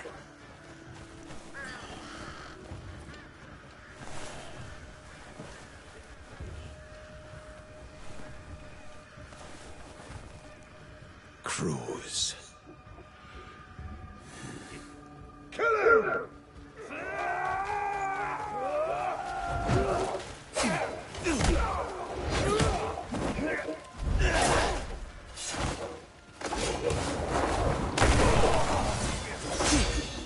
The world itself demands your death!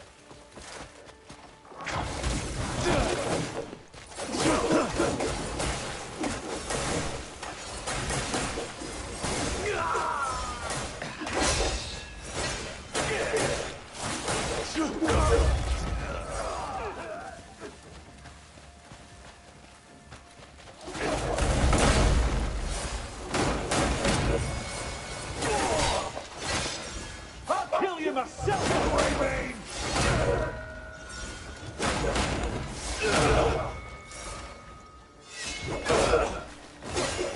He wants you dead, and I will gladly oblige!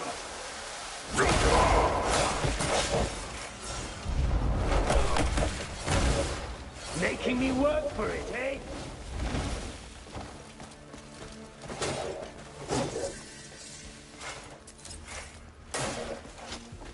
Your fate ends here.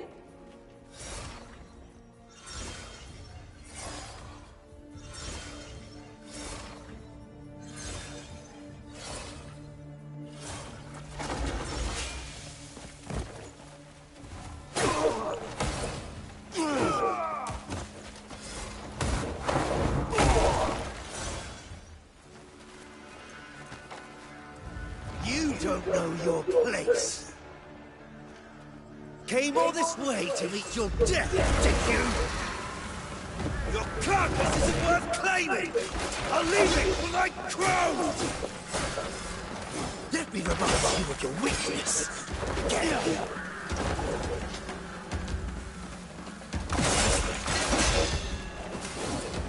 Is that all the fight you have in you?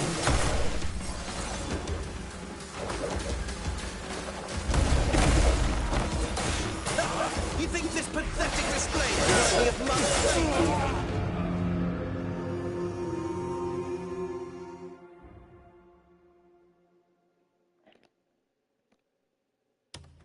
Life is hardly worth the effort of taking.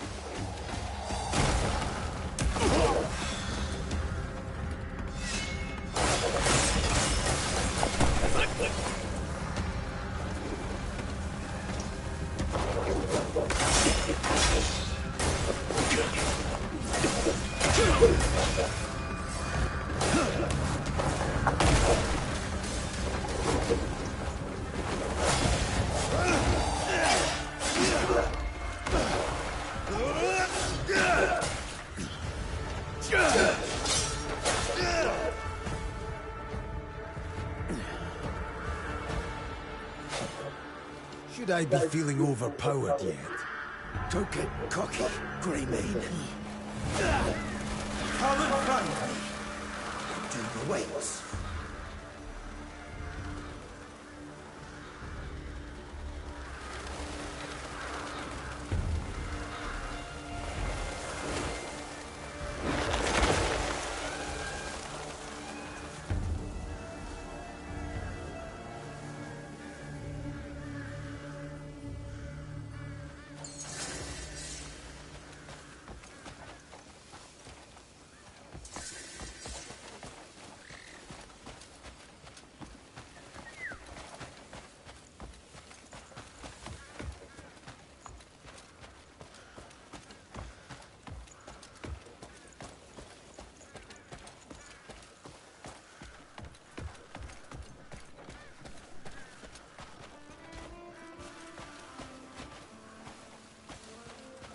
Almighty Solomon.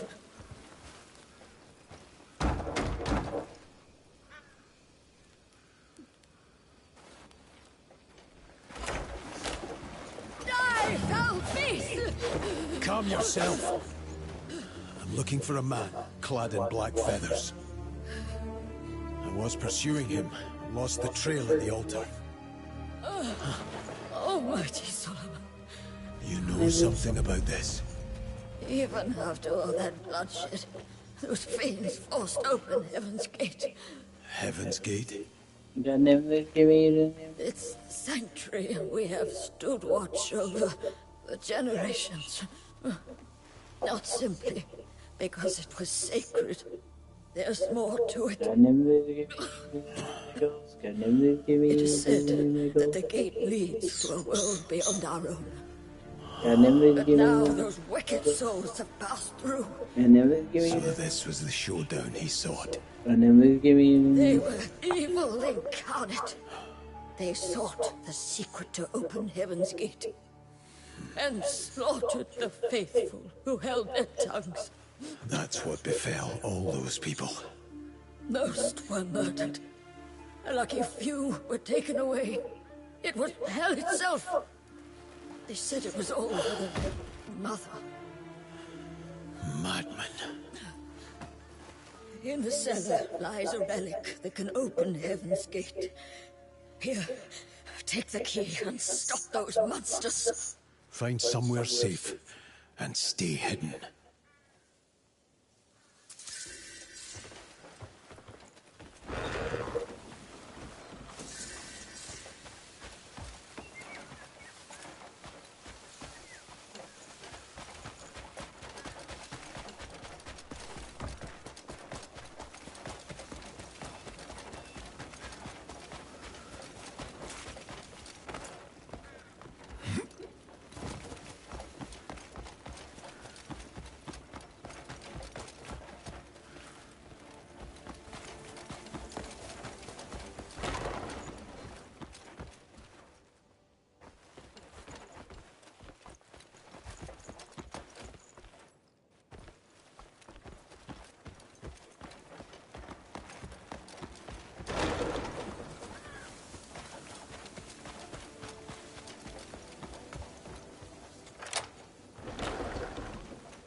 Hey, there goes my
Oh shit.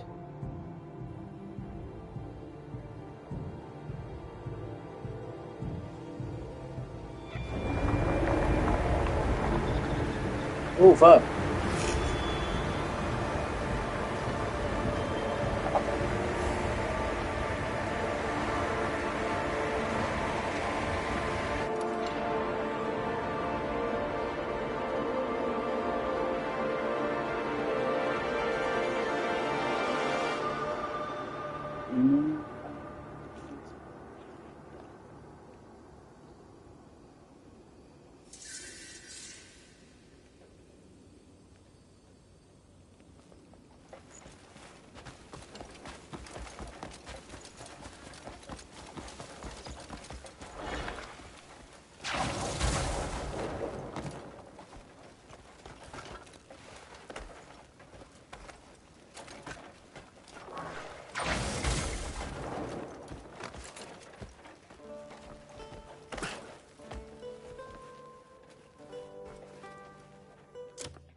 Nice. Start up on the bottom, now we're here.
Okay.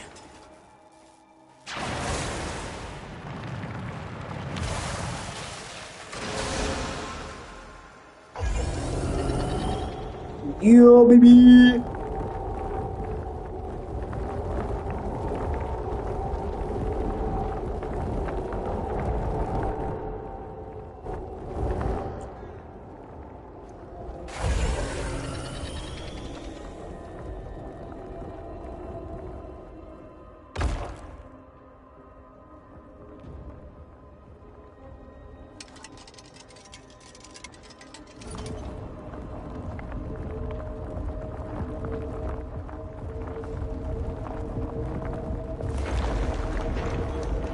Oh shit. Wow. Look at that view.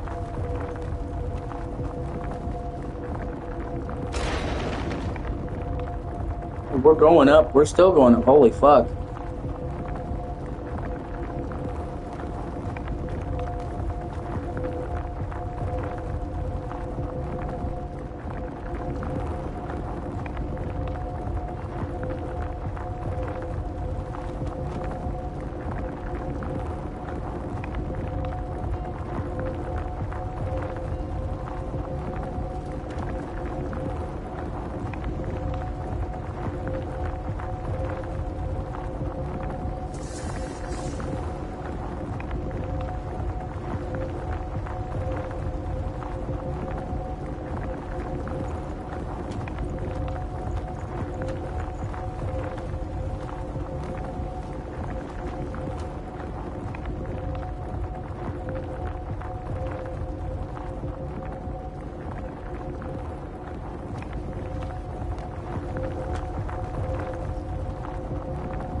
Oh, bring in cloud cover.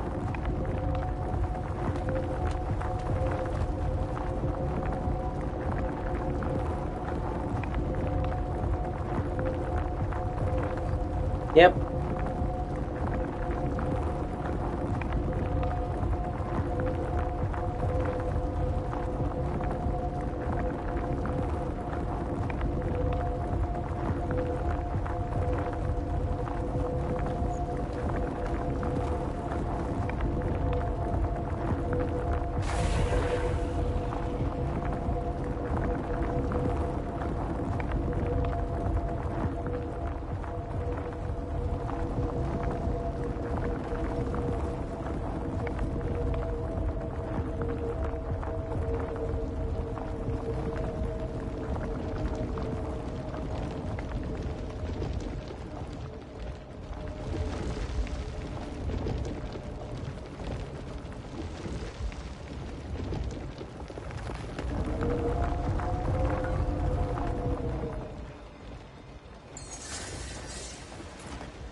Yeah, fuck.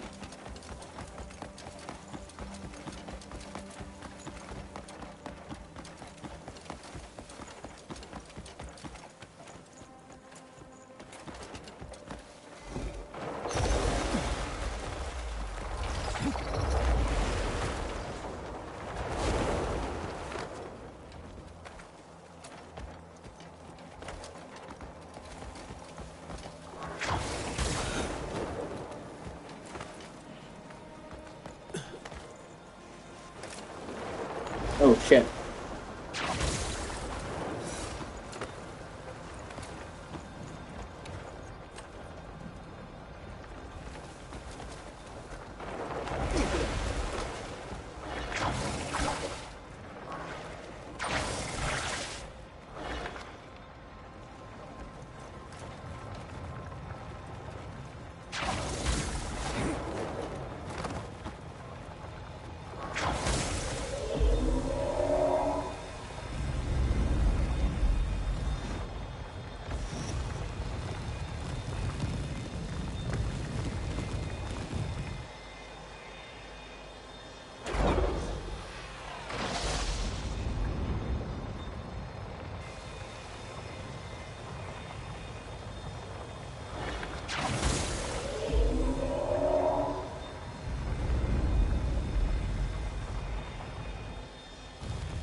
Motherfucker.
Alright, then I'm not betting you. I'm not betting myself. It's fine. No, I'm not. Fuck. Oh my god, my OC is getting better at me. Sorry. God in heaven, but what you mean God in heaven and only God in heaven, not co-signing for anyone else. God in heaven, what you mean God in heaven, and only God in heaven, not co-signing for anyone else, just God in heaven and Jesus. Last time, third time's a charm. God in heaven, which I mean God in heaven, and only God in heaven, not co-signing for anyone else, just God in heaven and Jesus. Please do for favors. One, please forgive me for being sensitive to the strength of the new sensitive deals and instead of drink any because we're considered a dead man. That's one. Two, please don't do the short out for the next service right now. Yeah, I've barely taken any of this. I barely drank any of this. Drink any of this? I barely drank any of this. Taking maybe 4 sips. This one was completely full. And never like to get me for doing myself a deal and doing.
It's just dark and it's hard to see in this game, and I wanted to actually be able to fucking see during the boss battle.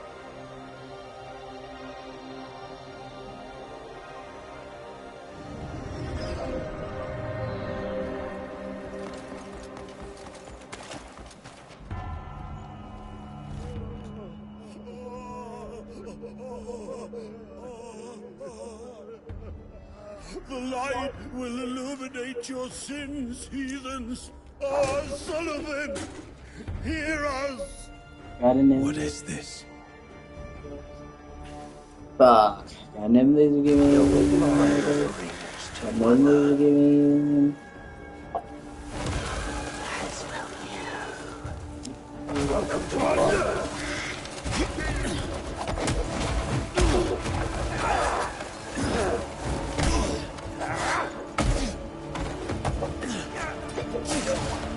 I never give me, never give me.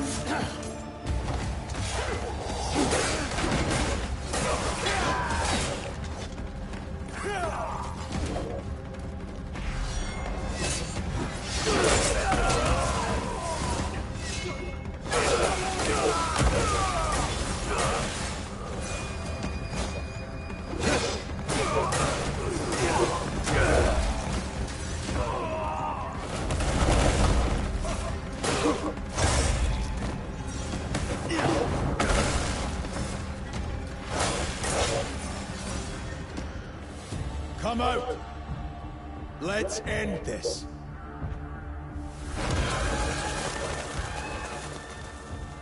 Greymane, does this place please you? It shall serve as your grave. We'll see whose grave it'll be. Whose grave it'll be. This is my nest. The moment you set foot here, your fate was sealed!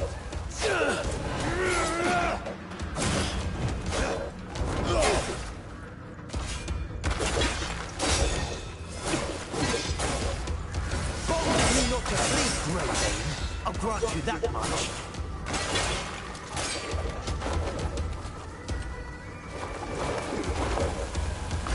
But now, lay down your arms and accept your fate.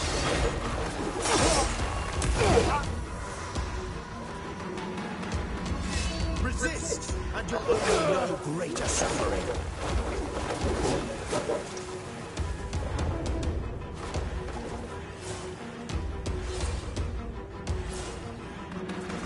Join those damned priests as an offering to the darkness.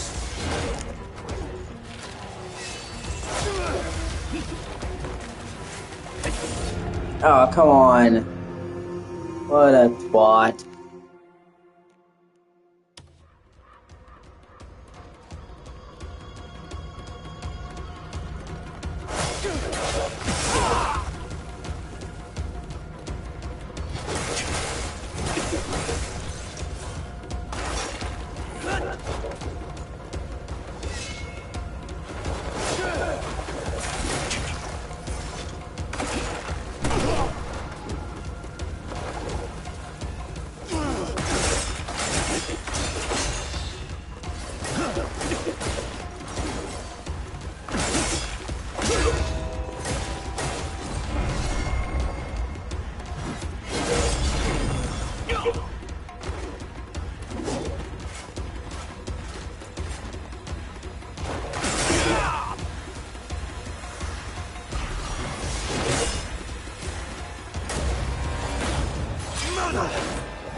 She would always go on and on about you so fondly. In front of me! Her very own son! I've no interest in your story. I should be all that she sees. In her eyes, I must become all. Greymane, Greymane! Always the bloody Greymane!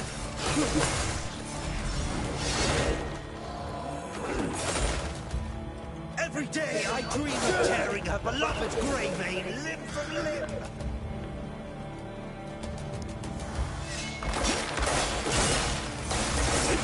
Why would such a weakling even turn mother's head?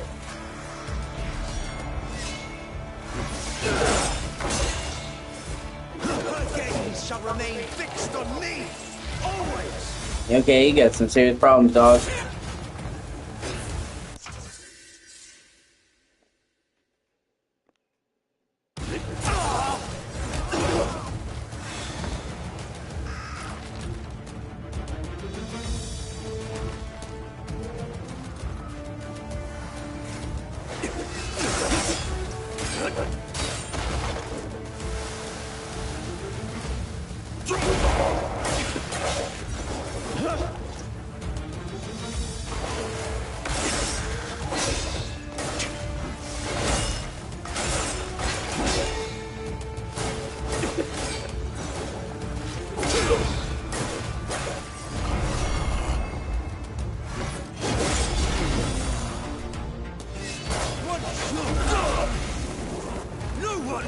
Take my place!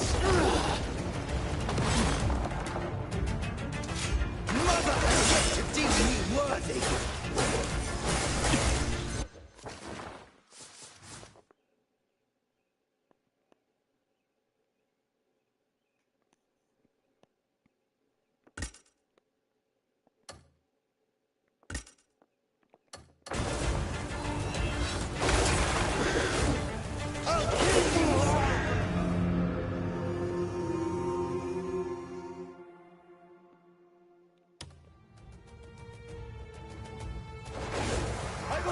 This nest with your blood!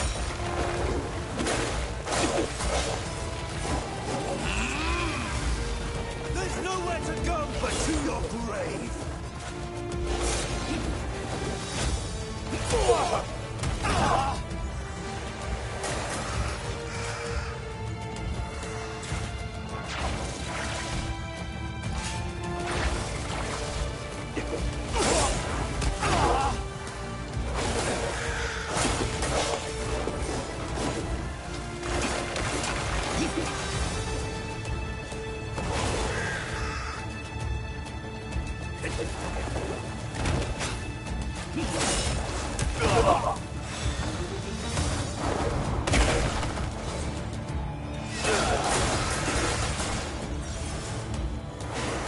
Come on, I seriously don't have any more food. Fuck!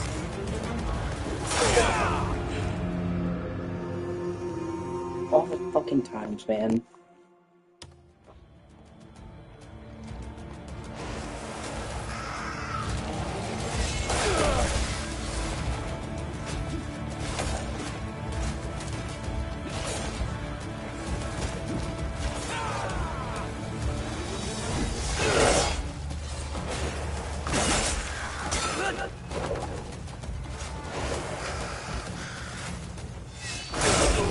Shit!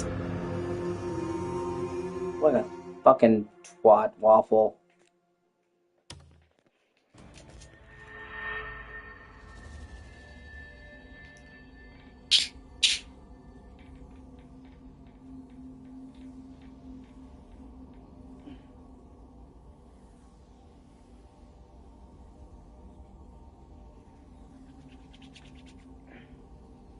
A twat waffle, a twaffle. Bold of you not to flee, Grey. I'll grant you that much.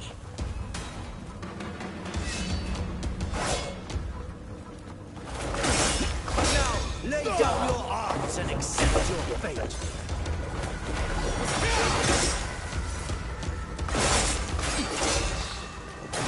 Resist, and you'll only know greater suffering.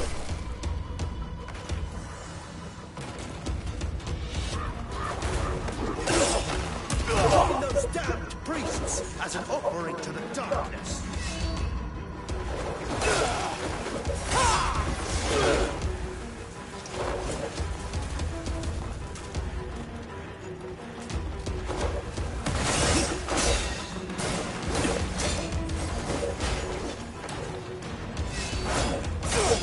Oh, come on.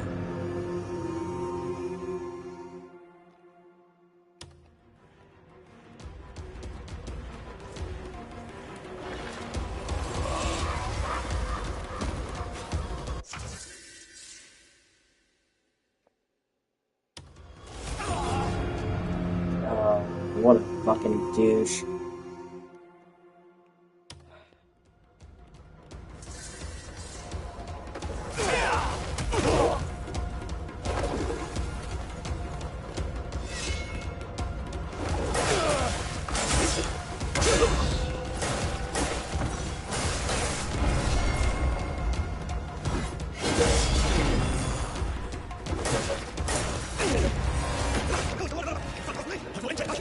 I must remain above all!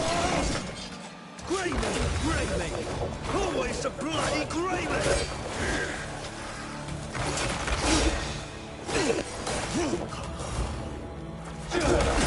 Every day I dream of tearing her beloved Greymane limb from limb!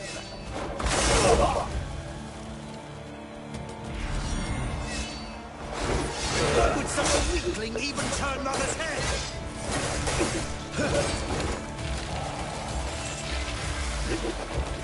Her gaze shall remain fixed on me, always!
I'll kill you so the world may know I exist.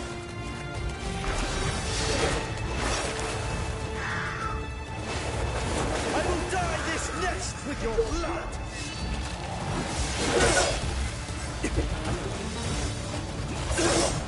There's nowhere to go but to your grave. Seriously? What a twat.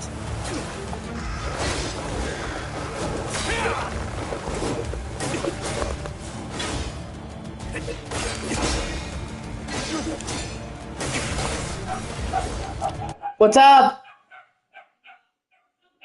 What's up? What's up? Oh my fucking god.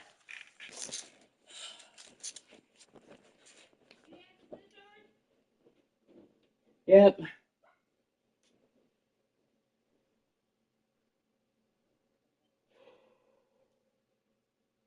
Breathe.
Oh my god.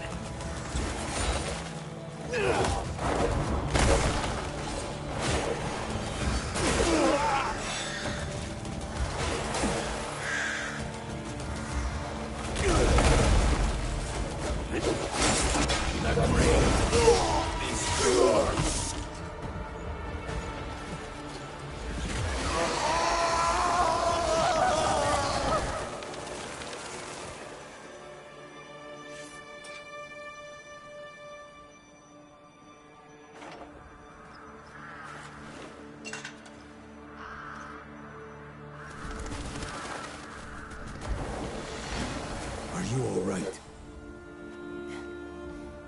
You rescued me from my own twisted shade. God, and everything give me. Truly. Go. God, and everything give me. I fear this is not the end. God, and everything give me. And everything give me.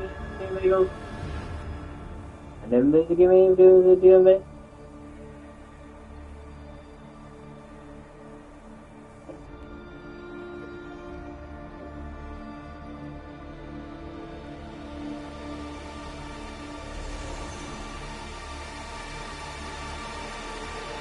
Cracks on the shield.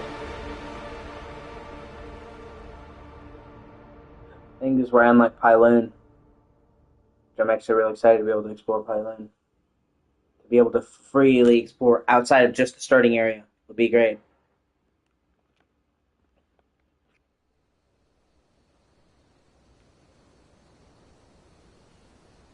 Calfade Beacon.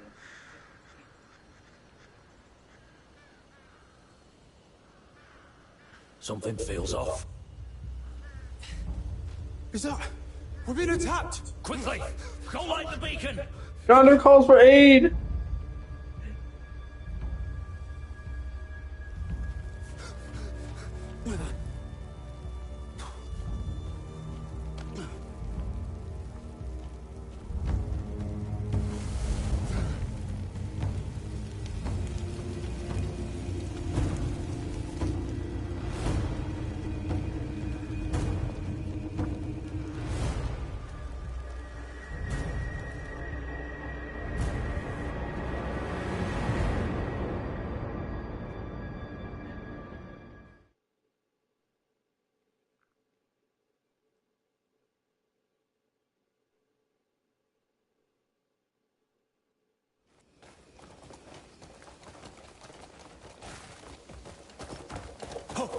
Yeah.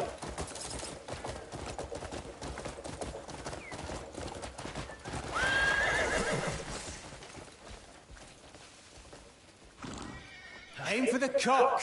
That's a man's weak spot. Hey, Cliff. It looks like we've settled in well. Aye, the gold leaves have us well supplied. Our comrades are slowly returning. And the townsfolk are warming up to us. Huh? Hey, Marius, you're looking well. Ah, there you are. Can we talk? If you don't mind. What's happened? There's news that a comrade of yours is in Calfade. But with war raging, it's far from safe. The Marquis requests you head straight to Hernan Castle. The matters he wishes to discuss are most urgent. Understood. Very well. What's happened? Don't move. Anything good? They found a grey mane. All right, let's go. That's not happening, Jan. Come on. Why not? We have to meet Marquis Circus. What? He's more important than one of our own. Jan. All right. Huh? Well, hey, don't even think about going alone. Hey, you think this is funny?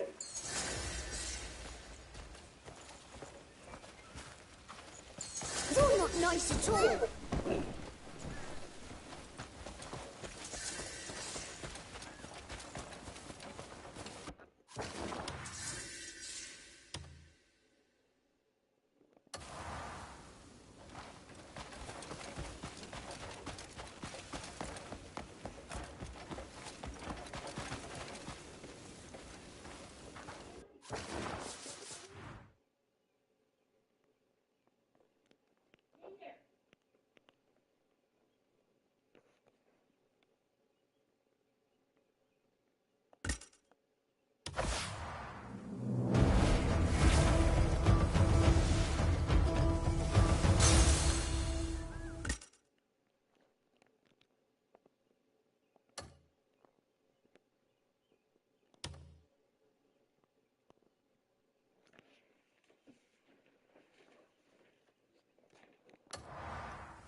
Oh my god, fucking shit's supposed to be stable.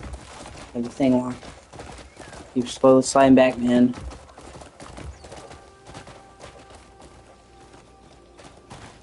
It's driving me fucking crazy.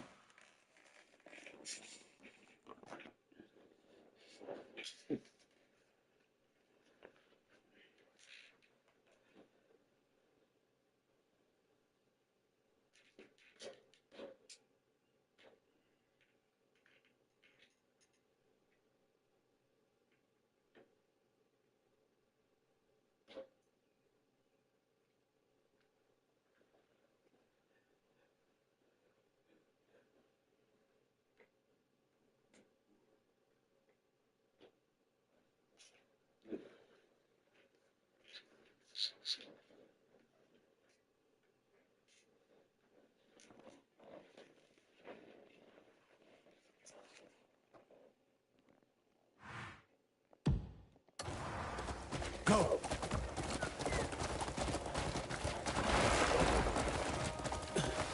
I'd make it if I had someone to help.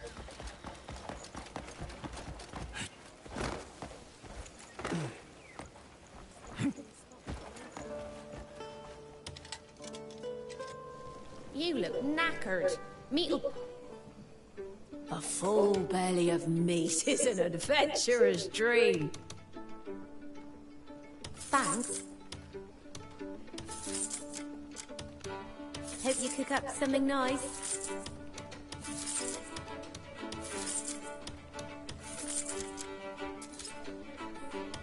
Thanks. I'll be shuttling my blade. It's for your return. I saw a horrifying bug at the beach. One bloody hideous fish it was. Every traveler needs good food to keep them going. It's fresh, just brought in today.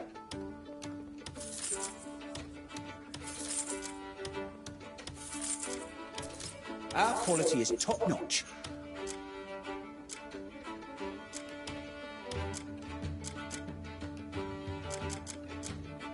What's it you're after? Shit, I'm full of inventory.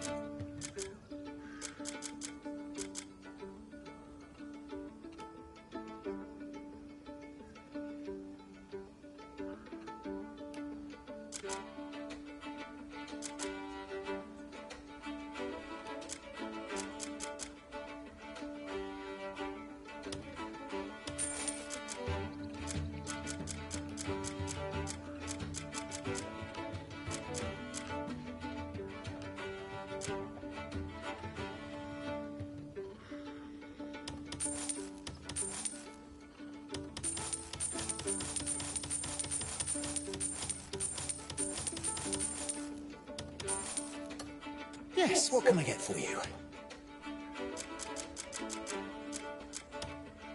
It's fresh, just brought in today. Just in time. Goodbye for now.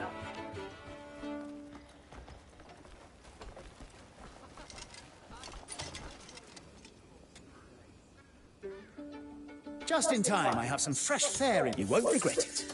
What's it you're after? Goodbye for now.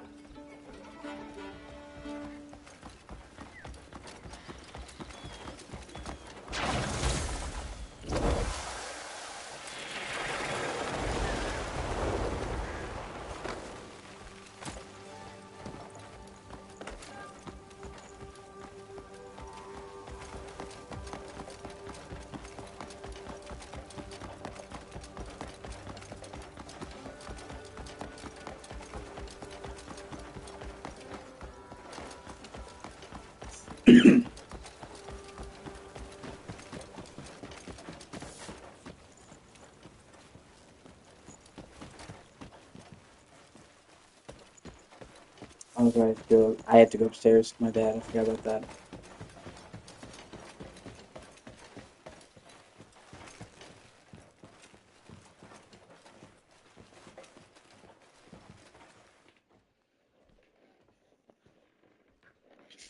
Oh, wait a minute.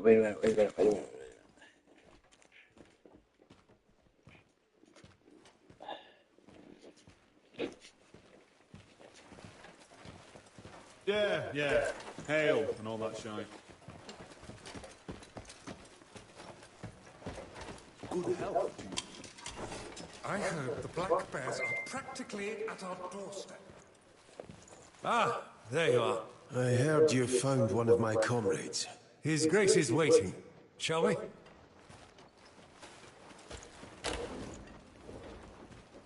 I shall take my leave, Your Grace. Aye.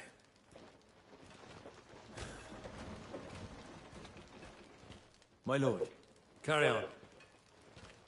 Your Grace, I brought the Grey Mane at your behest. As I've said, he is a man of great courage, second to none. I've heard much about you. Your name echoes throughout Hernand. Tales of the Grey Mane who stood fearless against the rogues that plagued us. We owe you a great deal. I only did what had to be done. Humble to boot. Much like Stefan Lanford in his younger days. I have always admired the strength and the courage required to fight without hesitation. I hear you're well acquainted with him, yeah? We go back a long way. Both Marquis Lanford and a comrade of yours are in grave danger. What do you mean by that? There's word of a Greymane, wielding an axe, aiding Calfade. For you see, that's where the Black Bears have set their sights on next. If you lend your sword, they'll certainly fail in their aim. Arden has gone ahead, so go seek him out. He will assist you. Umka, better hurry. We will send word to your other companions. I've arranged for a guide to get you safely into Calfade. Find him at the beacon.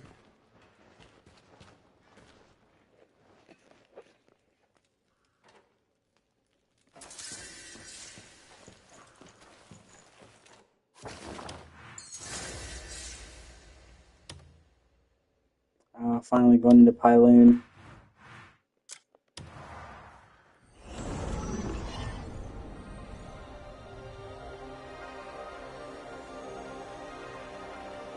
Actually, hold on.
But now it's continuing story.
The situation in Calfade is growing worse. I hope it doesn't spell trouble for us. No use worrying about it.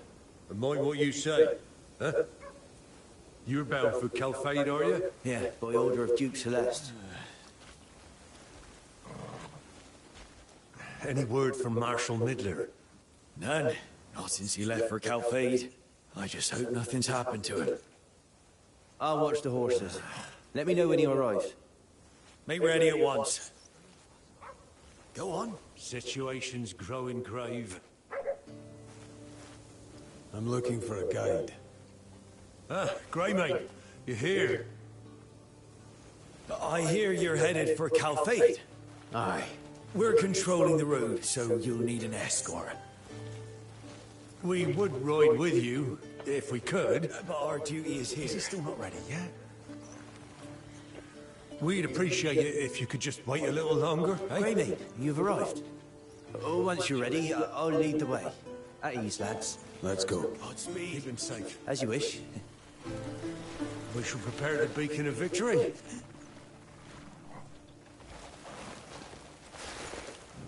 Let's be off.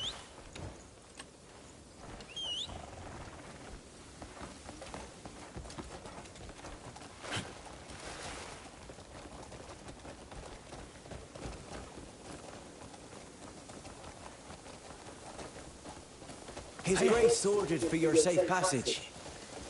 You've been briefed on the state of Calfade, yes? Aye. There's something I have to do there. Well then, as you know, Calfade is currently at war. The sudden coup staged by Captain Cassius Morton has caused the tides of battle to shift. If not for the might of Marquis Lanford, Calfade would have already fallen to those Black Bear bastards. Stefan Lanford. He's alive. Oh, boy, I couldn't say for sure. But if Calfade stands, I'd wager he yet lives. Go! Serving at the Beacon Tower, we hear more news of the North than most. When word reached us of Payloon's fate, we tightened our defenses at once. And when Marquis Lanford caught wind of the Black Bear's atrocities, his eyes were aflame with the fury of vengeance. Our lands were close before those bastards came along. I've no idea what the Marquis intended to do. But Cassius Morton's coup took us all by surprise, like a blade in the dark.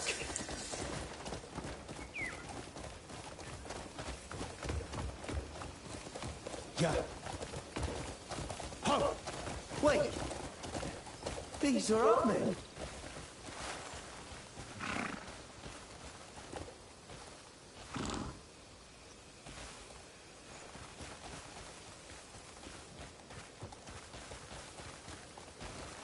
What devilry! And an attack by beasts! No, this was no beast's doing. Let's look for clues. Bandits aren't usually this bold. Then what on earth? What's this? Ah!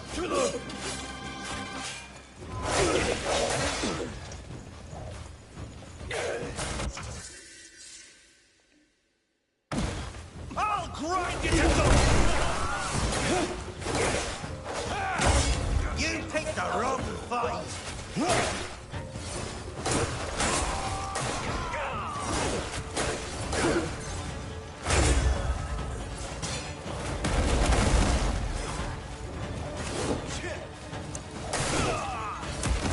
You frightened us, killers!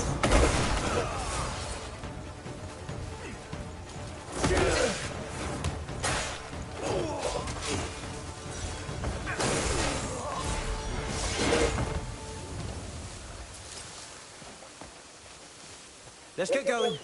Marshal Midler will be waiting for us.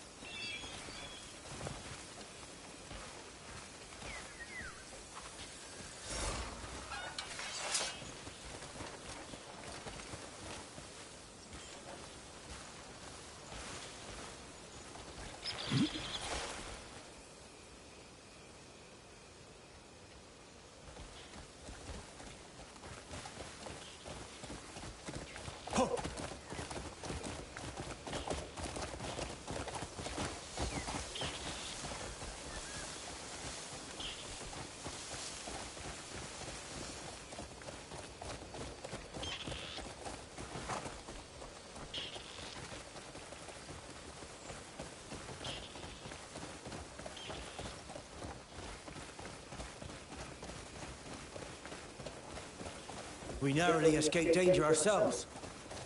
Seeing as they've ventured into Hernandian territory. So, they've made it this far.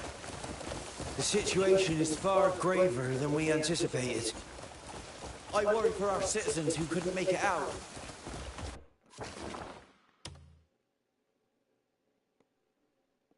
We should make haste. His Grace may not yet be fully aware of the situation, so I'll head back to the castle and report on this matter. The Marshal should be at the encampment over there. And there's times when this game is just stunning. I must hurry and report back. Fortune to you.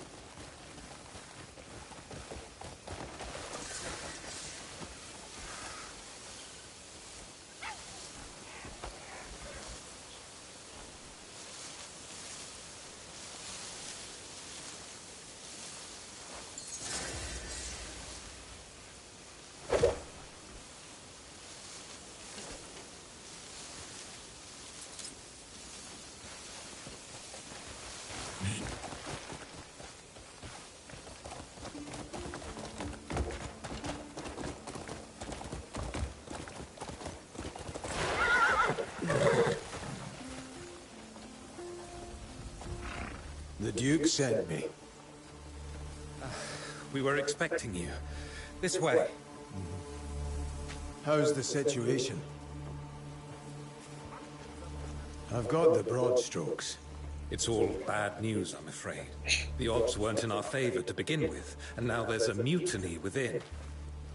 There's a high chance the enemy will take the castle.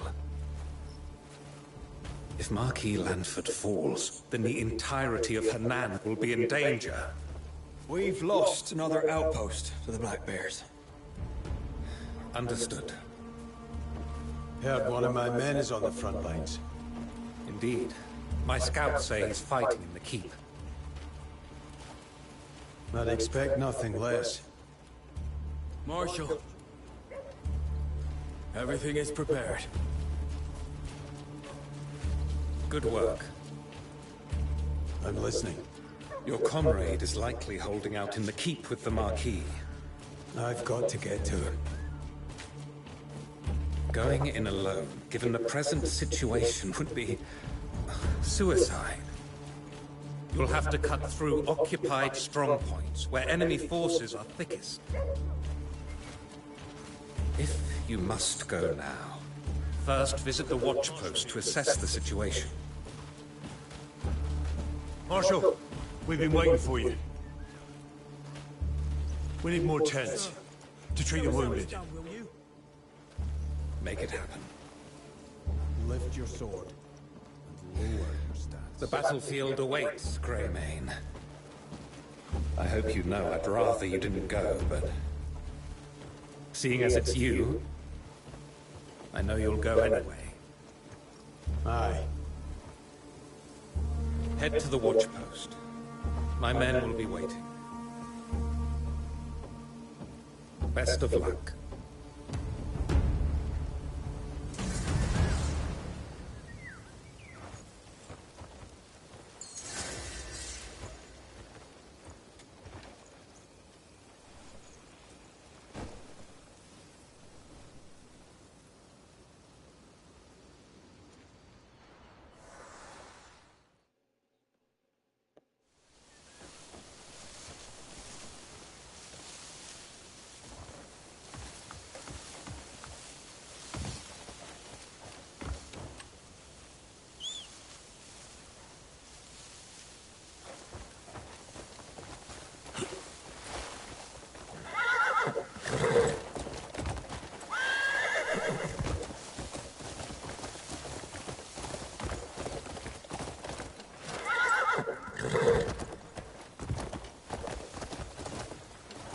Watch it!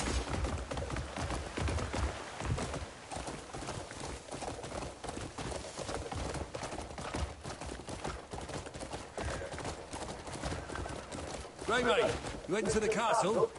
I have a request.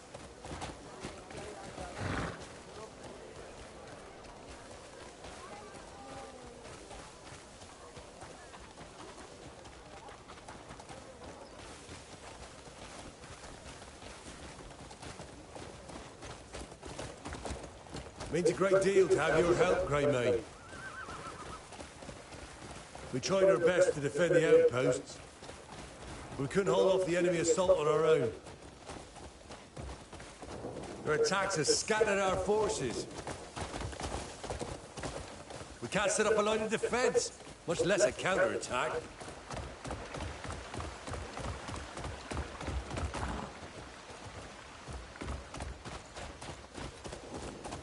First things first, we need to get those outposts back. If we can raise the banners, our men will rally to them. All right. The men will be thrilled to fight alongside you. It'll do wonders for morale.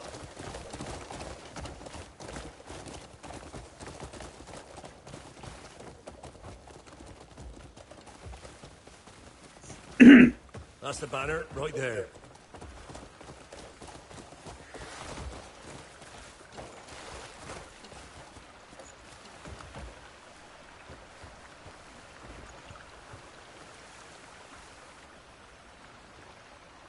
Can you try raising it?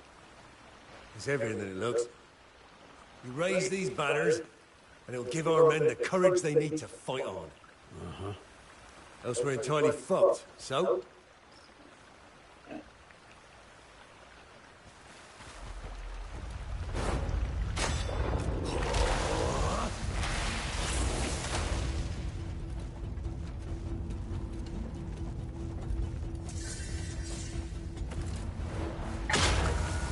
Just like that, we're counting on you.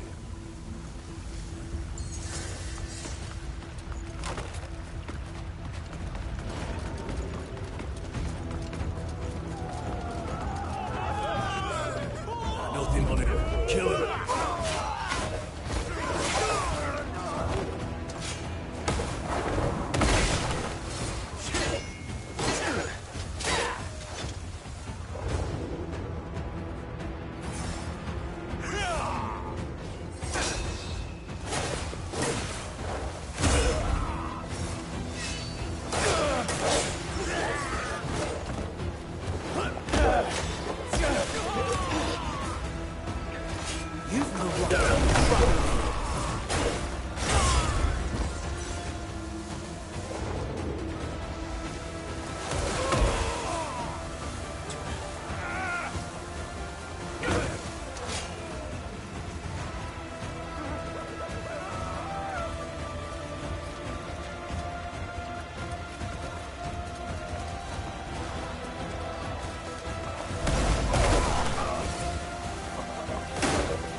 Yeah.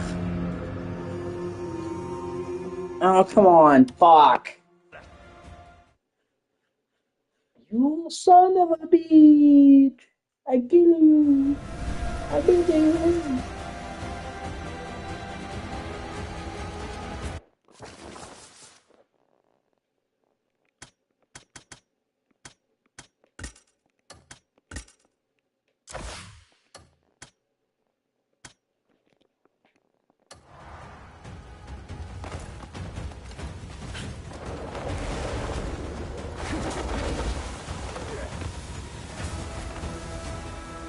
Holy shit, I took off speed.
Finish it off!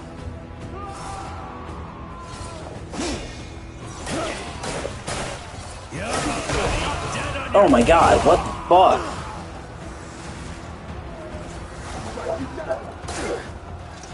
Pulling your blades around.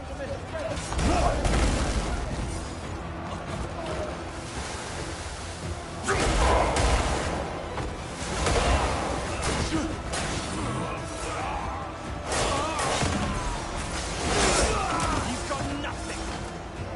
Get back, you infant buffalo!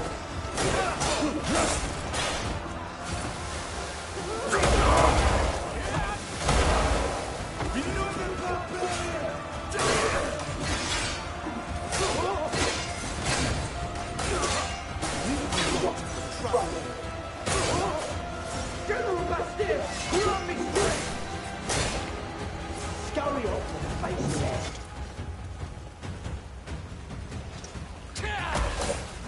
What's up? Alright. And this part here, thank you for watching.